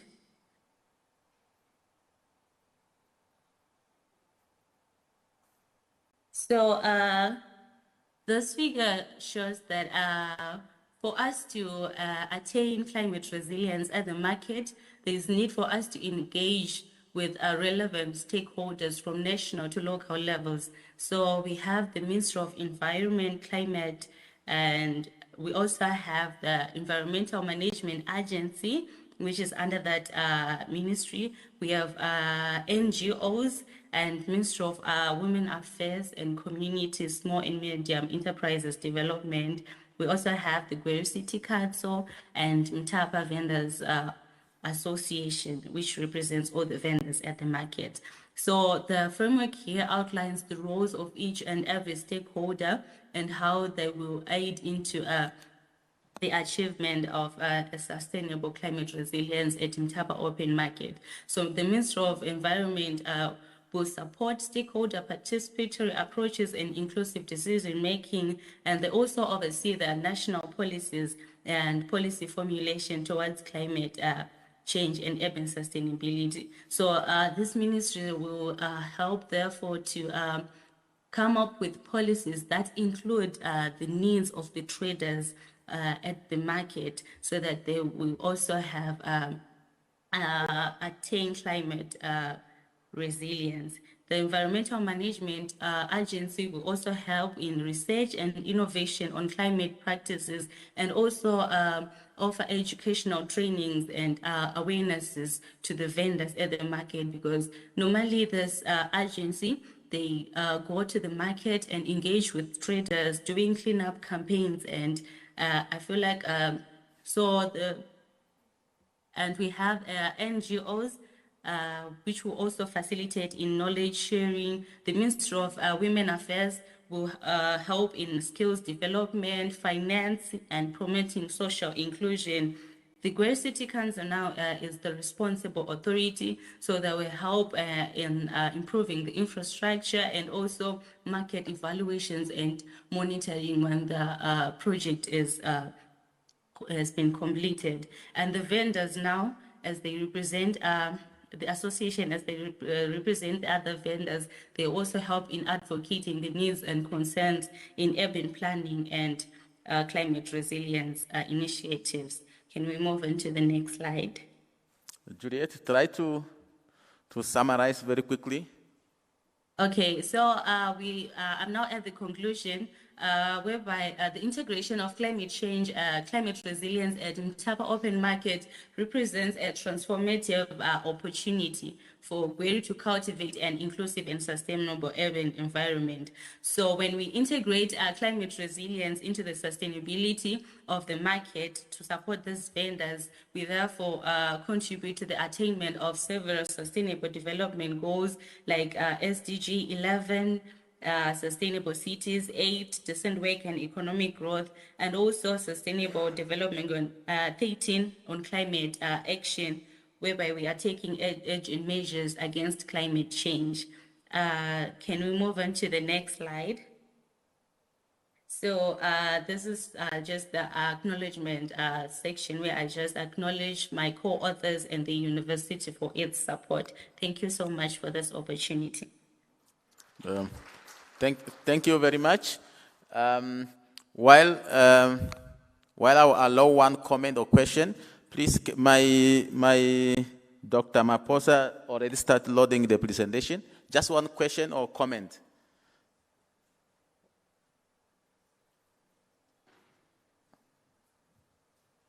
Online, do you have any question or comment? Those of us who are online?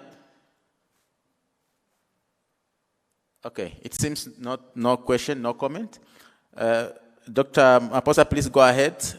Try to move a bit fast. Things like literature review, and try to skip those ones.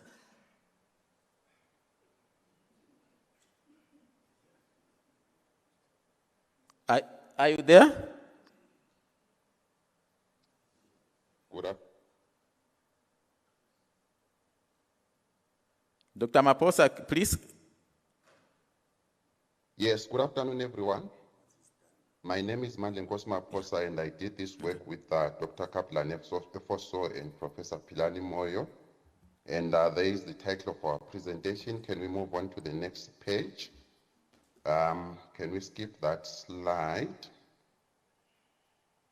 Yes, I basically want to talk about climate injustice. I think borrowing from what the keynote speaker said in the morning about looking at environmental justice, not just as an issue of looking at land and injustices in terms of accessing land, water, and so forth, but going beyond to look at issues of relational injustice. So there we have a picture where we have on the left a game reserve, and on the right we have a surrounding community. So these are communities that are living side by side, and we want to basically understand how is it that they are affected by climate change, and how is it that they adapt to climate change.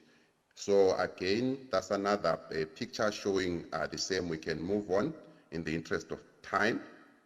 So it is an acknowledged fact, as we have already heard all morning, that climate change is causing havoc in socio-ecological systems in Southern Africa. And this, amongst others, includes biodiversity loss, food insecurity challenges, and resource conflicts. And maybe as a big picture, between 1970 and 2020, approximately 73%, that is of monitored, we underline the word monitored vertebrate species, were lost. And this is an alarming statistic, especially for Africa, given that approximately 62% of the rural population directly depends on ecosystem-based resources to ensure food, water, energy, and health security. Let's move on.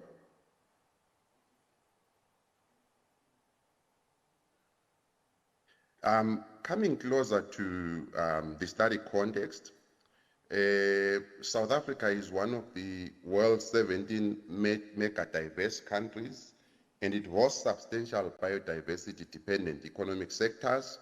As an example, in terms of employment, it is estimated that it generates close to 500,000 jobs. And in terms of tourism revenues, it rakes in around 31 billion rands. And in this context, it is unfortunate that the country is grappling with extreme inequality, unresolved land reform processes, and highly vulnerable rural populations, amongst others, especially in our case study of the Eastern Cape. Let's move on. So what we see is that in terms of existing knowledge, there is a tendency to focus on ecological and economic analysis of conservation, such as biodiversity loss, tourism revenues, or management efficiency. And we pay little regard for how conservation processes intersect with social inequities and climate vulnerability. And as such, in this presentation or in this research, we sought to ask how the expansion of and governance of private conservation areas in the Eastern Cape intersected with climate risks and historical social inequities to produce and reproduce environmental and climate injustices for local communities. So we can move on. So the tendency is when we look at climate justice, we tend to look at them from the perspective of the global north versus the global south. But even within the context of the global south, there are these climate injustice challenges, as we are going to show. So in terms of the analytical framework, we are leveraging on the political ecology framework, which helped us to analyze the uneven distribution of costs and benefits, and which also put a spotlight on how the existing arrangement reinforce existing inequalities. We also looked at environmental justice as a conceptual lens, and the issue of equity, focusing on distributional, procedural, and recognitional dimensions. Let's move on. In terms of our methods, this was a qualitative study as we sought to gain in-depth insights into the participants' lived experiences, that is those from the game reserve and the communities surrounding those game reserves. And we were looking at the Makana local municipality in the Eastern Cape in South Africa, which is dogged by high poverty and unemployment levels, making it a critical case study for examining climate and environmental injustices. So Amakala Game Reserve is approximately 69 square kilometers in terms of its expanse, whereas Lalibela, which is one of the game reserves under study, is 62 square kilometers. And of note with those two game reserves is that Lalibela is engaged in what they are calling a substantial ecosystem reset initiative, where they are turning hitherto fruit farms. They were farming peaches and prunes, and they are turning those into game reserves. And whereas Amakala Game Reserve was constituted through combining 8 adjacent farms, previously livestock farms, into a single reserve. This was in response to a 6-year drought that dogged that area from 1989 to 1995. Let's move on in the interest of time. So what is it that we found in terms of the climate risks and vulnerabilities that the surrounding communities and the game reserves are facing? There are environmental stressors, particularly drought and erratic rainfall patterns, which are linked to increased difficulty in maintaining agricultural livelihoods and biodiversity. So there on that table, I'm showing some of the quotations that reflect on those key issues: water scarcity, agricultural disruption, and biodiversity loss. Let's move on. And then in terms of whether or not communities are benefiting from the establishment of these game reserves, yes, there are indeed benefits in terms of employment, in terms of infrastructural projects that are rolled out, in terms of training opportunities that are availed to the communities. But as you can see from the table, the communities are not satisfied. So they feel marginalized and unsupported by these reserves, although they do acknowledge that there is some benefits that they are getting, but it is on a limited scale. Again, this speaks to issues of distributional injustices, as it were. Let's move on. And then access to natural resources and land. The establishment of these reserves partly involved some land dispossession, as these game reserve owners are procuring land, and hence what we are getting is that the poor are having limited access to land and natural resources, which remains a critical concern. And because of the nature of game reserves, where they exercise or they use fences and so forth, this then tends to limit farming, grazing, and access to other resources, including access to what they call ancestral graves, which has cultural implications, as it were. And then there is also unequal access to water, as reserves have greater access to water as compared to the surrounding communities, as you saw in that picture that I showed there earlier on. Let's move on. And then with respect to governance, we sought to find out whether communities were involved in any shape or form in terms of the governance of these reserves, because these are reserves that actually have some of the resources that the communities need. And what we found out is that as much as these reserves are assisting the communities, they are doing so without the full participation of the communities. So there is no representation. For instance, if there are foundations or boards, there are no representatives from the community members, and therefore decisions are made without meaningful community input. So there are no community reps on the boards. I've already highlighted that.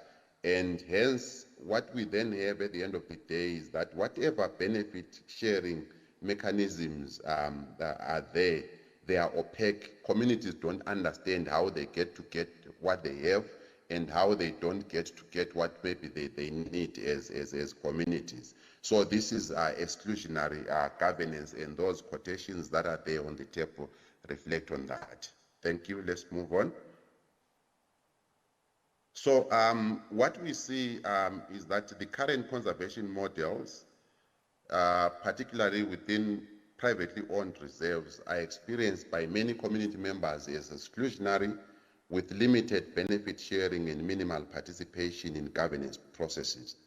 So private conservation perpetuates inequality and climate vulnerability. Access to critical resources such as land, water, and ancestral sites has been constrained, reinforcing historical patterns of marginalization. So our key message, therefore, is that we cannot look at conservation as something that is socially sustainable without addressing the underlying governance deficits and inequities in benefit and resource distribution. Last slide, please. So to maybe deal with some of these challenges, there is need to develop a framework that will formalize benefit sharing agreements that are legally enforceable, transparent, and subject to regular review. There is also need to consider establishing co-managed buffer zones or peripheries around reserves that permit controlled community grazing, subsistence farming, and resource collection, which can significantly mitigate livelihood impacts and reduce conflicts. And lastly, there is need to consider adopting co-management models that will promote shared authority and accountability in conservation planning and implementation, aligning with the spirit of programs like the People and Parks program in South Africa. I thank you. Thank you very much for keeping in time. I just want to allow one comment or one question to you. Any question or comment? I don't see any hand. Those colleagues who are online, any question or comment? Okay, I think it's past lunch time. There was Everson Dolovu. I was advised that you belong to another afternoon slot. Yes, I think we will, at least I was advised that way. I think we will try to coordinate so that you are added on the afternoon. My advisor said on the other room, but yeah, I think as chair I will have to end here. We have to stop here and then we go for lunch. Thank you very much for your time. Very interesting presentation. I think we'll reconvene after lunch. I'm not advanced on time, but I think Dr. Lunga will inform us. Yeah, but let's go for lunch for now. Thank you.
1, 2.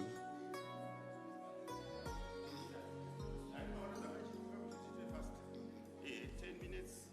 Before one go manya. Just one slide.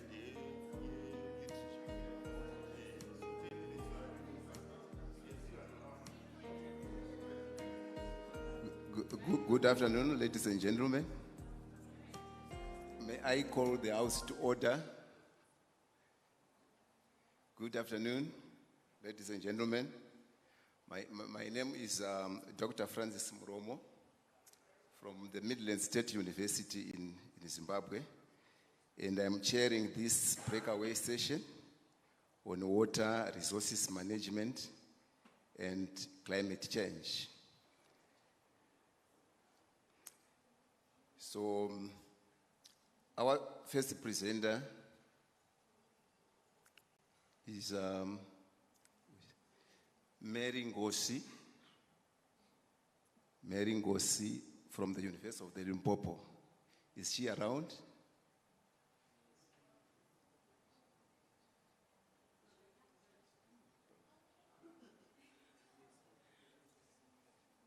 So it's 10 minutes presentation, then 5 minutes for questions.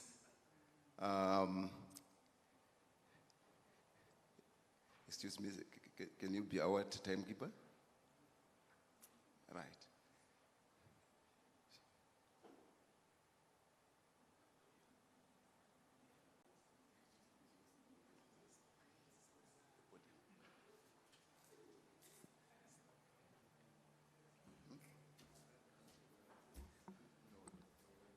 The moment she starts to say something.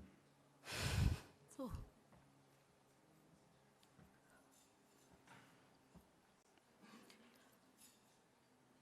Good afternoon. Just waiting for the presentation slide.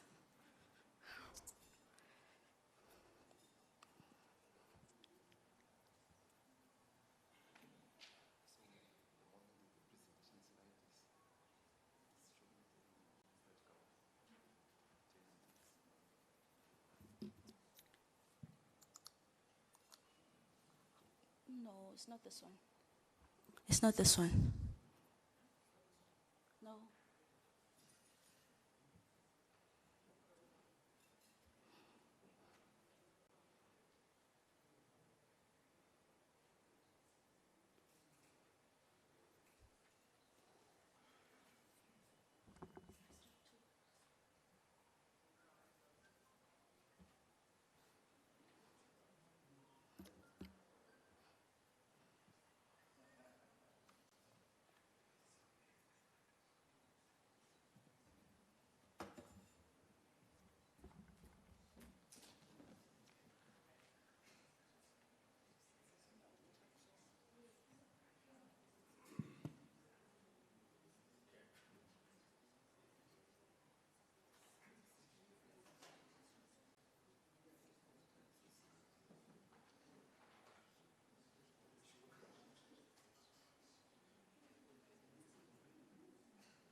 Hello, ma'am.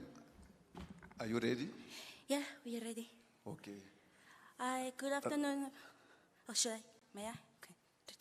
Good afternoon, everyone.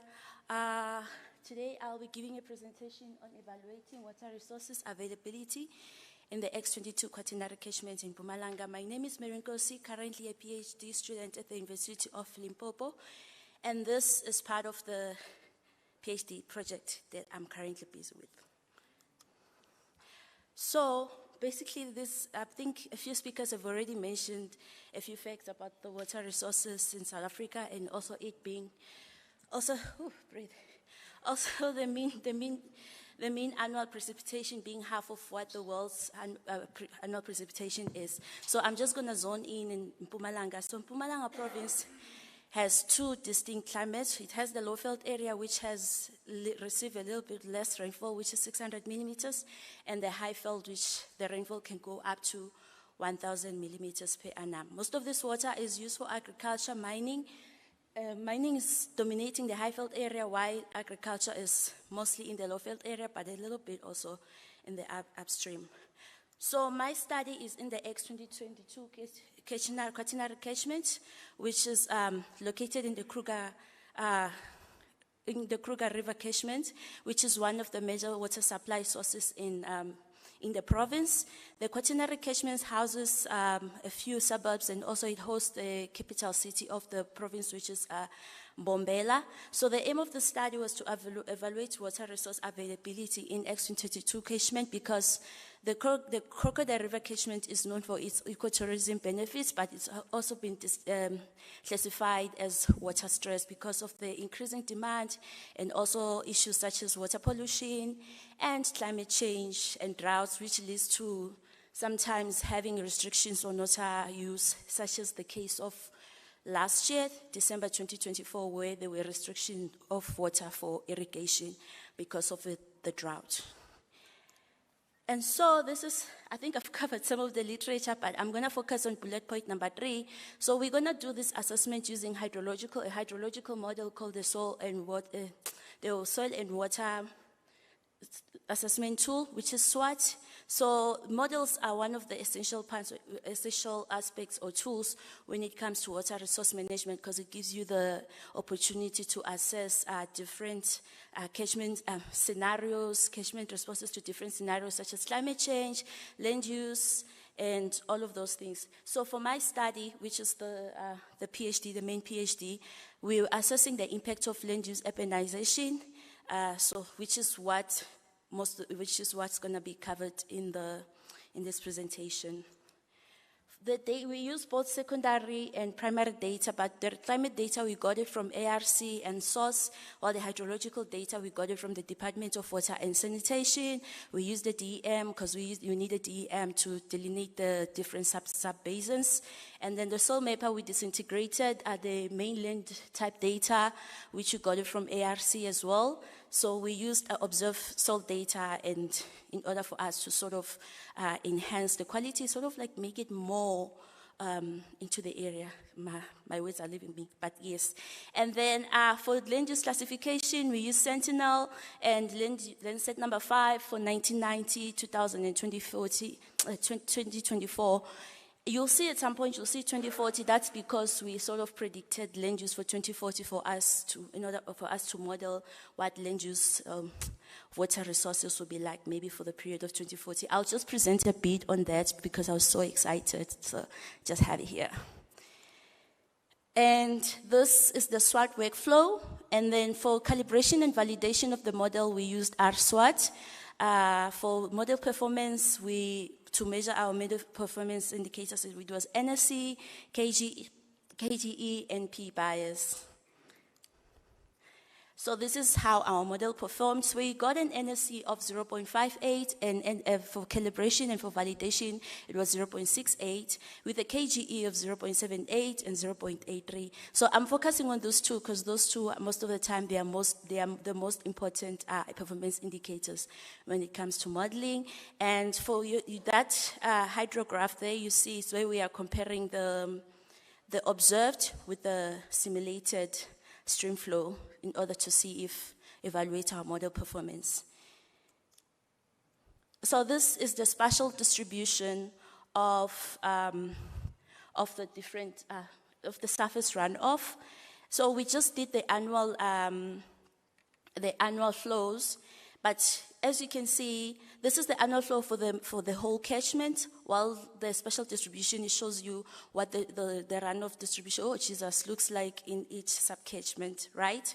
So what we've observed mostly is that in those catchments that are highly urbanized, sorry, I'm just going to skip because I'm almost out of time. So what we've observed is that the catchments that are highly urbanized, we observed that surface runoff was high, while the catchments that are more vegetated, they had higher infiltration rates.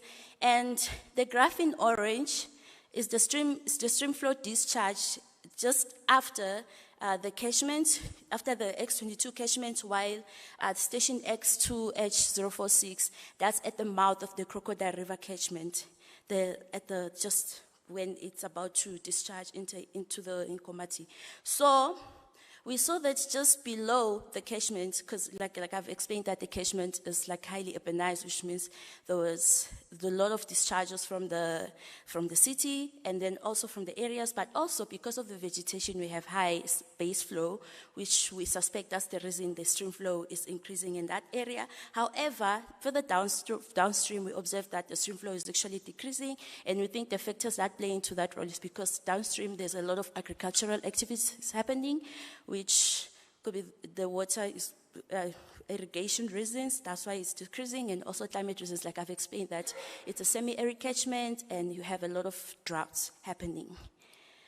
So, I think I've just covered it. Okay, but so, these are some of the conclusions that we come up to. So another thing that I should mention is that this is a downscale study of the Crocodile River catchment. So we wanted to have a closer look at what's happening exactly when you zoom in closer. So that's why we're advocating for hydrological studies to downscale for us in order to understand exactly the hydrology and the different factors that might be affecting the overall catchment hydrology and hydrological responses. And I would like to acknowledge NRF, EWCTA, the University of Limpopo, and my supervisors, Prof. Van Dol, Chigure, and Prof. Mativa. I skip a lot of slides, but if you have any questions, I'm sure I'll be able to answer, because they might be covered in some sections. Thank you for the opportunity. Thank you very much for the presentation. There we are, ladies and gentlemen. Any comments, questions? So we take 3 at a time, then she responds to that. Thank you very much for presenting in record time. Thank you for your presentation. I could tell you were nervous, but you did a really good job, so you should be proud of yourself and your work. I'm just curious about the quality control of your data in terms of the rainfall and the stream flow information. How did you deal with actually checking that data in terms of missing data or errors in the record, and how does that impact your study? Okay. Thank you. Next question. Yes, sir. Yeah, thank you very much for the presentation. You concluded with areas with vegetation has high infiltration, low runoff. Yeah, like that's the general listing. At the course of your study, did you find something different apart from the general understanding that when we have more vegetation, we have high infiltration, and when we have less vegetation, we have high runoff? So like in your studies, did you find something maybe that is abnormal from this conclusion? Okay. Thank you. Prof.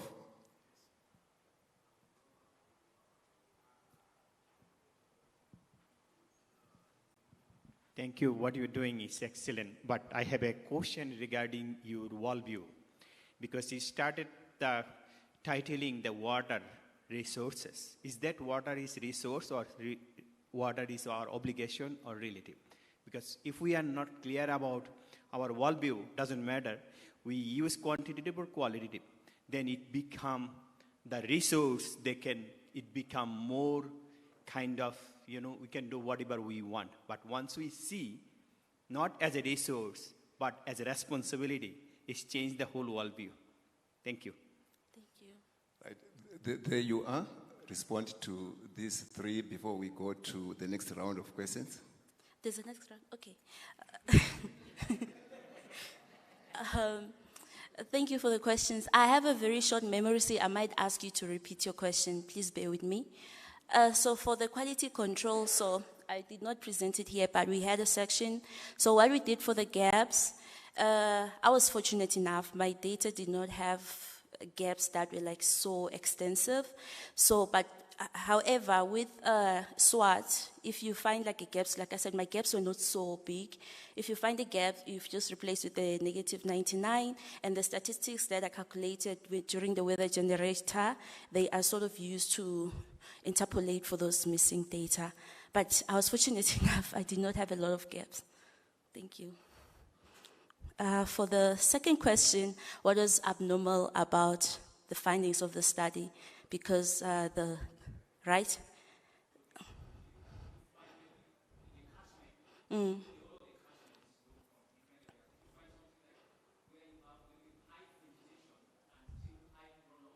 Mm.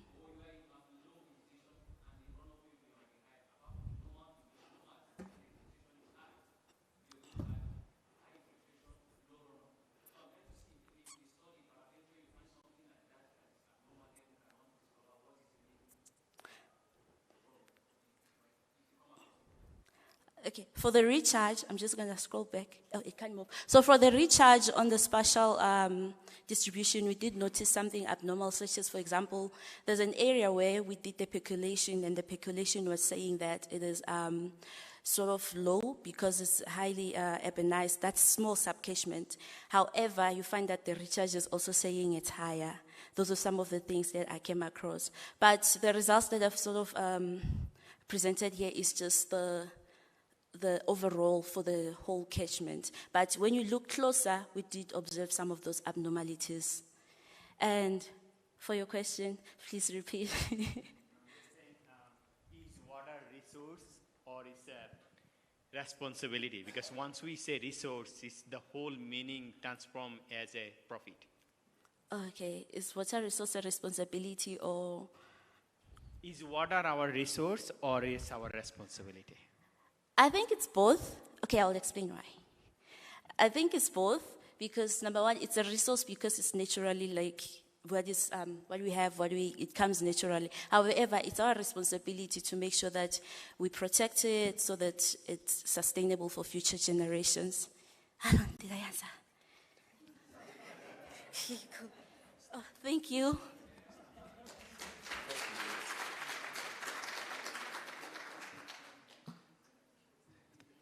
Thank you very much, ma'am, for the presentation.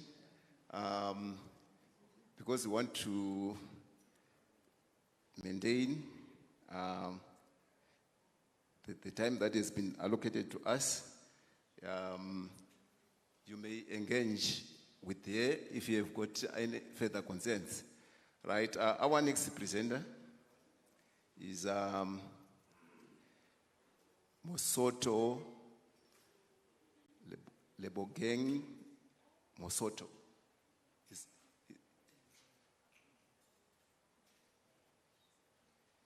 Is he around? Sorry, it's a she. I can't pronounce, you know, so sorry for that.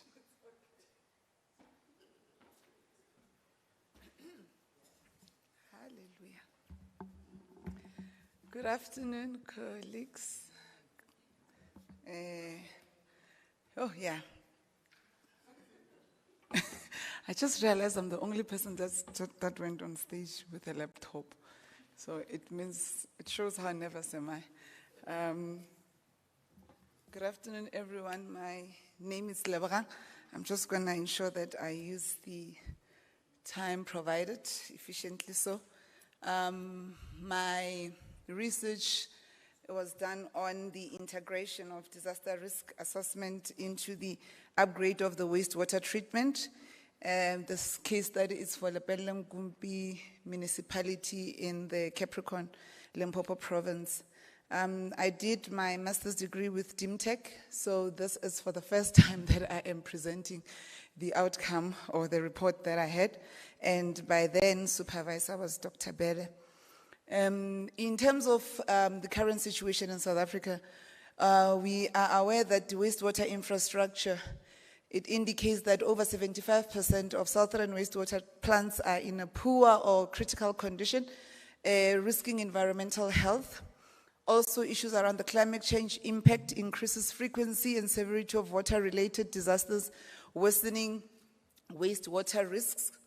And the study area that I was working on, as I've already indicated, is the Leboakgomo wastewater treatment in the Lepelle Nkumpi municipality, where we are currently seeing the wastewater treatment operating over 173% of the capacity, meaning that the current capacity of the wastewater treatment is about 2.5 it receives 2.5 megaliters of water per day, and this has been a challenge. The capacity is not sufficient. That means that the water that is being discharged, it's untreated effluent, and it is then discharged into the streams and pasture land.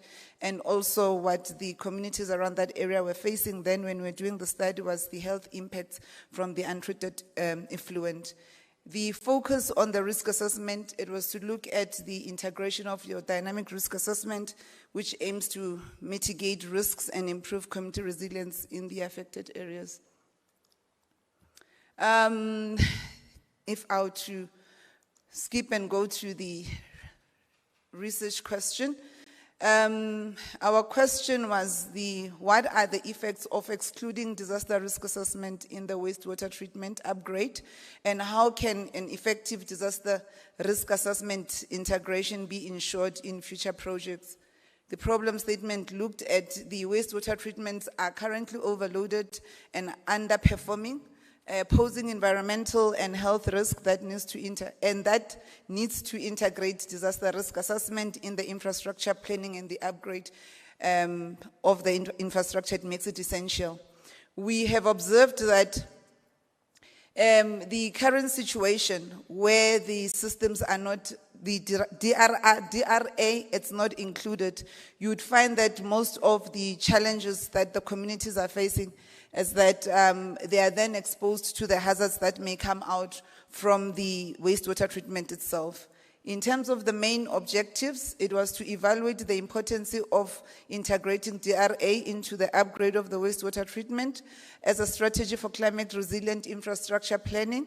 And also we then had to examine the legislative and the policy framework for DRA, and looking at the specific objectives, which was to assess the environmental and the community impact of the non-integration, and further recommend the strategies for the mainstreaming of DRR in the climate adaptation projects. The key literatures that we looked at, we did an assessment in terms of our international frameworks. We also looked into the national frameworks, and further looking into the integration of our IDPs and how they then inform issues around planning and project development. The contextual methodology, we looked at the qualitative descriptive approach. Data collection was done in terms of your document review. We did a semi-structured interview with some of the municipal and departmental officials. We also did a questionnaire with the communities, the councillors, farmers, and also the health clinics that are around the area. And also we just had to do kind of your field observations. So we did a lot. I did a lot of observations because of some of the things that were coming out was that the livestock around the area, as they were drinking the water, the untreated water, they were then having would I use the expression? Yeah. When they, yeah, the outcome of the stomach, if I were to call it that, that of the animals, you would find that if you open it up, you wouldn't actually eat the intestines because of the after effects.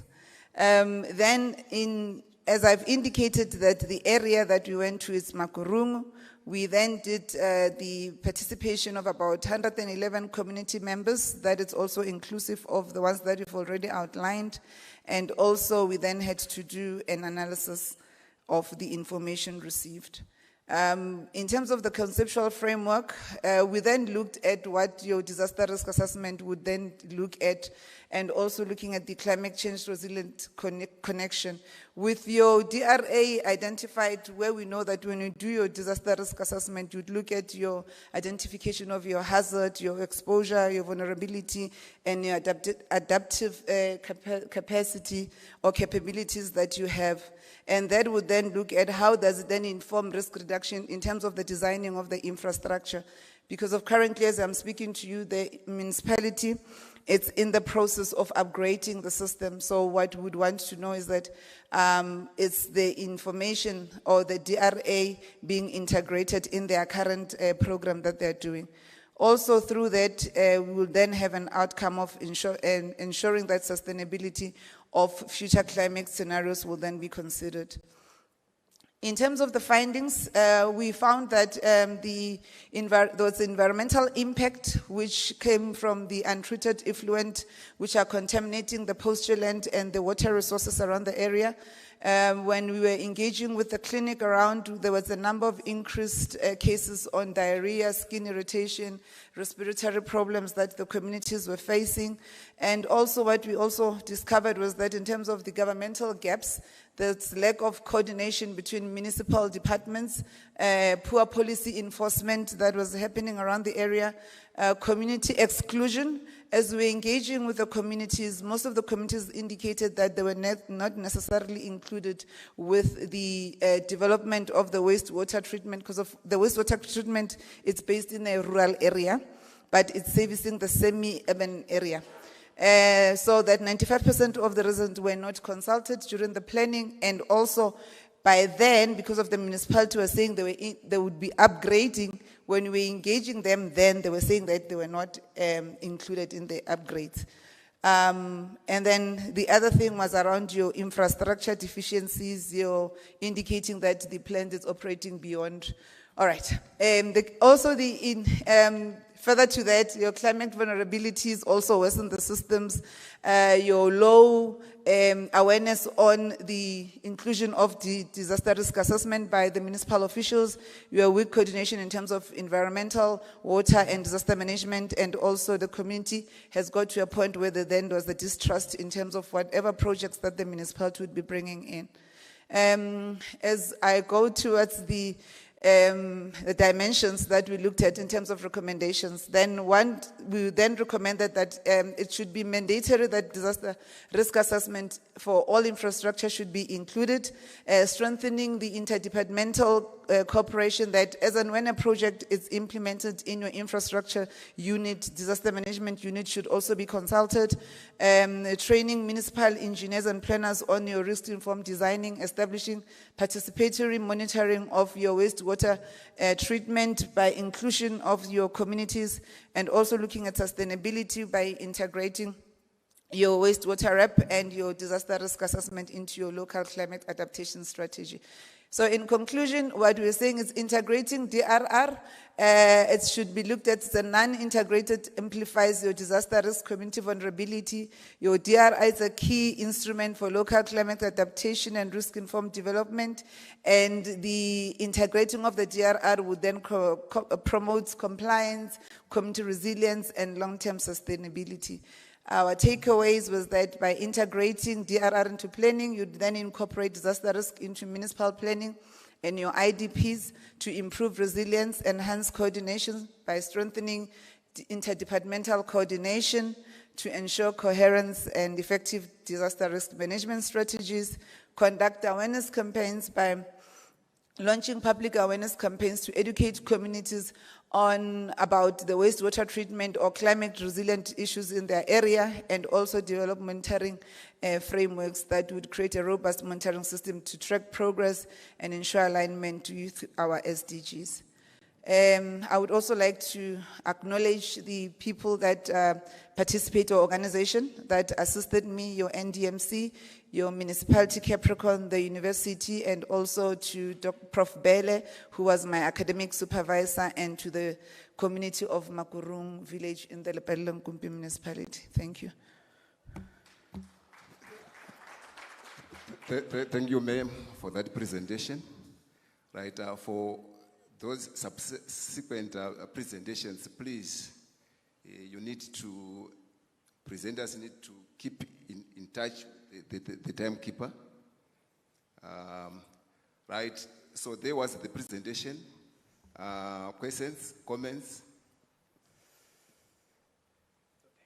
Right. Yes.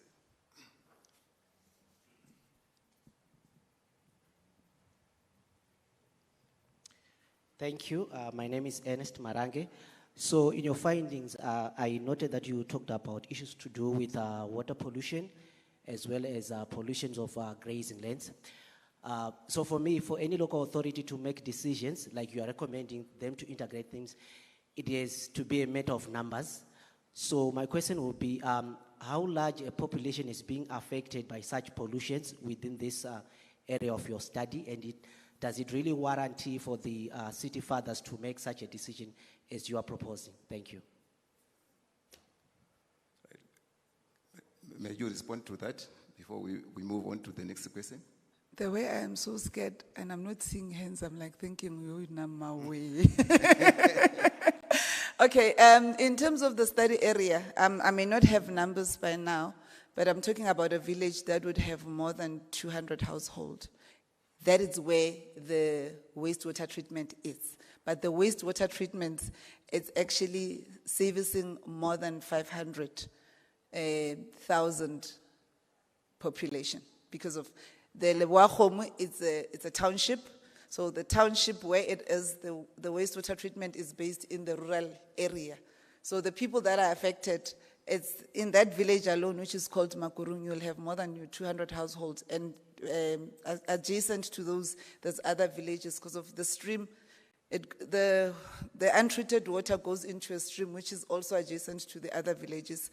And my apology for not putting those numbers so that you can see the scale of the impact in terms of what is happening. But also just to indicate, Chairperson, with your permission, that currently, as I go, the municipality has issued out an upgrade in terms of an advert, which is out. And what one has also identified is that issues around DRA are still not included, but they're only looking at your environmental impact issues alone. Thank you. No, thank you very much. For further questions, I think you will engage after this session. Thank you very much. Let us give a round of applause. Right. At this juncture, ladies and gentlemen, allow me to deviate from the list that is here. We have a special request, a presentation from Ms. Helen Likando from the Office of the Prime Minister.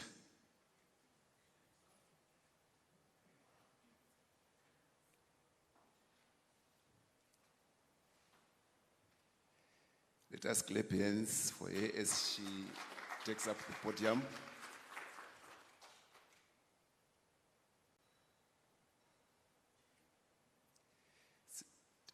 10 minutes presentation, then 5 minutes to respond to questions. Thank you very much.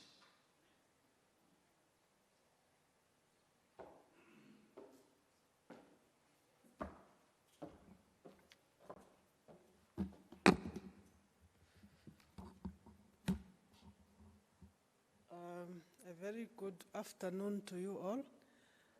The last presenter, you were not the only one with a laptop. Here I am. All right. My name is Helen Likando. I'm the Director for Disaster Risk Management in the Office of the Prime Minister. My apologies that I missed my slot earlier, but I'll just run through. I was meant to present during the governance session of disaster risk management. Quickly, in my 5 minutes, disaster risk management in Namibia is governed by the National Policy for Disaster Risk Management 2009. It's currently under review. This contributes to the attainment of sustainable development, looking into the Vision 2030 in order to reduce disaster risks and build community resilience. We have also a national policy on climate change for Namibia of 2011. Although this, the climate change agenda and disaster risk management agendas are coordinated into or in different institutions in Namibia. The National Disaster Risk Management is coordinated under the Office of the Prime Minister, while climate change agenda is coordinated under the Ministry of Environment, Forestry and Tourism. So we have a National Disaster Risk Management Act that provides the integrated coordination of disaster risk management approach in the whole country. There are regulations to that. This is just the coordination structure. This is what you are showing me. I'm wondering, talking to myself. Okay. That is the coordination structure of disaster risk management in Namibia. Starting at the bottom, there are committees at settlement level, at local authority level, at constituency level, at regional, what in South Africa you call provinces, and in other countries you call it something else. Here we call it regional. So at those regional levels, we have structures that coordinate disaster risk management. And then we have the Office of the Prime Minister advising Cabinet on issues of disaster risk management, and then to the President. So the Office of the Prime Minister is also responsible for coordinating the annual vulnerability assessment that informs government on the status of risks and vulnerability of communities to hazards, the levels of exposure, and so on. There are also national focal point person forums for disaster risk management at a technical level. Now, in disaster risk management, we are not only limited to hazards that are climate-induced hazards. We are managing all kinds of hazards, from hydrological hazards that are related to floods, water, droughts, and wildfires, the meteorological hazards that are weather-related, the geological hazards, which includes the earthquakes, the volcanic eruptions, and so on, the biological hazards associated with diseases, pestilences, and conflict of human-wildlife that is prevalent in Namibia. The technological hazards includes human-made systems, and this can be of such a nature to include industrial accidents, the vehicle accidents, dam failures, which are also very common during the rain season, that when dams surpasses their capacities, water is always released, and it sometimes results into damaging properties. Sometimes even lives are lost. There are also human-made hazards, which are often more deliberate in nature. These are terrorism, warfare, intentional waste dumping, and so on. So a natural disaster occurs when these hazards cause significant harm to people, buildings, or environment. Namibia, just like many other countries, faces a lot of disasters that disrupts livelihood, affects infrastructure or damages infrastructure, and slows progress on development communities. While droughts and floods are the most common ones, including wildfire, these are climate-induced hazards. We also have diseases, mainly human diseases and livestock diseases. Pestilences are a normal occurrence. Currently, we have started battling with outbreak of locust in the northern east part of the country ahead of the planting season. So these disasters really cause a lot of distress upon communities, and they are compounded by a number of factors. The COVID-19 that came left its impact. Some of the social issues that makes these issues worse are the issues of poverty, vulnerability as a result of poverty, high food insecurities, and so on.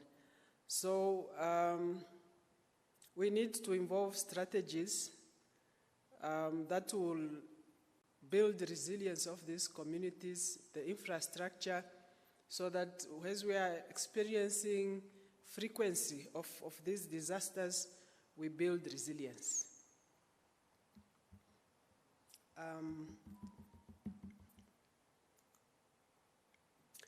I'll not go through that. That are some of the activities that we are planning, advocating on mainstreaming disaster risk management into climate change adaptation. Although these two agendas are coordinated differently, there's need for these two agendas to be brought together so that we tackle the issues of climate change and systematically reduce risks. We have managed to do national risk profile, and we are working towards establishing a multi-hazard early warning system in order to monitor risks. And we call upon all stakeholders to get involved. In short, thank you very much.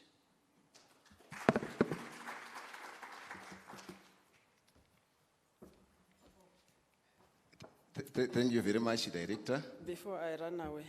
Yeah, before you run away, perhaps they might have some questions or some concerns which you might need to respond to. Right, there was the presentation. Yes, Prof. Charles.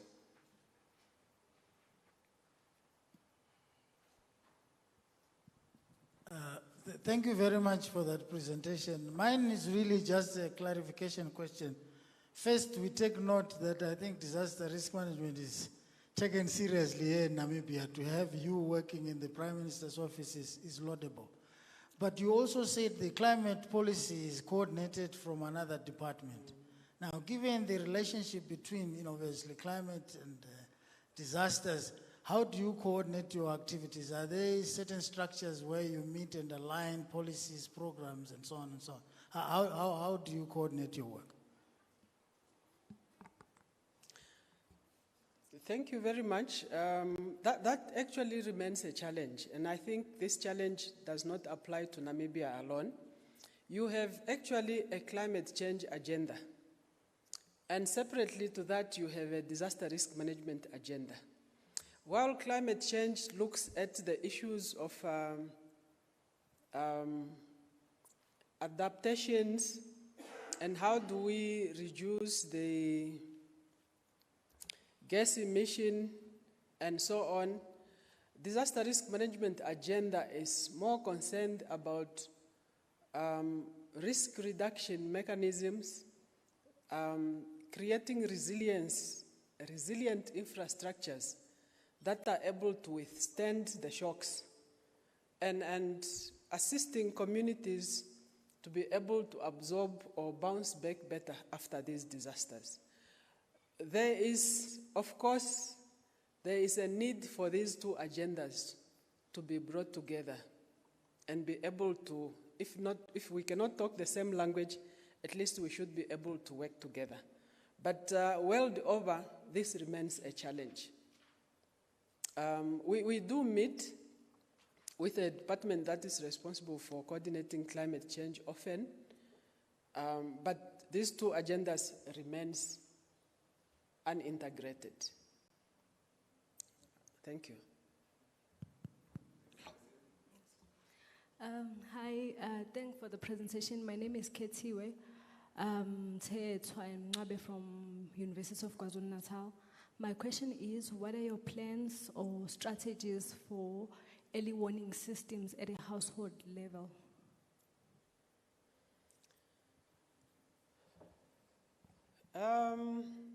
From a Namibia perspective, we still have quite a very long way to go.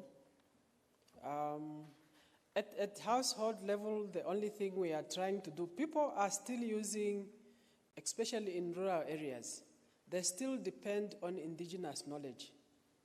For them to know that when you see these signs, we anticipate locusts, for example. There might be, floods coming and all those kind of things.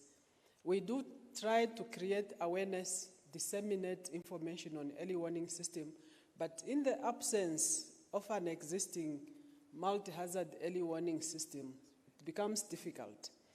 Currently in Namibia, our early warning systems are fragmented into different ministries. We have the meteorological services under the Ministry of Works, hydrological services is under the Ministry of Agriculture, geological services is under the Ministry of Mines, and what else? Many others, scattered all over. So these systems do not talk to each other. There's no central point where you are able to monitor these risks and disseminate information effectively to those who need it most. That's a gray area, there's a gap, and we need to do more to improve in that area of early warning system to reach the communities. Thank you very much, Director. And one last comment from this side. It's not a question, it's a comment. So don't be scared, Director. Thank you so much for the presentation. I think, and for your honesty, because I was listening very attentively since I did a study in 8 SADC countries, including your country, and I was looking at how we can communicate the issue of climate change for young people in SADC. And your young people indicated that there is a very need, so I'm giving you a memo so that when you leave here, you can live with that memo as well. So young people particularly indicated that there is really a need for the communication, especially when it comes to the disasters. They've educated me about some of the disasters going way back 10 years, and it was quite interesting that they are aware, but they pointed out that there is a strong need, especially in the rural areas, that these things be communicated and their parents know what is happening, know the changes, and know how to deal or be resilient to some of the disasters that continue to happen in Namibia. Thank you. Thank you very much. We take note of that. It's work in progress. Thank you. Thank you very much, Director, for that informative presentation. We are now moving on to our next presenter, who is going to present online. It's Albertina Atindi from the University of Namibia. Albertina, welcome.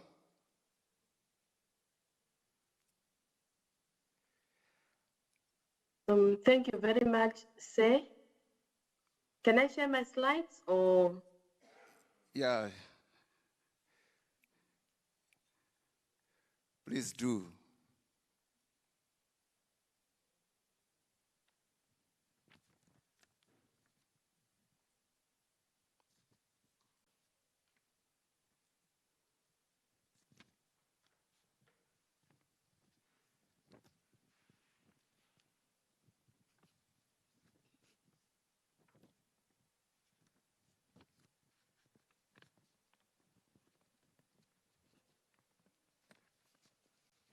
Okay, is my slide visible?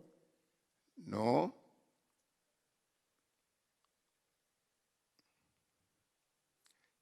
Yes, it's now visible.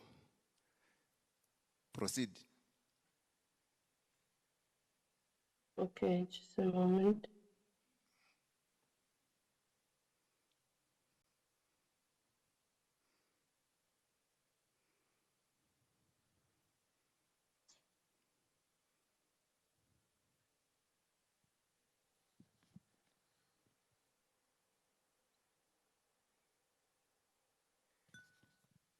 You have 10 minutes to present, then 5 minutes to Okay. respond to questions and comments. All right. Good afternoon, everyone. My name is Albertina Antinti, a master's candidate from the University of Namibia. And my study looks at the evaluation of the water retention function within the Kuverai Basin, that is Ishana system on the Namibian side. But today I'm going to present just a portion of it on the assessment of the water balance for the Ishana system Namibian side.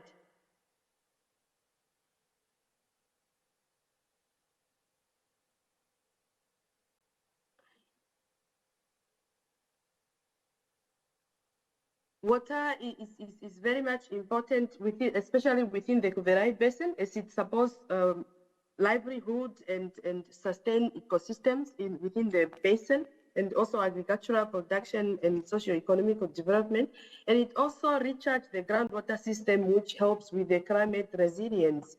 But within the Kuverai Basin, every drop counts, and tracing where this water comes from and how it's retained within the system stand the mean of the difference between scarcity and survival, because the Kuverai Basin is one of the basins that is shared between the southern Angola and northern Namibia as a transboundary wetlands, which hosts over 800,000 people, of which 40% lives in the northern Namibia, and making it one of the most densely populated regions. And majority of the inhabitants within these Kuverai basins depend heavily on rain-fed agriculture, livestock, and small-scale farming, and they rely heavily on seasonal rainfall and surface water from Ishana. However, this basin is very vulnerable to climate variability, causing water scarcity and affecting food security and livelihood. So Namibia rely heavily on the inflow from Angola, which makes transboundary water management vital for sustainability.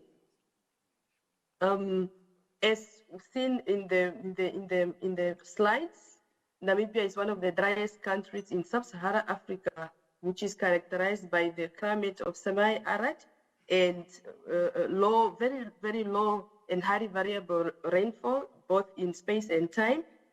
We receive around 250 to 650 mm per annum of rain, whereas evaporation is 2,500 to 3,500. That one already is like 10 times higher. So this water that is retained within the system does not even stay for the whole dry season. As we can see in picture number 1, end of dry season of September, the pen is filled, but end of wet season in March, it's already dry.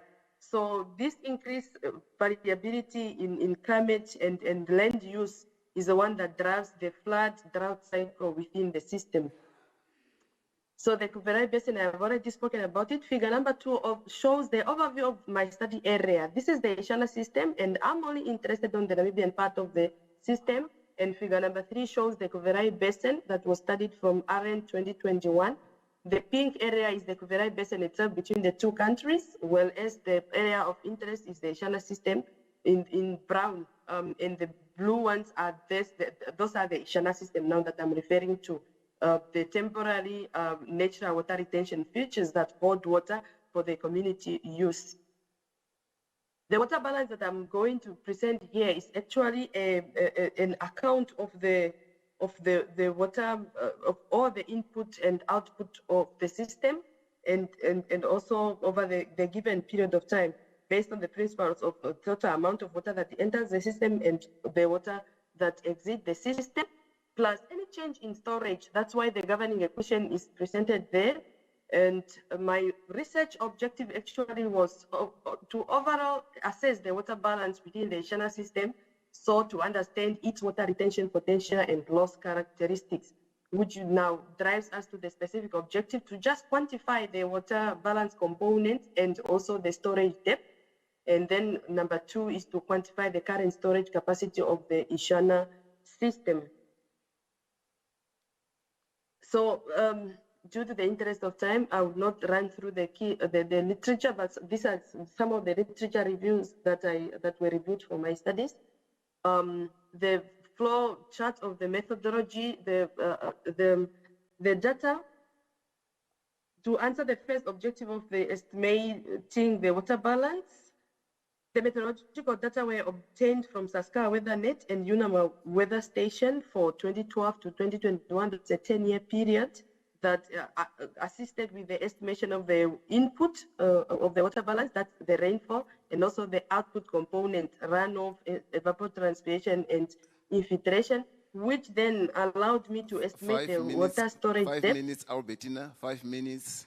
Yes. So if you can quickly go to your findings, conclusions, and takeaways. Okay, so yes. Yes, so that is just showing how the infiltration rate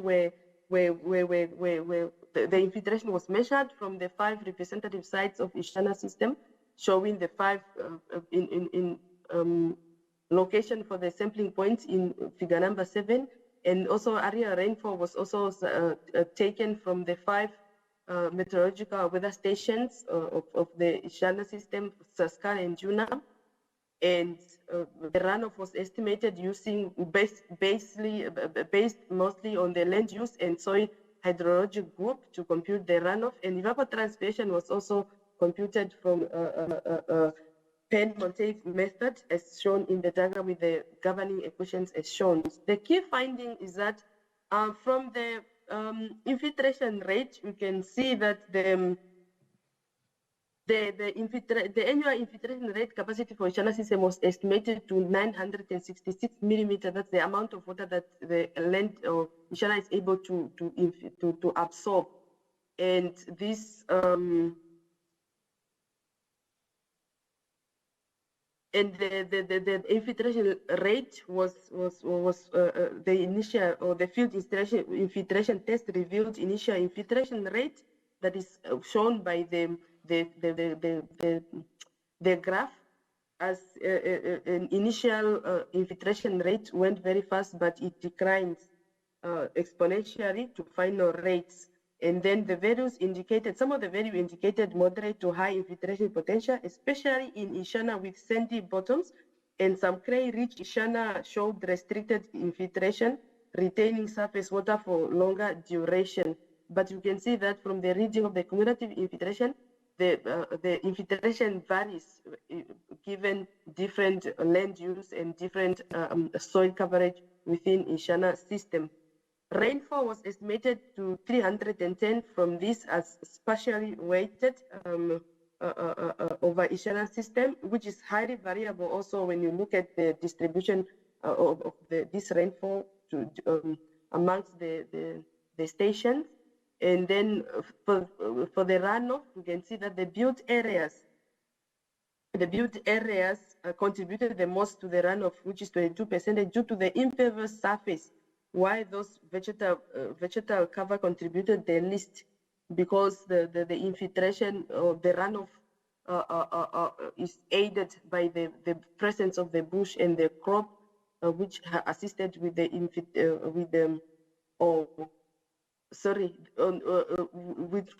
tree assisted with the infiltration, which reduces actually the runoff on these surfaces. With the runoff was also estimated at 799, and evapotranspiration 2,953 millimeter per annum, which actually indicates that this area is actually arid, and the aridity condition leads to this notable elevated evapotranspiration, which impact the water availability within the basin. Also, the open water surfaces and bare soil enhances evaporation rate. From the water balance check, One minute. The Ishana, yes, the Ishana indicated a negative storage, which reveals that the system is in water depression, but it has also indicated the storage volume of 4.78 kilometer cubed, which actually tells us that Ishana can stand as a major natural reservoir in the northern Namibia. That it also demonstrates the flood mitigation function of the system. This suggests the system to contribute meaningfully to shallow aquifer recharge, and it can support hydrological life in the system. This study provides data to guide water conservation, sustainable land management, and policy development. It also enhances management strategy to secure water availability during prolonged dry periods. It offers evidence-based insight for regional water resource policies and community adaptive plans, provides strategies that enhance water supply and ground recharge while improving flood and drought resilience. Our key takeaway is that these plans need to be excavated or expanded by excavation into natural reservoirs so that it can maximize water retention capacity to minimize this scarcity and build community resilience to drought. And also we need to model future rainfall and drought pattern to assess impact on water retention and availability. One of the things that I recommend is also that local participation needs to be implemented. Albertina, So thank you. Thank you. Thank you. Right, we are, Yeah, those are my. we are giving you exactly 3 minutes to respond to 1 or 2 questions from the. All right. Yes. Any questions, comments, colleagues, to her presentation?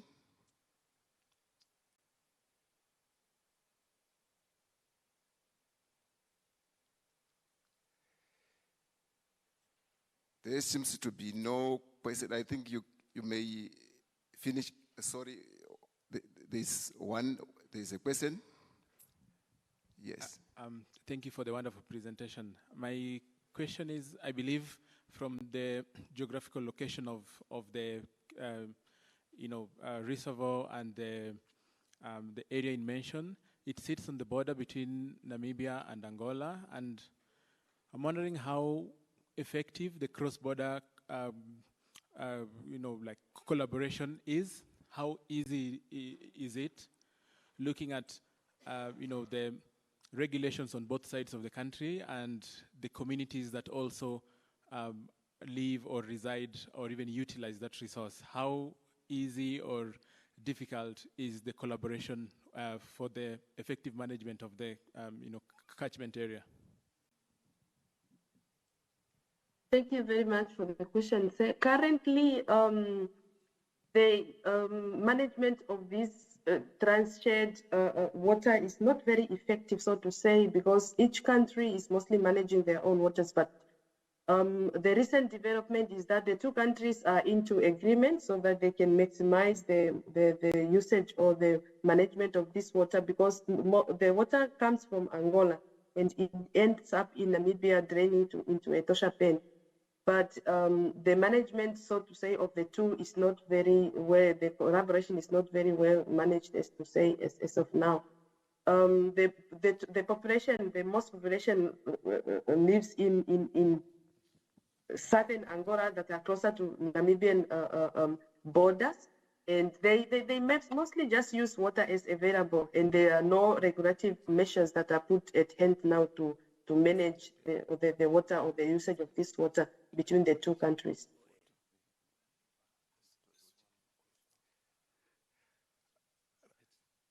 Thank you. There's another question, the last one. Hello, thank you for your presentation on the water situation in Namibia.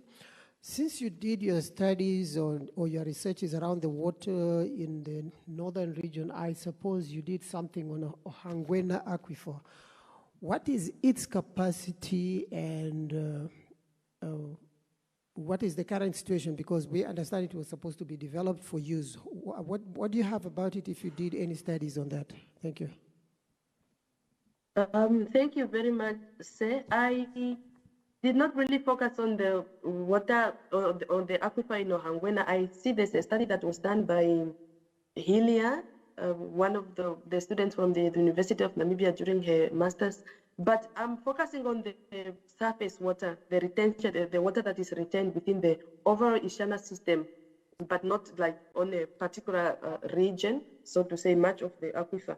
I'm not really going underground, but I'm interested in the water that is retained on the surface, how much of it and how much of it that we receive and how much is retained and available to use during the dry period.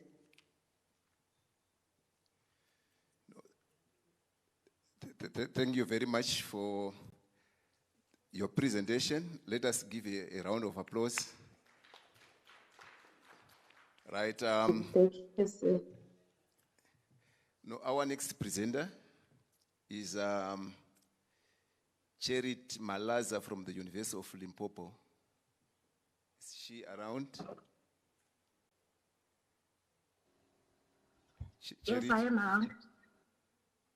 You are presenting online. Yes. Please go ahead. 10 minutes presentation, then you have 5 minutes to respond to questions. So go ahead.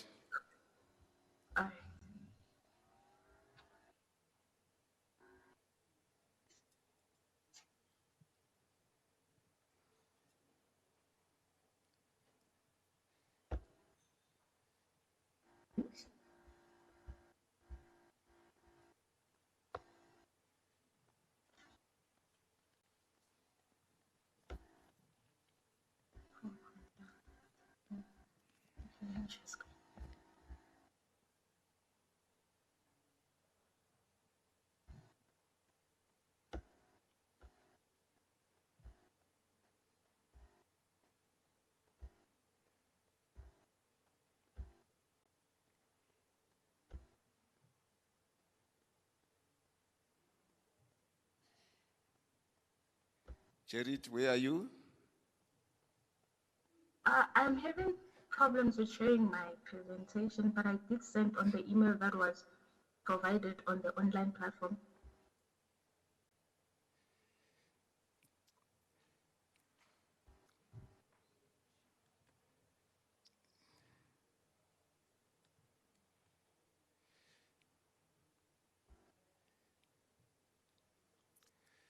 So would you allow us to move to the next presenter while you sort yourself out?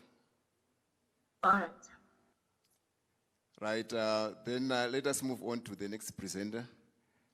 It's Dr. Pumuzo Taraga from the Agricultural Sciences Research Council of South Africa.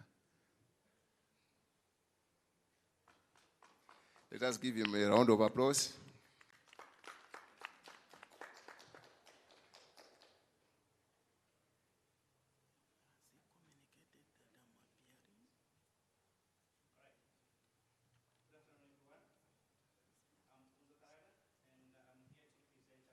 Of climate change and on water demand for the deciduous fruit trees under irrigation in the arid regions of South Africa. This is the story of the stone fruit from the Klein Karoo. The Klein Karoo which we are referring to is Montagu or Montique, depending on how you pronounce it. And this is part of what you call the WRC project. So I'm the project leader and I'm working with a team of which is listed there. And then I just have two objectives for this part of the presentation. This is a bigger project. So we are just looking at determining these possible impacts and benefits of climate change on water requirements for fruit trees.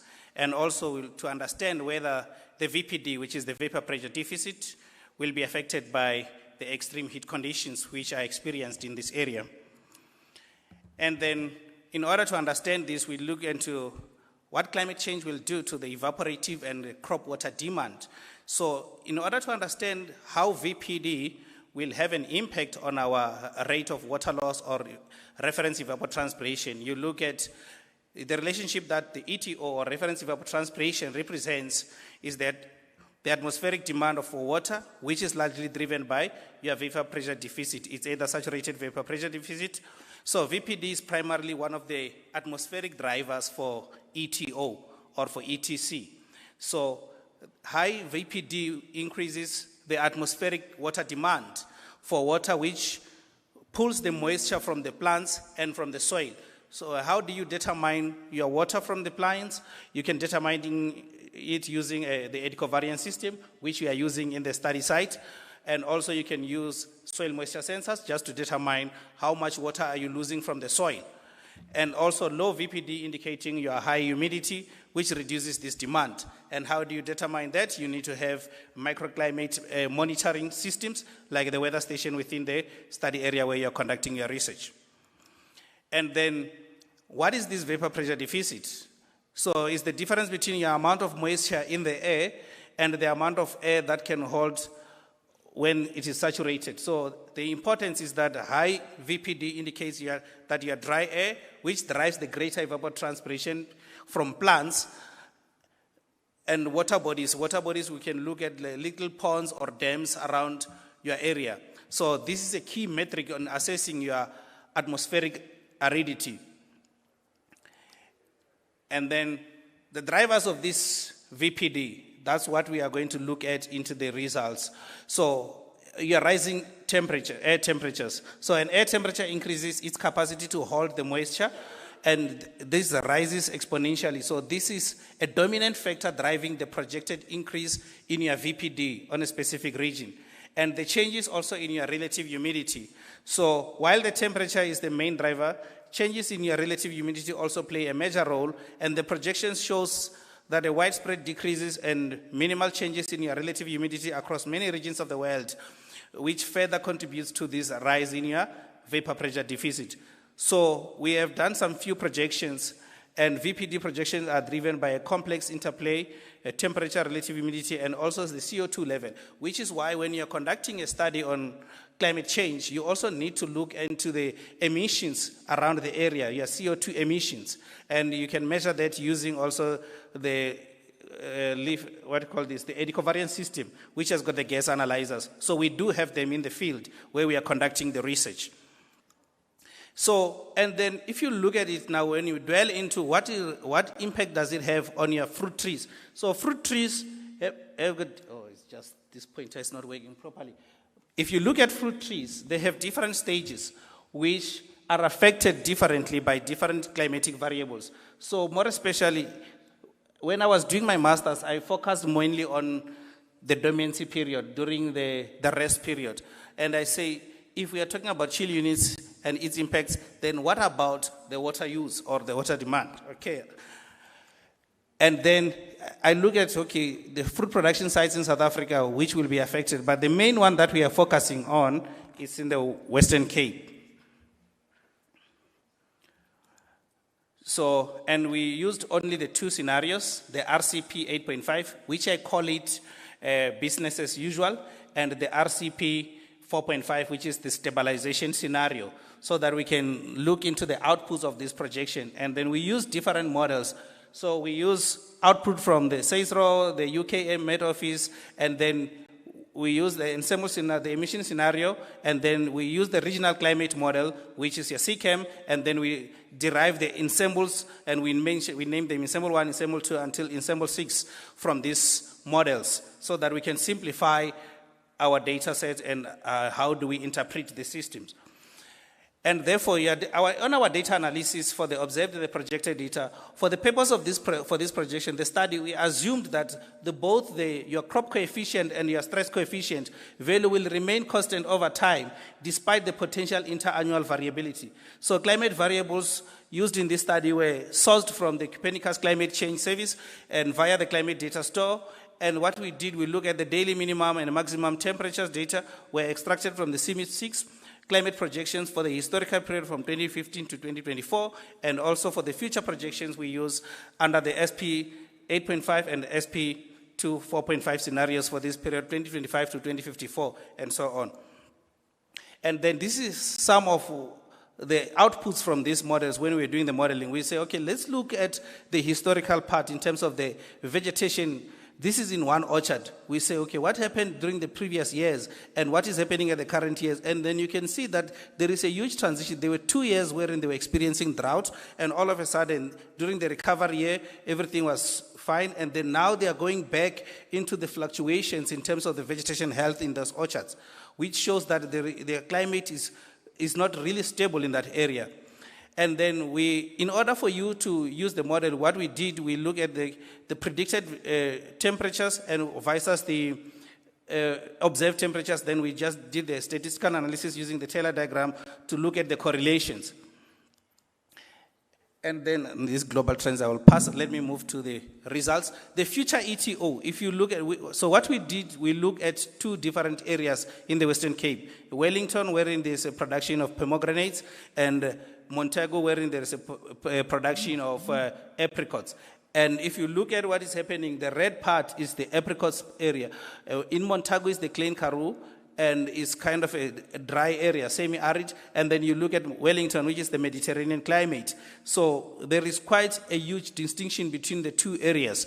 But if you look at the trend of more especially looking in the future from 2025 to 2054, 2035 to 2044, 2045 to 54, there is an increasing trend in terms of your transpiration rates, your crop evapotranspiration rate, and your reference evapotranspiration rate. There is a continuous increasing trend.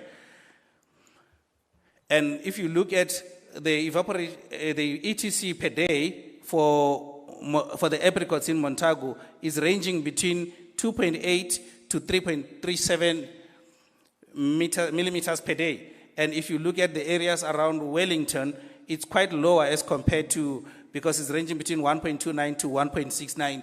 And that is ranging from the observed. And then if you look at the deviation from the observed to the future predicted, there is a bit of a difference, and there is an increasing trend that we have observed.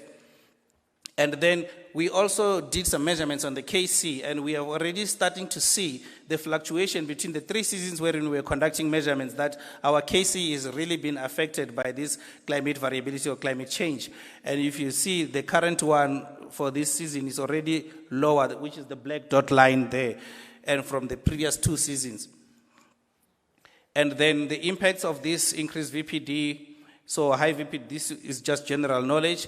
But what we have looked at, what we are currently doing in the study, because this is the last slide, so we are trying to find out what are the actual water requirements which these farmers need or which these trees requires during the specific growing season. So we are conducting microclimate analysis in the farms so that we can give the farmers solutions on how will they be able to adapt with these changes in climate. And thank you.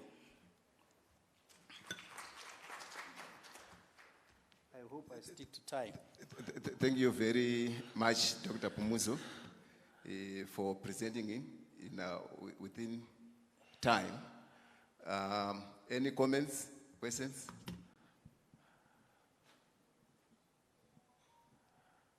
Oh, this is perfect. Oh, there is a question there.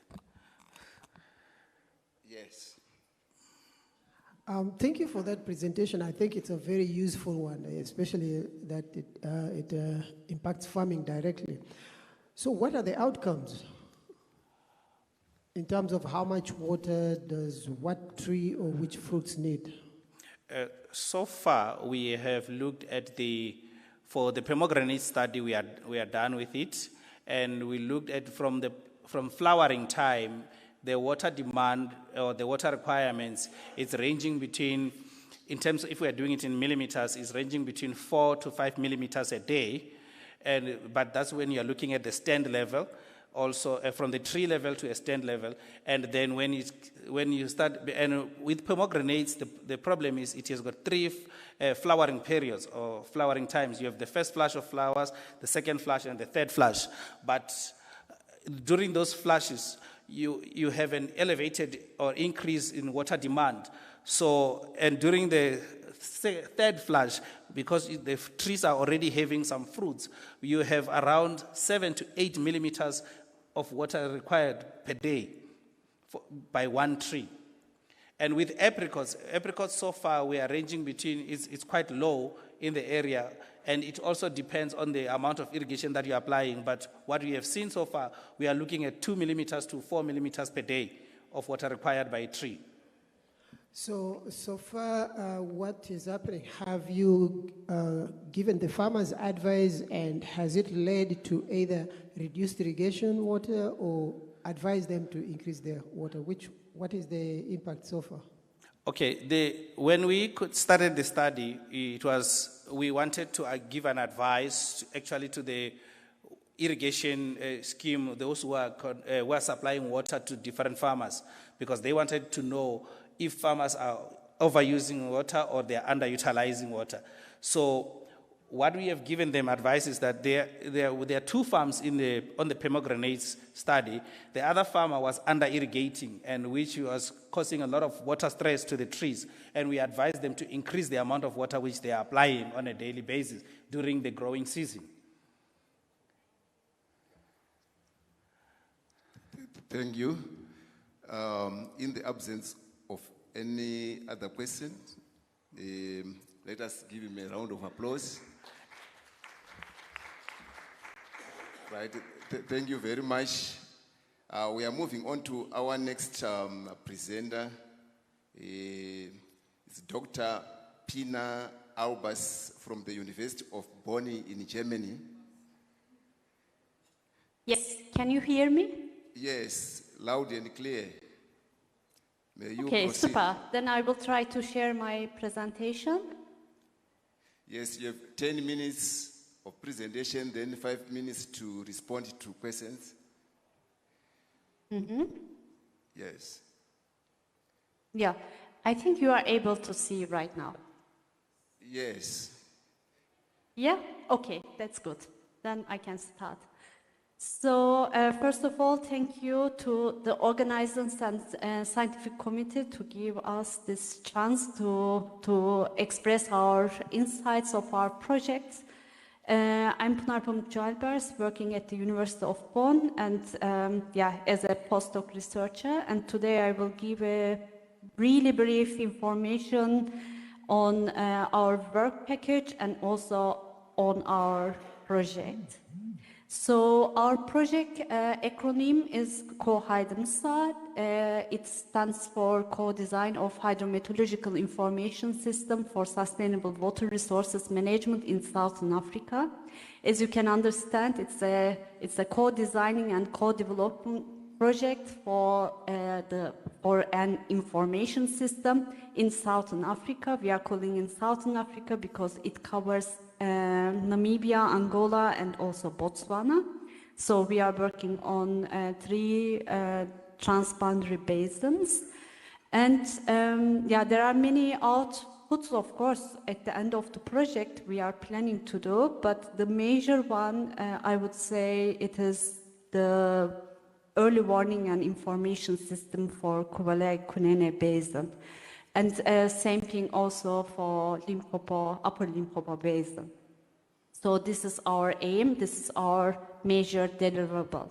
So right now we are in collaboration with another project which is called KUFKUN.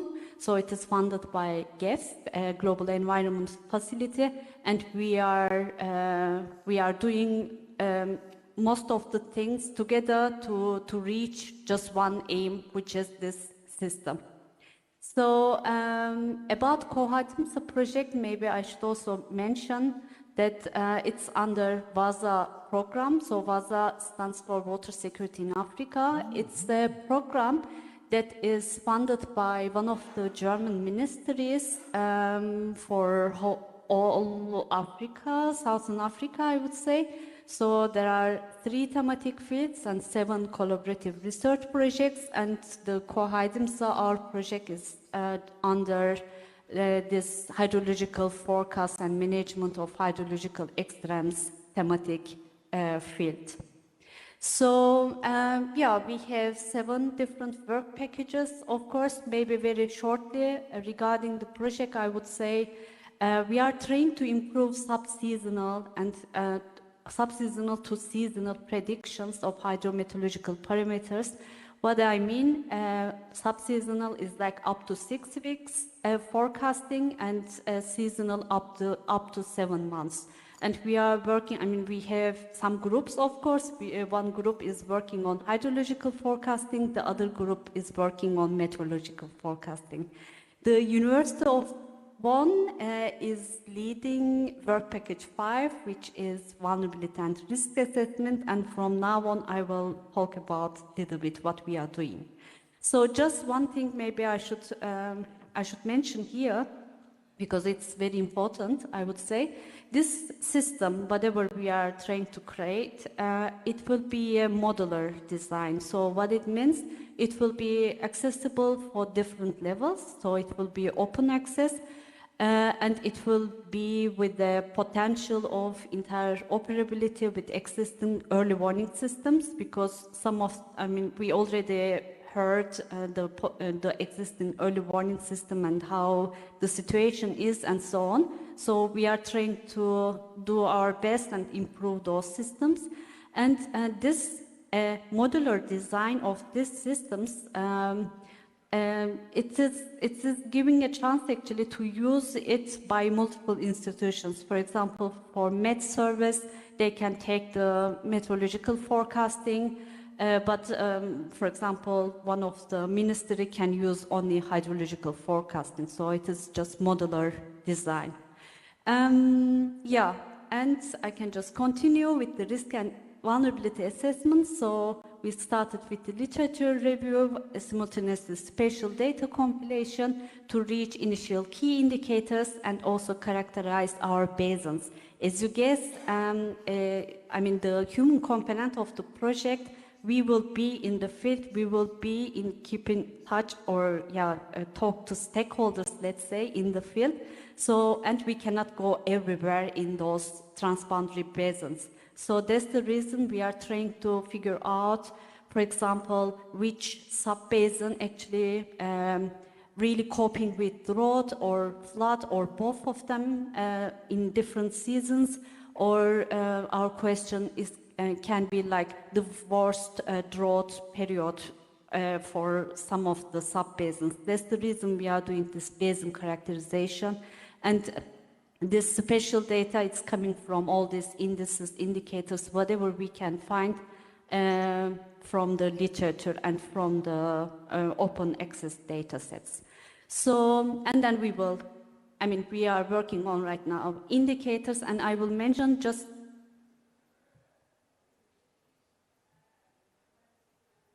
like workshops, 2 times workshops, but 4 different places. So, and then we will ask to stakeholders their needs, their demands, and also their vulnerabilities regarding drought and floods. So, to finalize as risk maps at the end. So, I will not mention anything about IPCC risk framework, but this is what we are following. So, and all those indicators, for example, amount of population rely on agriculture or percentage irrigated farmland and so on, we are trying to right now collect all those data sets to have maps and to have like spatial data sets. You are left with so 5, here on this you graph, are left you with can, 5 minutes. Yeah. 5 minutes to Yes. give us your findings and conclusions. Okay, thank you. Yeah, so the relationship between, I mean, this is one of our findings actually. We have done already the literature review, and you can see the relationship between indices and for which factor actually people used. So for example, population density or income level, I mean, they are most used for vulnerability. But for example, drainage density and topographic wetness index and the other hydrological perspectives, they are mostly used for hazard and susceptibility. So it gives us actually a question mark what the hazard means and what susceptibility means and how we can actually integrate all of them to our system. So this is how it looked like at some point for Kuvalai-Kunene Basin. So which indicator for which season, for which condition, it's important to calculate or to assess risk. So this is also another thing, it's not a finding, but it is like dynamic mapping, I would say. So it is not about hierarchy between or among the institutions. It's more like about support and influence. So, yeah, I mean, we will invite most of the institutions, whatever it's written here, maybe even more, to our workshops to get some more insights that we can use on our assessments. So, yeah, I mean, right now we know the wettest months from 2015 until 2024, so it is very nice to show especially as well. So also we know the wet season, how it looks like, the water stress, dry season, how it looks like. And we are also trying to compile, trying to read, review literature all the time. Dry season, rainy season, okay, there is a problem, water stress, but what people are doing and so on. So right now, this is what I mean about basin characterization actually. So you can see here flood hazard, and most of the flood is happening these sub-basins, it seems. So, and then we are trying to figure out actually which critical infrastructure actually are meeting those flood hazard points, right? For example, hospitals or schools and so on. And you can see here during wet season and during dry season, most of the same sub-basins are coping with those two disasters. I mean, in different seasons, but at this, in the same sub-basins. Of course, we are compiling also the population or average household size or number of health facilities. There are many more, but I just wanted to express here. And since it is transboundary basin, I mean, both of them, since they are, it is not easy to compile data sets also from both countries. And here, for example, you can see provinces in Angola and regions for Namibia. And for Angola, the date is 2022, but for Namibia, 2023. So it's a little bit tricky, actually. So this is, whatever we are doing, at the same time, we are doing also for Upper Limpopo Basin. I want to show just one slide regarding. So, as I said, next April, we will have workshop in Oshakati and in Ongiva in Angola. So if you are conducting any research, any project, or if you think you can benefit from us or you can help us, then just get in touch with me and then I can officially invite you into our workshop. So I think I'm done. And of course, social vulnerability plays a critical role. We all know, and we need to try to integrate as much as possible. Thank you so much. Thank you, Dr. Albers. Right. Thank you. If you can respond to, let me find out if there are any questions for you from the house. Yes, there is one question. Please go ahead. Hello, Doctor. I saw from your studies just at the end, the last slide there, you said that damage from, I think the impact of drought or something can be reduced. What are some of those mitigation factors or that can be done to reduce the effect? Thank you. Oh, yeah. Just a moment. I mean, yeah.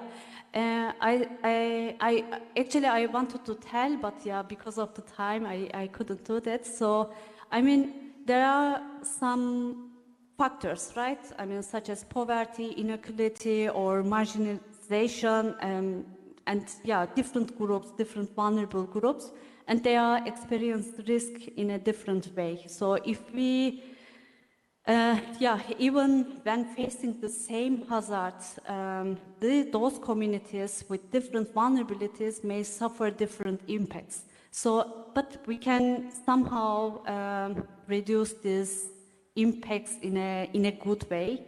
So this is what I wanted to say. I mean, if we know where the vulnerable people or where the vulnerability is, I mean, it shouldn't be just the people, but it can be also ecosystem vulnerability or other things.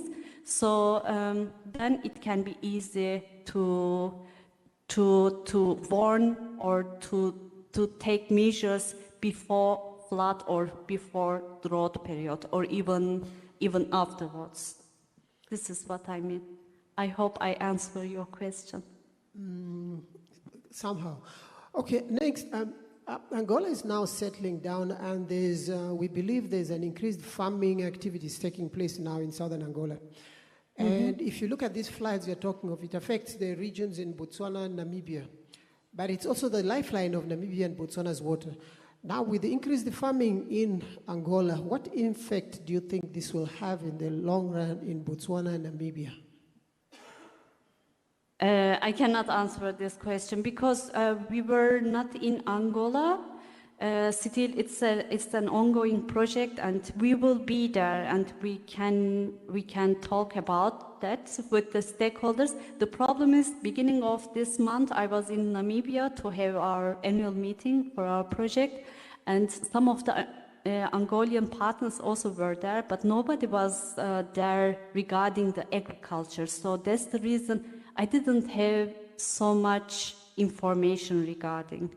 So yeah, maybe later I can answer this question. Thank you. No, thank you very much, Doctor, for the presentation and your response to the questions. Thank you very much. Have a nice day. Let us give a round of applause. Thank you. Thank you. Right.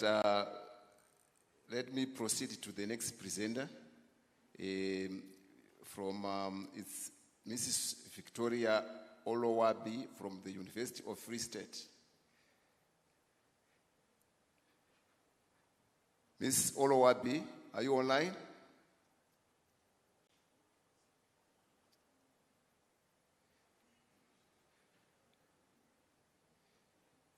Mrs. Olowabi? Good afternoon, I'm online. Yes.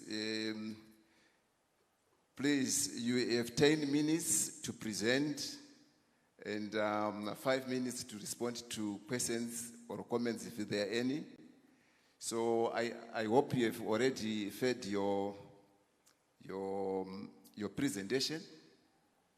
Yeah, I want to request if they can help me to project the slide. Okay. So please go ahead.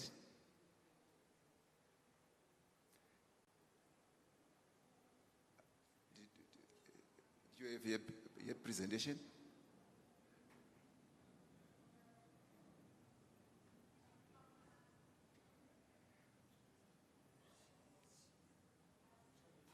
Victoria Olowabi. Yes, I'm Olowabi.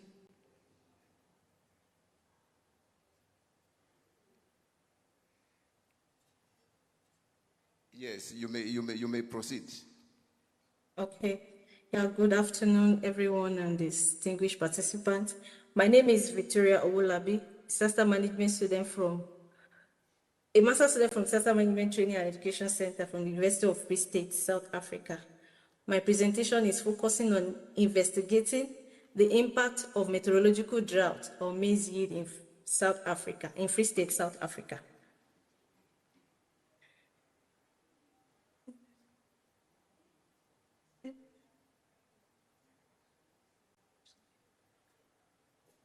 Okay.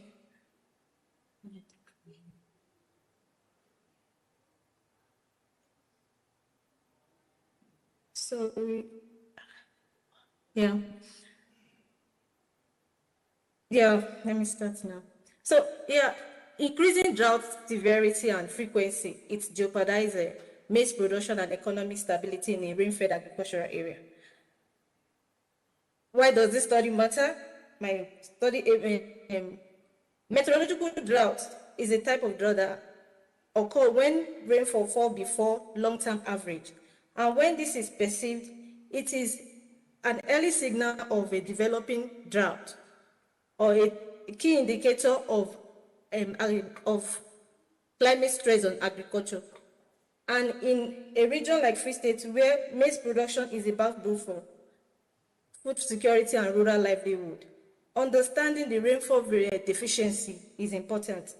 Although many studies have examined the impact of drought on maize yield, there is an evidence gap that drought significantly reduces maize yield and that climate change is intensifying the trend.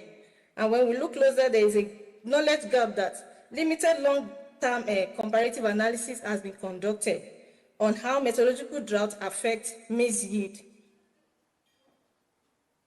From the theoretical perspective, this study is guided by sustainable livelihood that emphasizes vulnerability, livelihood strategies, livelihood outcome, and the likes.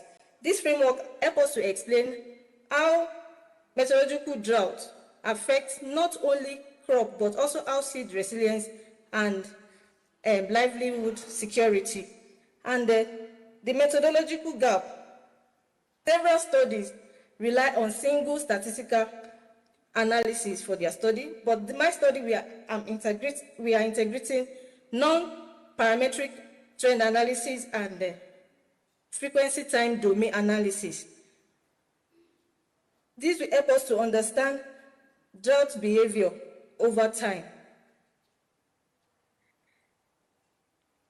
To address the identified gap, my study is guided with 3 research questions, which are: what is the impact of meteorological drought?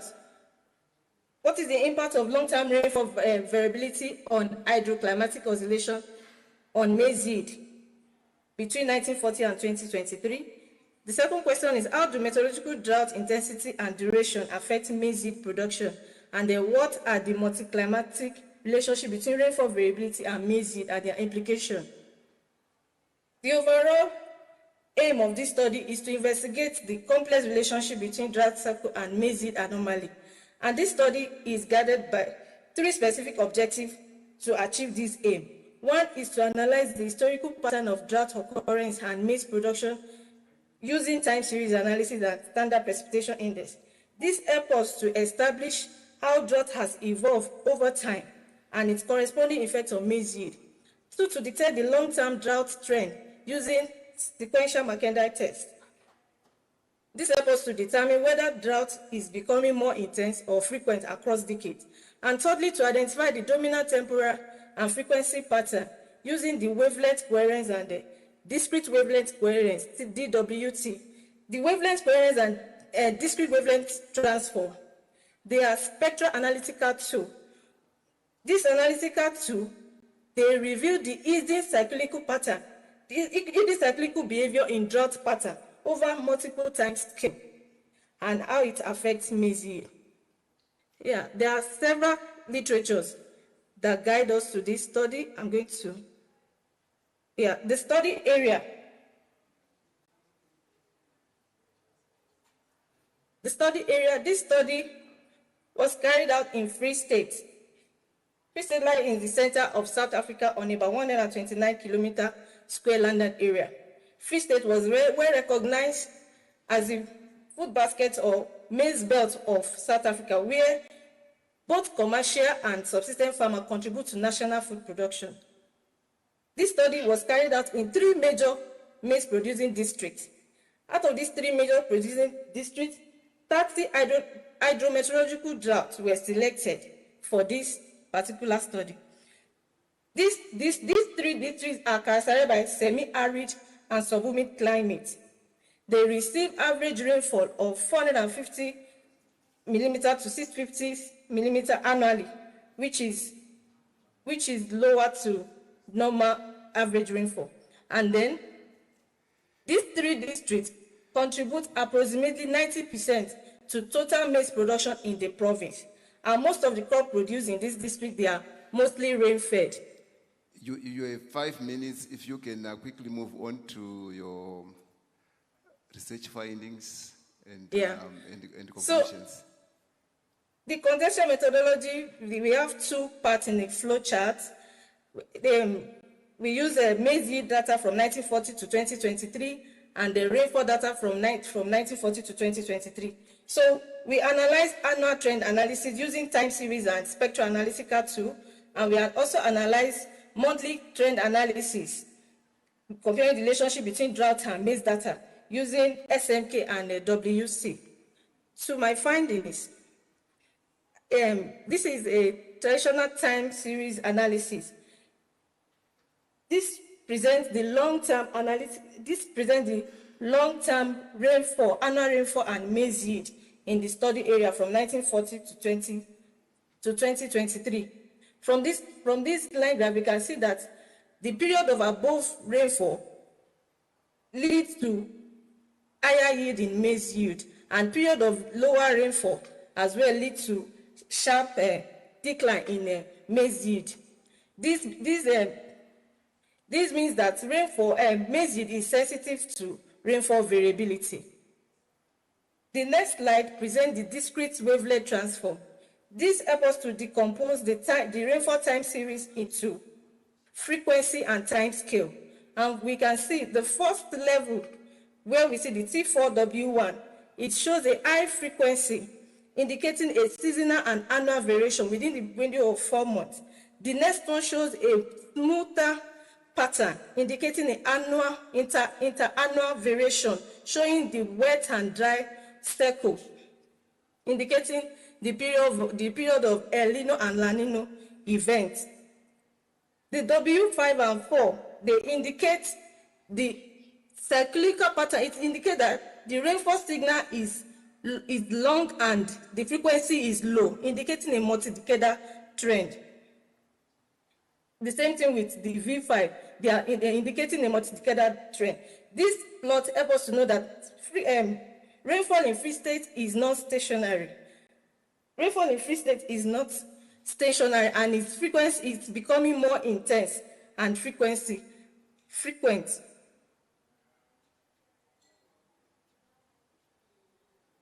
The next plot shows the SPI3 and the SPI12 used in this study. SPI3 represents the short-term meteorological drought that is linked to seasonal rainfall deficit that affects maize during critical growing stage, such as germination and flowering stage, while the SPI12 it represents the long-term drought condition that reflect the overall annual and hydrological water balance that influence soil moisture and the yield potential. The period in this plot, we observe several notable drought periods between 2003 to 2005, 2016, 2015, and 2016. So when we compare the SPI3 and SPI12, during an extreme drought period, it suggests that short-term dry spell often evolve into long-term drought, which is intensifying climate stress on maize production system in the province. The next analysis is the Stern-Mackenzie test, which the analysis helps us to identify the onset, the duration, and the severity of drought cycle by examining the drought trend. From this plot, we can identify two different drought episodes. The onset of the first one is from 2003, which lasted for about 7 to 8 years, that ended around 2010. And the second episode is from 2014 to around 2021. If you can see it, if you can observe from this plot, there is a cyclical trend in this plot, just like the DWT that I explained the other time. There's a cyclical trend that is evident by period of wet and drought season. And then the second trend between 2014 to 2021 is more intensity and more severe than the previous one. And then the next plot, which is the wavelength coherence analysis. This wavelength coherence helps us to understand how rainfall variability and maize yield fluctuation are related over time. Thank you very much, Mrs. Olowabi. Thank you very much. Yeah, from our discussion, it is confirmed that rainfall variability, recurrent drought are primary climate driver of maize yield in Free State, and then short-term dry spell often evolve into long-term drought, intensifying production stress and threatening food security. A negative rainfall trend and multi-decadal hydroclimatic oscillation highlight the climate extreme are becoming cyclical, persistent, and not random. So despite this stress, the climate risk, yield recovery during wetter phase signal potential resilience through improved management and climate innovation. And from policy perspective, there is a need for climate smart agricultural policy, integrating drought forecasting and water efficiency management. And then government needs to strengthen early warning system using or integrating tools like SPI, SMK, and thank you. Wavelength analysis. Thank you, Ms. Olowabi. Time up. Let me give this opportunity to the audience to ask or comment if there are any.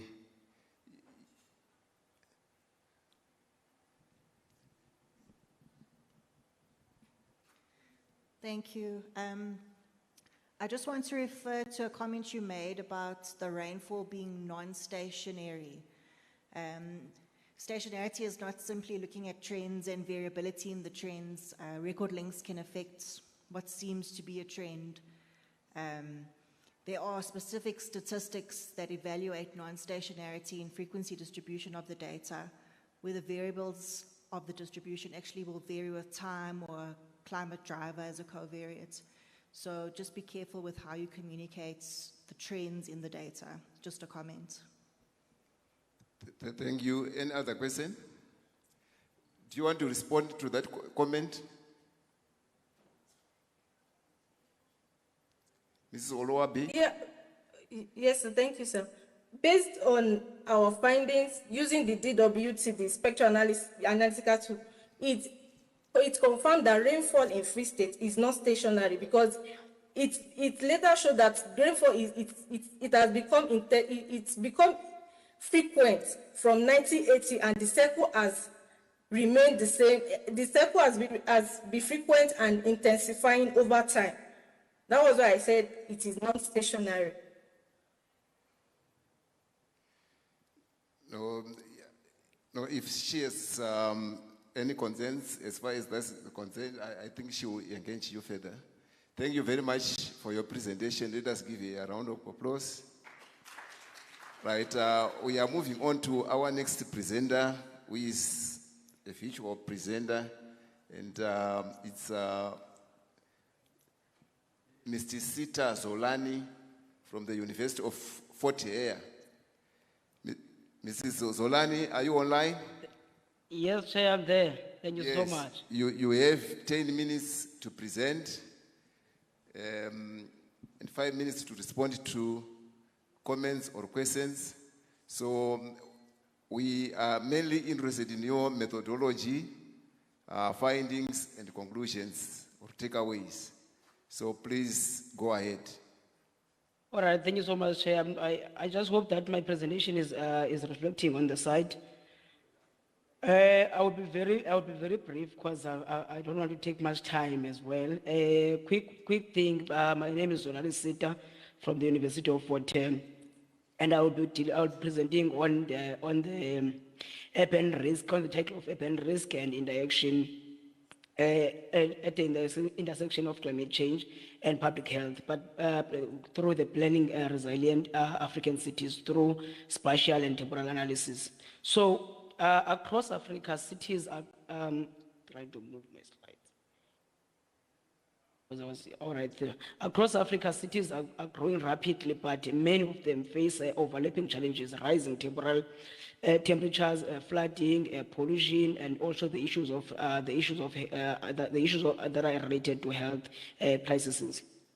Climate change doesn't affect everyone equally. It also depends also what kind of settlement that you are coming from, or maybe what settlement you are in. So it will affect people, or maybe people differently in that way. So it often hits the most vulnerable and the urban communities the hardest, and especially more those in the informal settlements. This is due to the fact that in most of these particular areas, you will see there is less of forest activities, or maybe less of planting of crop, like trees and all those trees that could assist in terms of maybe absorbing water, or maybe choosing certain trees to make sure that there is not much water in those particular areas, and also the issues that comes with informal settlement.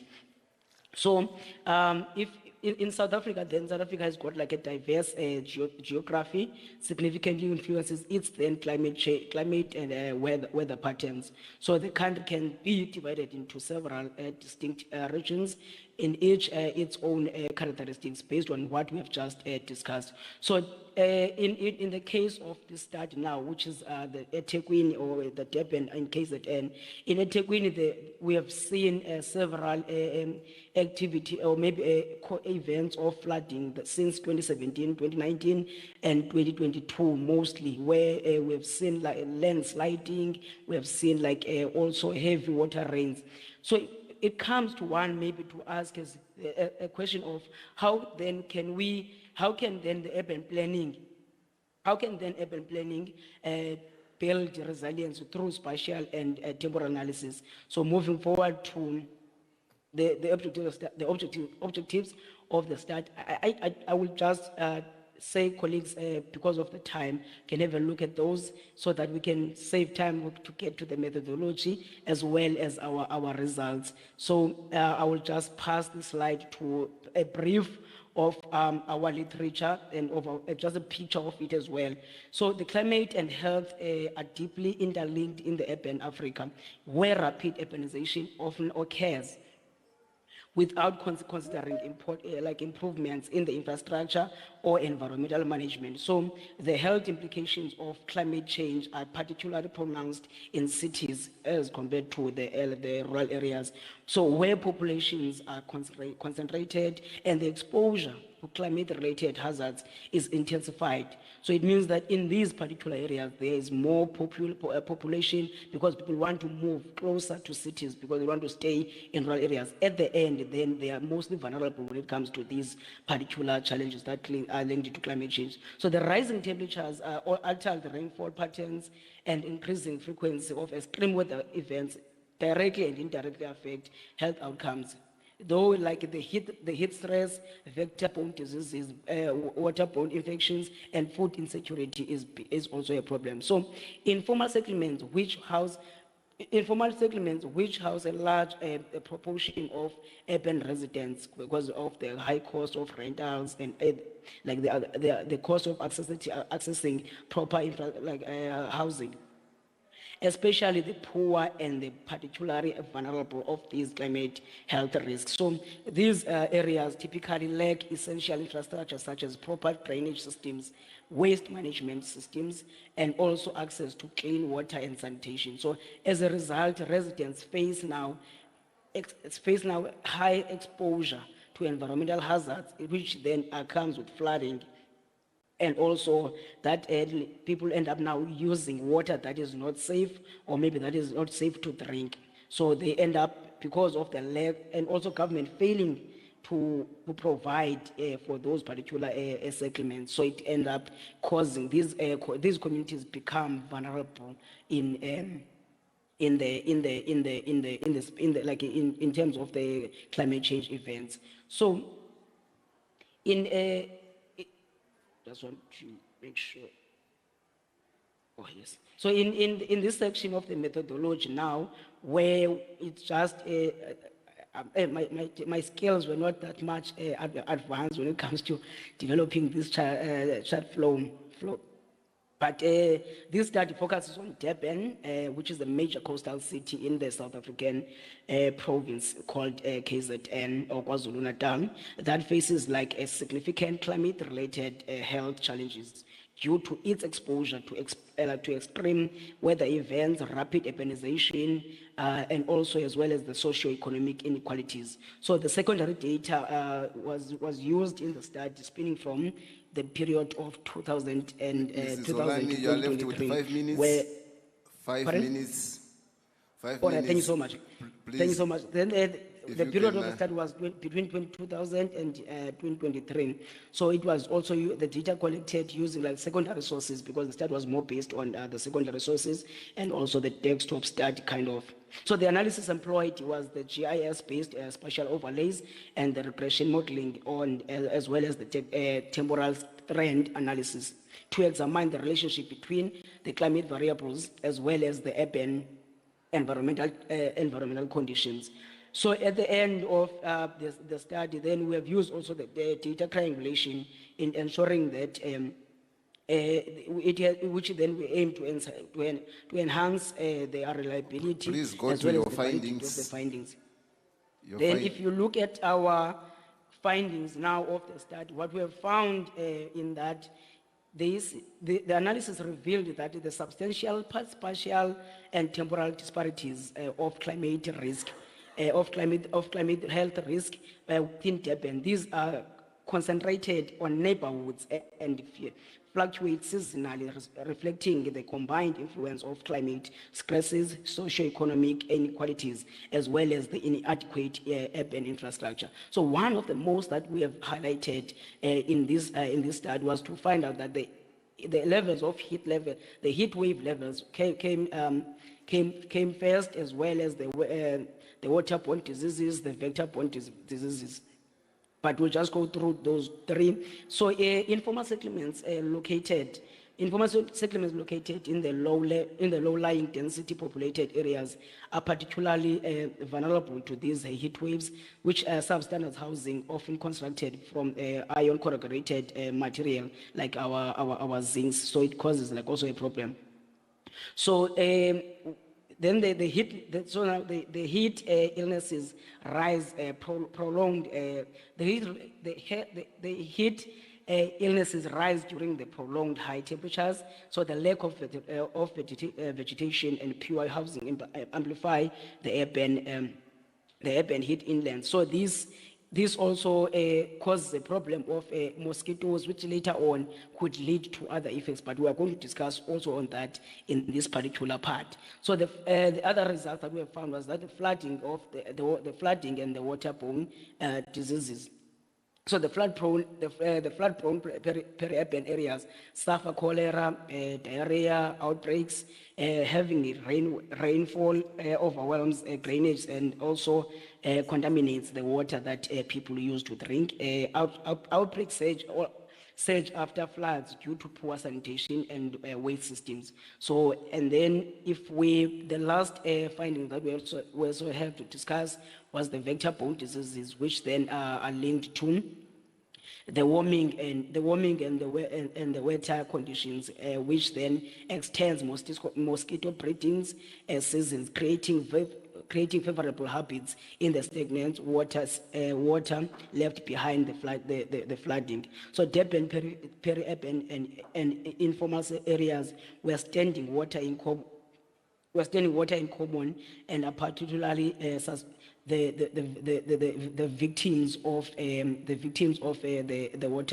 vector-borne illnesses such as the malaria in that time. So as we move forward towards this, the discussions then illustrates the systematic vulnerabilities in African urban cities and the spatial and temporal analysis, risk, demand, anticipatory, data-driven planning, integrating climate health, data strengthens, adaptive governance, and then decentralization of healthcare and community networks.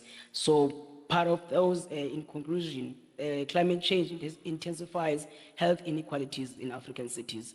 Integrative planning, linking the climate projections and health systems is key. I think most of our colleagues or presenters that have spoken did highlight or maybe put an emphasis on the priority, on the issue, on the systems that needs to be put in place to develop like early warnings for floods, heat waves, and outbreaks. Then to decentralize the health care to underserved areas, and also prioritize upgrades in informal settlements. And the last recommendation towards this study is to integrate the GIS-based risk maps into municipality policy frameworks. Thank you so much for your time. That's the end of our presentation. And thanks to everyone that contributed towards the success of this conference. Thank you so much. Thank you very much, Ms. Zolani. Right, ladies and gentlemen, let us give him a round of applause. Right, any questions, comments to the presentation?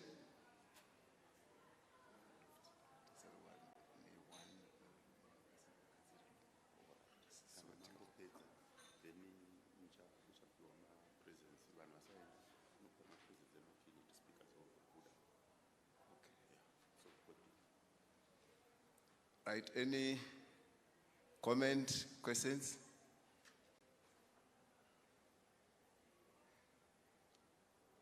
Right. Thank you, Mr. Zolani.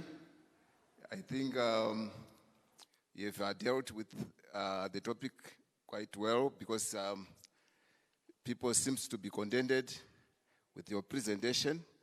Let us move on to the next presenter online is Kalego Motapo from the University of Limpopo.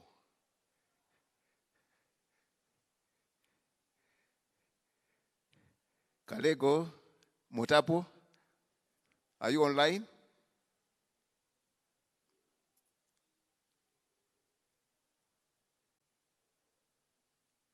Hello, University of Limpopo. Right, in a presentation,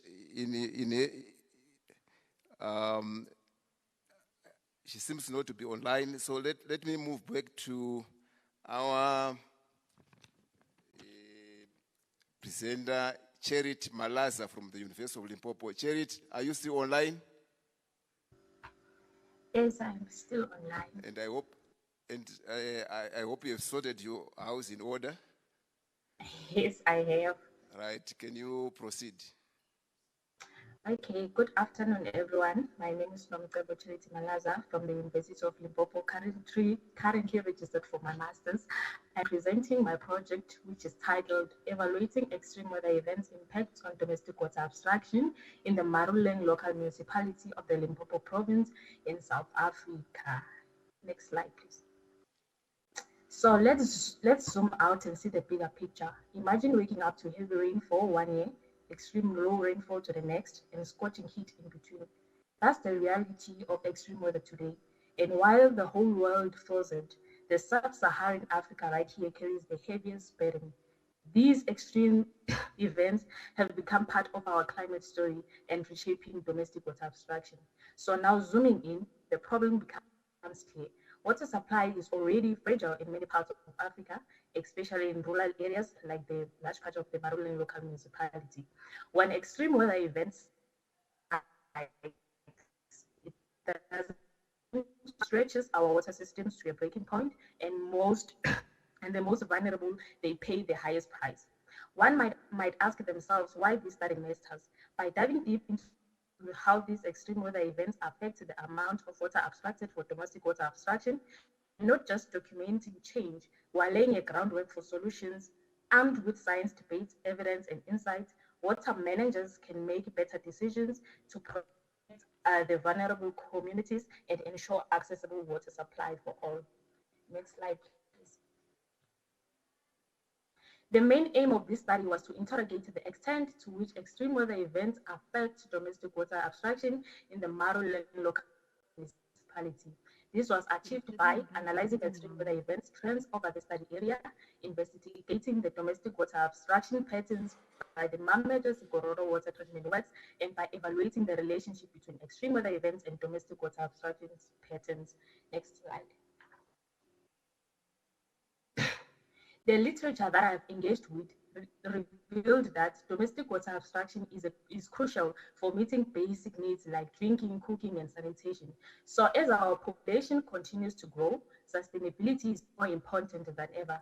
But alarmingly, over 1 billion people still lack access to safe drinking water, and with only 0.3% of the world's water being accessible or usable, this poses even a bigger challenge. Literature further highlighted that climate change is one of the drivers of more frequent extreme weather events, placing an extra strain on water resources and deepening inequalities, especially among vulnerable communities. This underscores an urgent need for sustainable solutions as anchored throughout the literature. Next slide, please. The study area that this research focuses on is shown in Figure 1, which is the Maruleng local municipality, with greater emphasis on the Mameja-Sigororo water treatment works because this represents their regional water scheme. With the region being semi-arid, it has an annual rainfall that lies between 401 and 600 millimeters, average temperature that ranges from 21 degrees Celsius to 25 degrees Celsius, a population of 99,605, and only 49.9% of the population have access to water as part of the Reconstruction and Development Program Standard, better known as the RDP. Next slide. For the purpose of the study, the following methodologies, or rather methodology, was employed. In the analysis of hydroclimatic trends analysis, a non-parametric modified Menkendall test was employed. for the identification of whether extreme value theory, specifically the peak over threshold, was used. For domestic water abstraction patterns, a simple Excel analysis was carried out. In evaluating the relationship between the climate change and domestic water abstraction, the Spearman-Rank correlation coefficient was computed. Next slide, please. You have five minutes to share your results. Okay, which then brings me to the findings of this study. This slide summarizes the trend analysis for rainfall, minimum and maximum temperature using the modified Manning-Kendall test across different stations. For rainfall, in Table 1, we see a mix of upward and downward trends, but none reached statistical significance. The same is observed for minimum temperatures, mostly upward trends, but not significant, as shown in Table number 2. For maximum temperature trends, which are shown in Table number 3, there's a standout. For both Hoedspruit and Mesh stations, they show an upward trend that is statistically significant, pointing a real increase in extreme heat that can pose threat to domestic water abstraction. Also, it is crucial to note that statistically insignificant trends, especially for the rainfall that has been noted, are important, especially in a semi-arid region like this one, because year-to-year variability is common. So even small shifts or trends can have a huge local impact. So the lack of statistical significance change doesn't mean there's no risk, but it highlights the variability and the unpredictability. Next slide. Table number 4 and 5, it shows the estimated general Pareto for rainfall, the EVT for rainfall and maximum temperatures respectively. For rainfall in table number 4, there is a positive shape parameter which suggests a heavy tail distribution, meaning there is a potential for increased rainfall episodes in the study area. It also has a large scale parameter, meaning the distribution of the extreme events is more spread out, representing greater variability in rainfall. So for maximum temperatures, referring to table number 5, there's a negative shape parameter suggesting an upper bound distribution, implying that the extreme while extreme heat occurs more frequently, there's a physical limit to how high temperature can rise. There is a small scale parameter, meaning the distribution of high temperatures is more concentrated, meaning the study area is seeing more of heat waves. Next slide. So referring to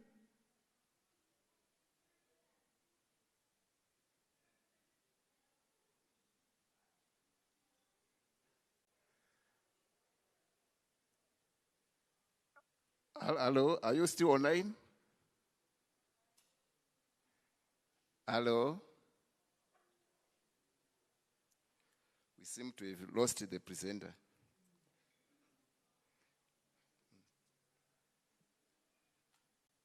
Prof. Chow, what do we do? I think if we can't reconnect, unfortunately, there's not much we can do, I think.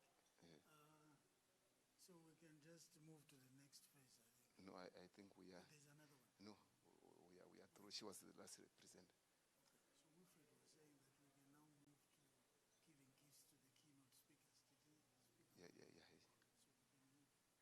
So, ladies and gentlemen, it seems we've lost the presenter.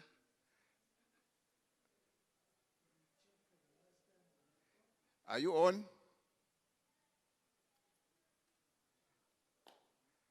Are you on?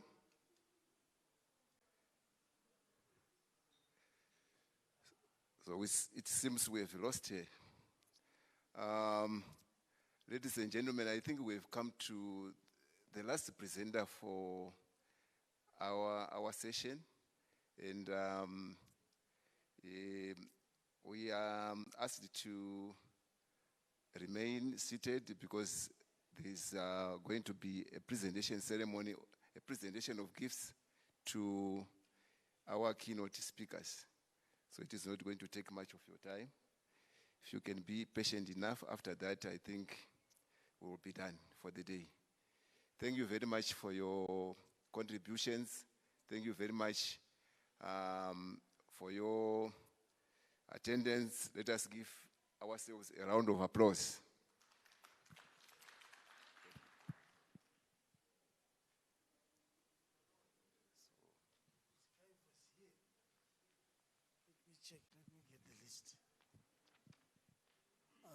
Can someone take off the presentation, please? I can't see the stage. Okay. I think IT, if you can just remove the. Let me double check in terms of the list of Thank of the you. keynotes.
Apologies, guys. The idea is to have all the other colleagues come and join us. So sorry to hold you in suspension. But we're going to have all the other people who are in other sessions to come before we can hand over the gifts to some of our keynoters. Apparently, some of them are traveling early tomorrow, so the idea is to capture them before they leave.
Is Dr.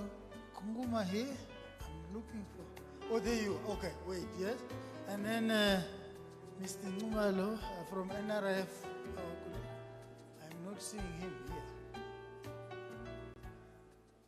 here. The other group still has one more presentation, but we wanted to proceed. Maybe we can. I'm trying to find a quick solution there and be innovative. So there are two things that are left. One is to give gifts to the keynote speakers. The second one is to have a summary or reflection of what has been taking place. And we have Professor Tanyani Matsivandila is ready to do that. Maybe we can give one gift when the other guys come in. Then we can start the reflections, because they are still in the other session. Okay, I think we had Professor Kunguma. You can come. Colleagues, she gave us a keynote. If you remember, she's the one who had a lot more slides to share from the University of Free State. So, there's a token of appreciation here. Oh, it has to be. Well, let's do it on stage, right? Yeah, let's formalize.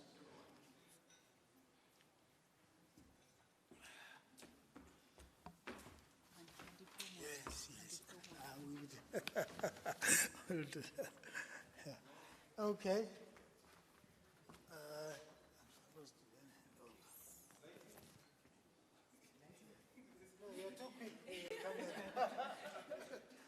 So let's give her a round of applause when we do.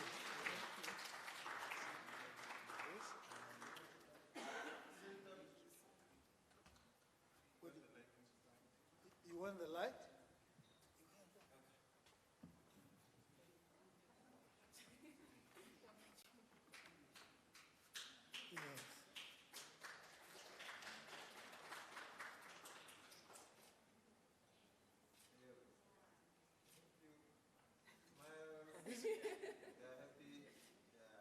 This guy is punishing me. I've been tucking in my stomach for quite a while. Thank you very much. Okay. So maybe again, to just, I think I had a chat with Dr. Lunga, and we agreed that maybe we can start the reflections as well. The others will, share with them. So help me welcome Professor Tanyani Matsivandila from University of Limpopo, just to reflect on what has been taking place and what are some of the takeaway messages for today. So, Prof, let's give him a round of applause as he comes.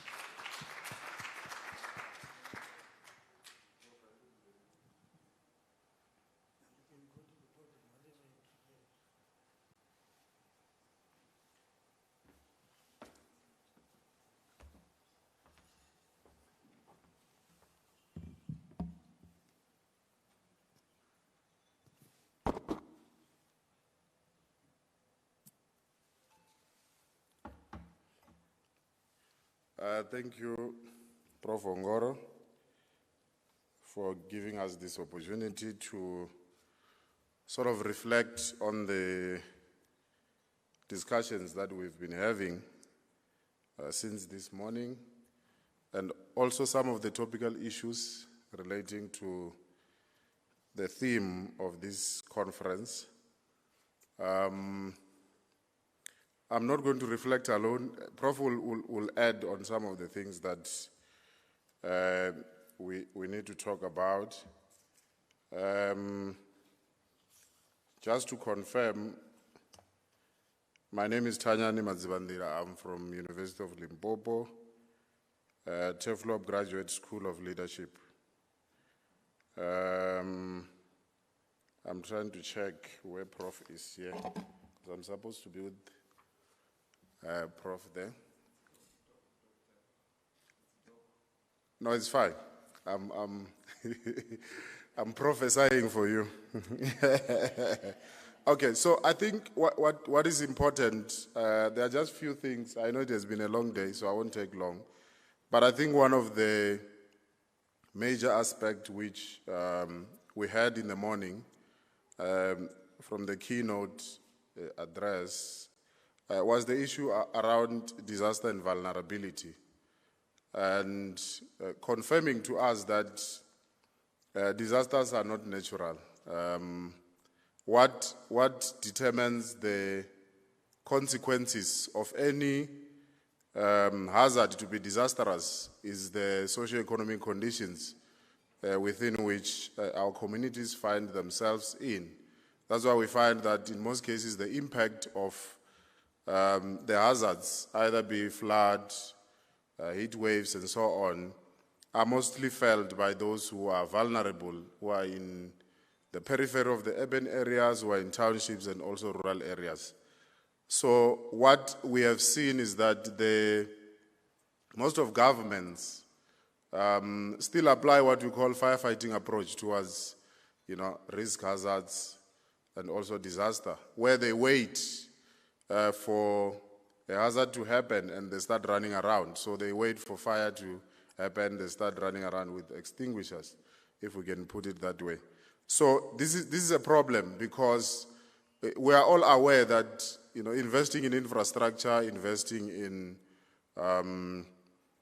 different infrastructure that can assist in terms of coping when there are hazards, that can have a big impact in terms of how people respond to such hazards. But if communities have to be dependent on government to respond to any hazard which comes along, then it becomes problematic. What is it that the government needs to do to respond to that? Of course, one of the main things that we still grapple with, even though in recent times people are sort of moving away from it, is the politics around climate change debate itself. It has been there for a while. What we see is that there's no clear balance between investment in adaptation versus investment in mitigation. What we see in most cases is that mitigation is, gets a bigger chunk of the investment other than adaptation. And adaptation is not a choice because most people who are affected are those who can't respond by themselves. But mitigation is about, choosing what we need to do going forward. And what we have seen is that most investment goes to mitigation other than adaptation. And adaptation, it is not a choice.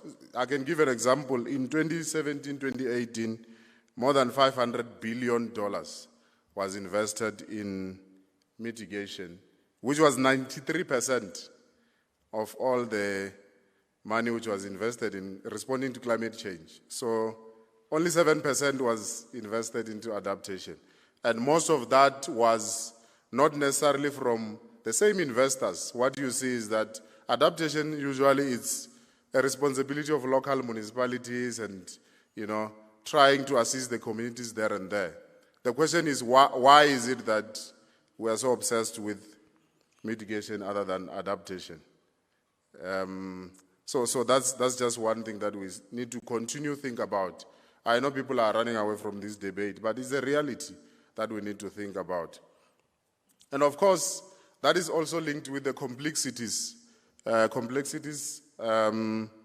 associated with energy transition.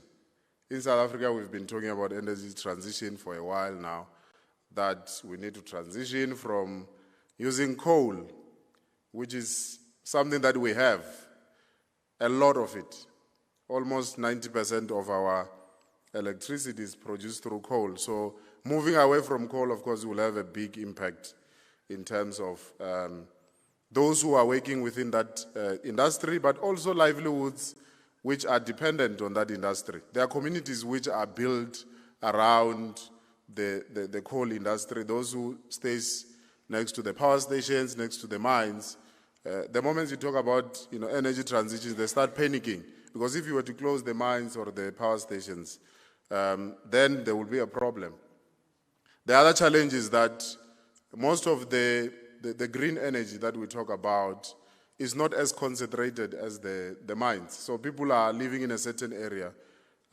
If they were to respond to engage into the green energy, they need to move to other areas, because if a mine is in a certain place and people are settling around that mine, so they are able to facilitate not only employment through the mine, but also different livelihoods. So there are a lot of complexities that we'll continue to debate around the issue of energy transition. One of the things that the keynote also talked about in the morning, which was important for me, was the issue of decolonizing the meaning of impact. What is impact? We are obsessed with this word. We are making impact, research which makes an impact. But what is impact? On whose perspective is this impact? Because in most cases we come up with plans, we come up with goals, we come up with outcomes, and then when we think we have reached that, we tick the boxes, and then we leave the communities. But is the impact according to the community the same as the impact according to us?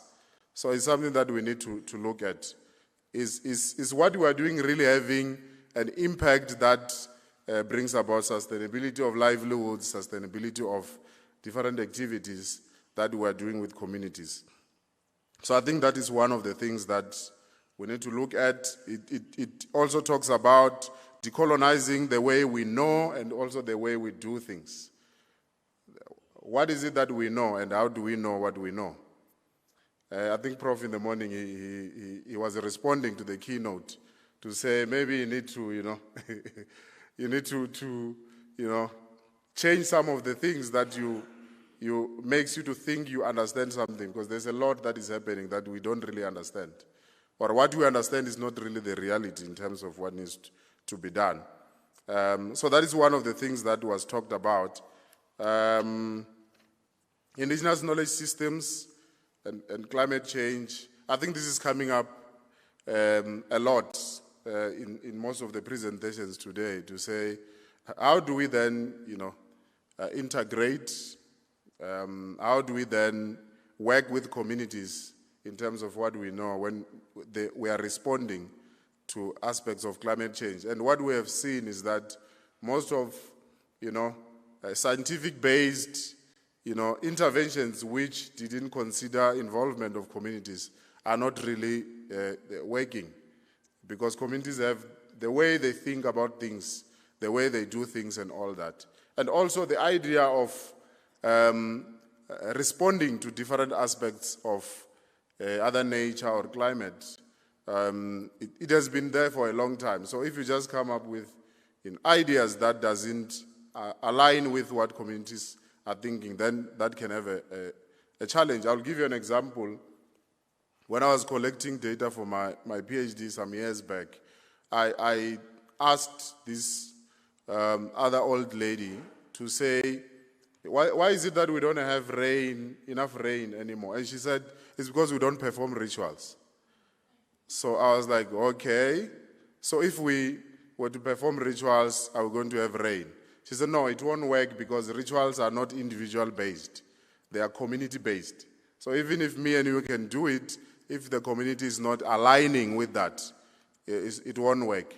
The question is, a person who has such kind of mindset, how are you going to convince them that this adaptation measure, which is scientifically based, will work if it doesn't integrate the understanding of a ritual? So we need to think about some of those things.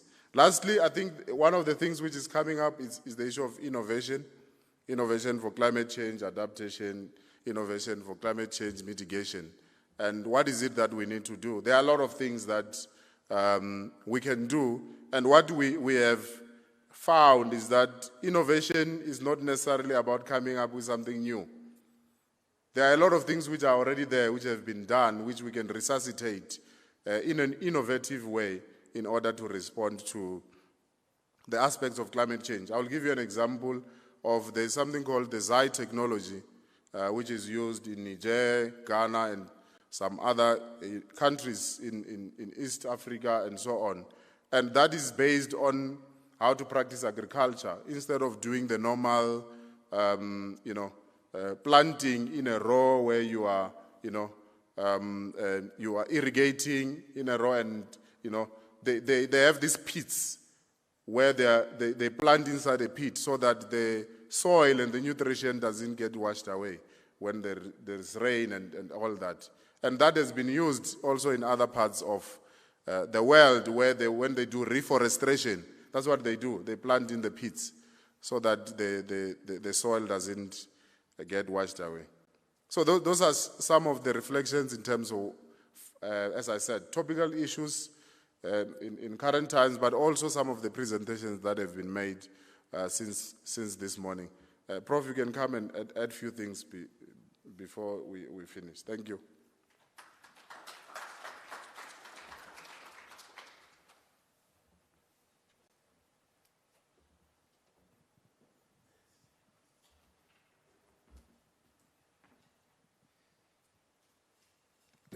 Thank you very much, Prof.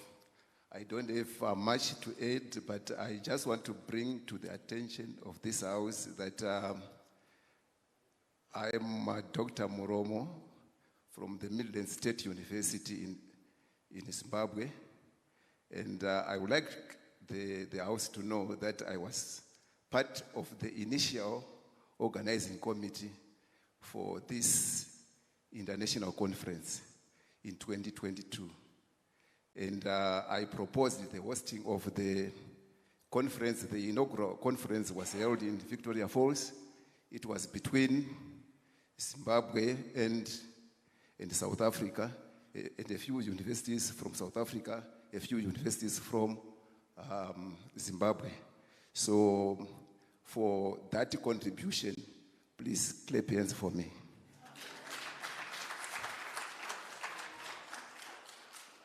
And I'm quite thrilled that the conference has grown to this size, and I wish it to reach out to other continents outside Africa. So this is my contribution.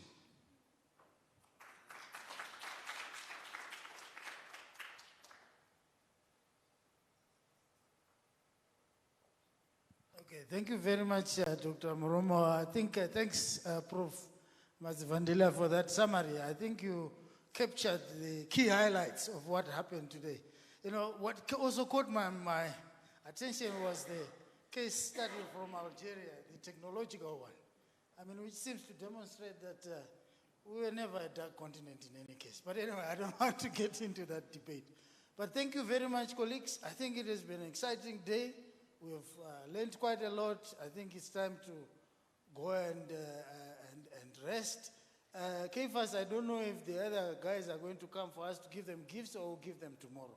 I think that would be a better. It has been a long day. People want to rest and catch up with a few things here and there. Those who are presenting tomorrow, please get ready and keep to time. As you can see, the pressure of time is quite high. Thank you very much, Dr.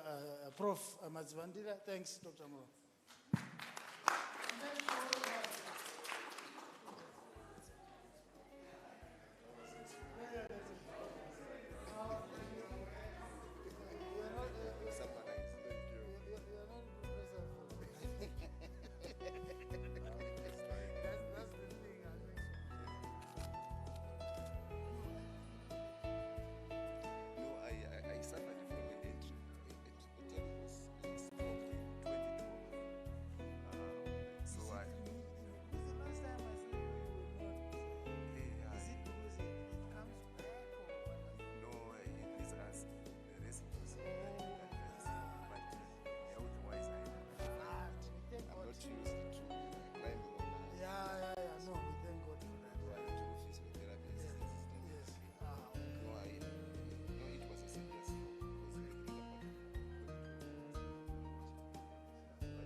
It's resilience. It's the resilience.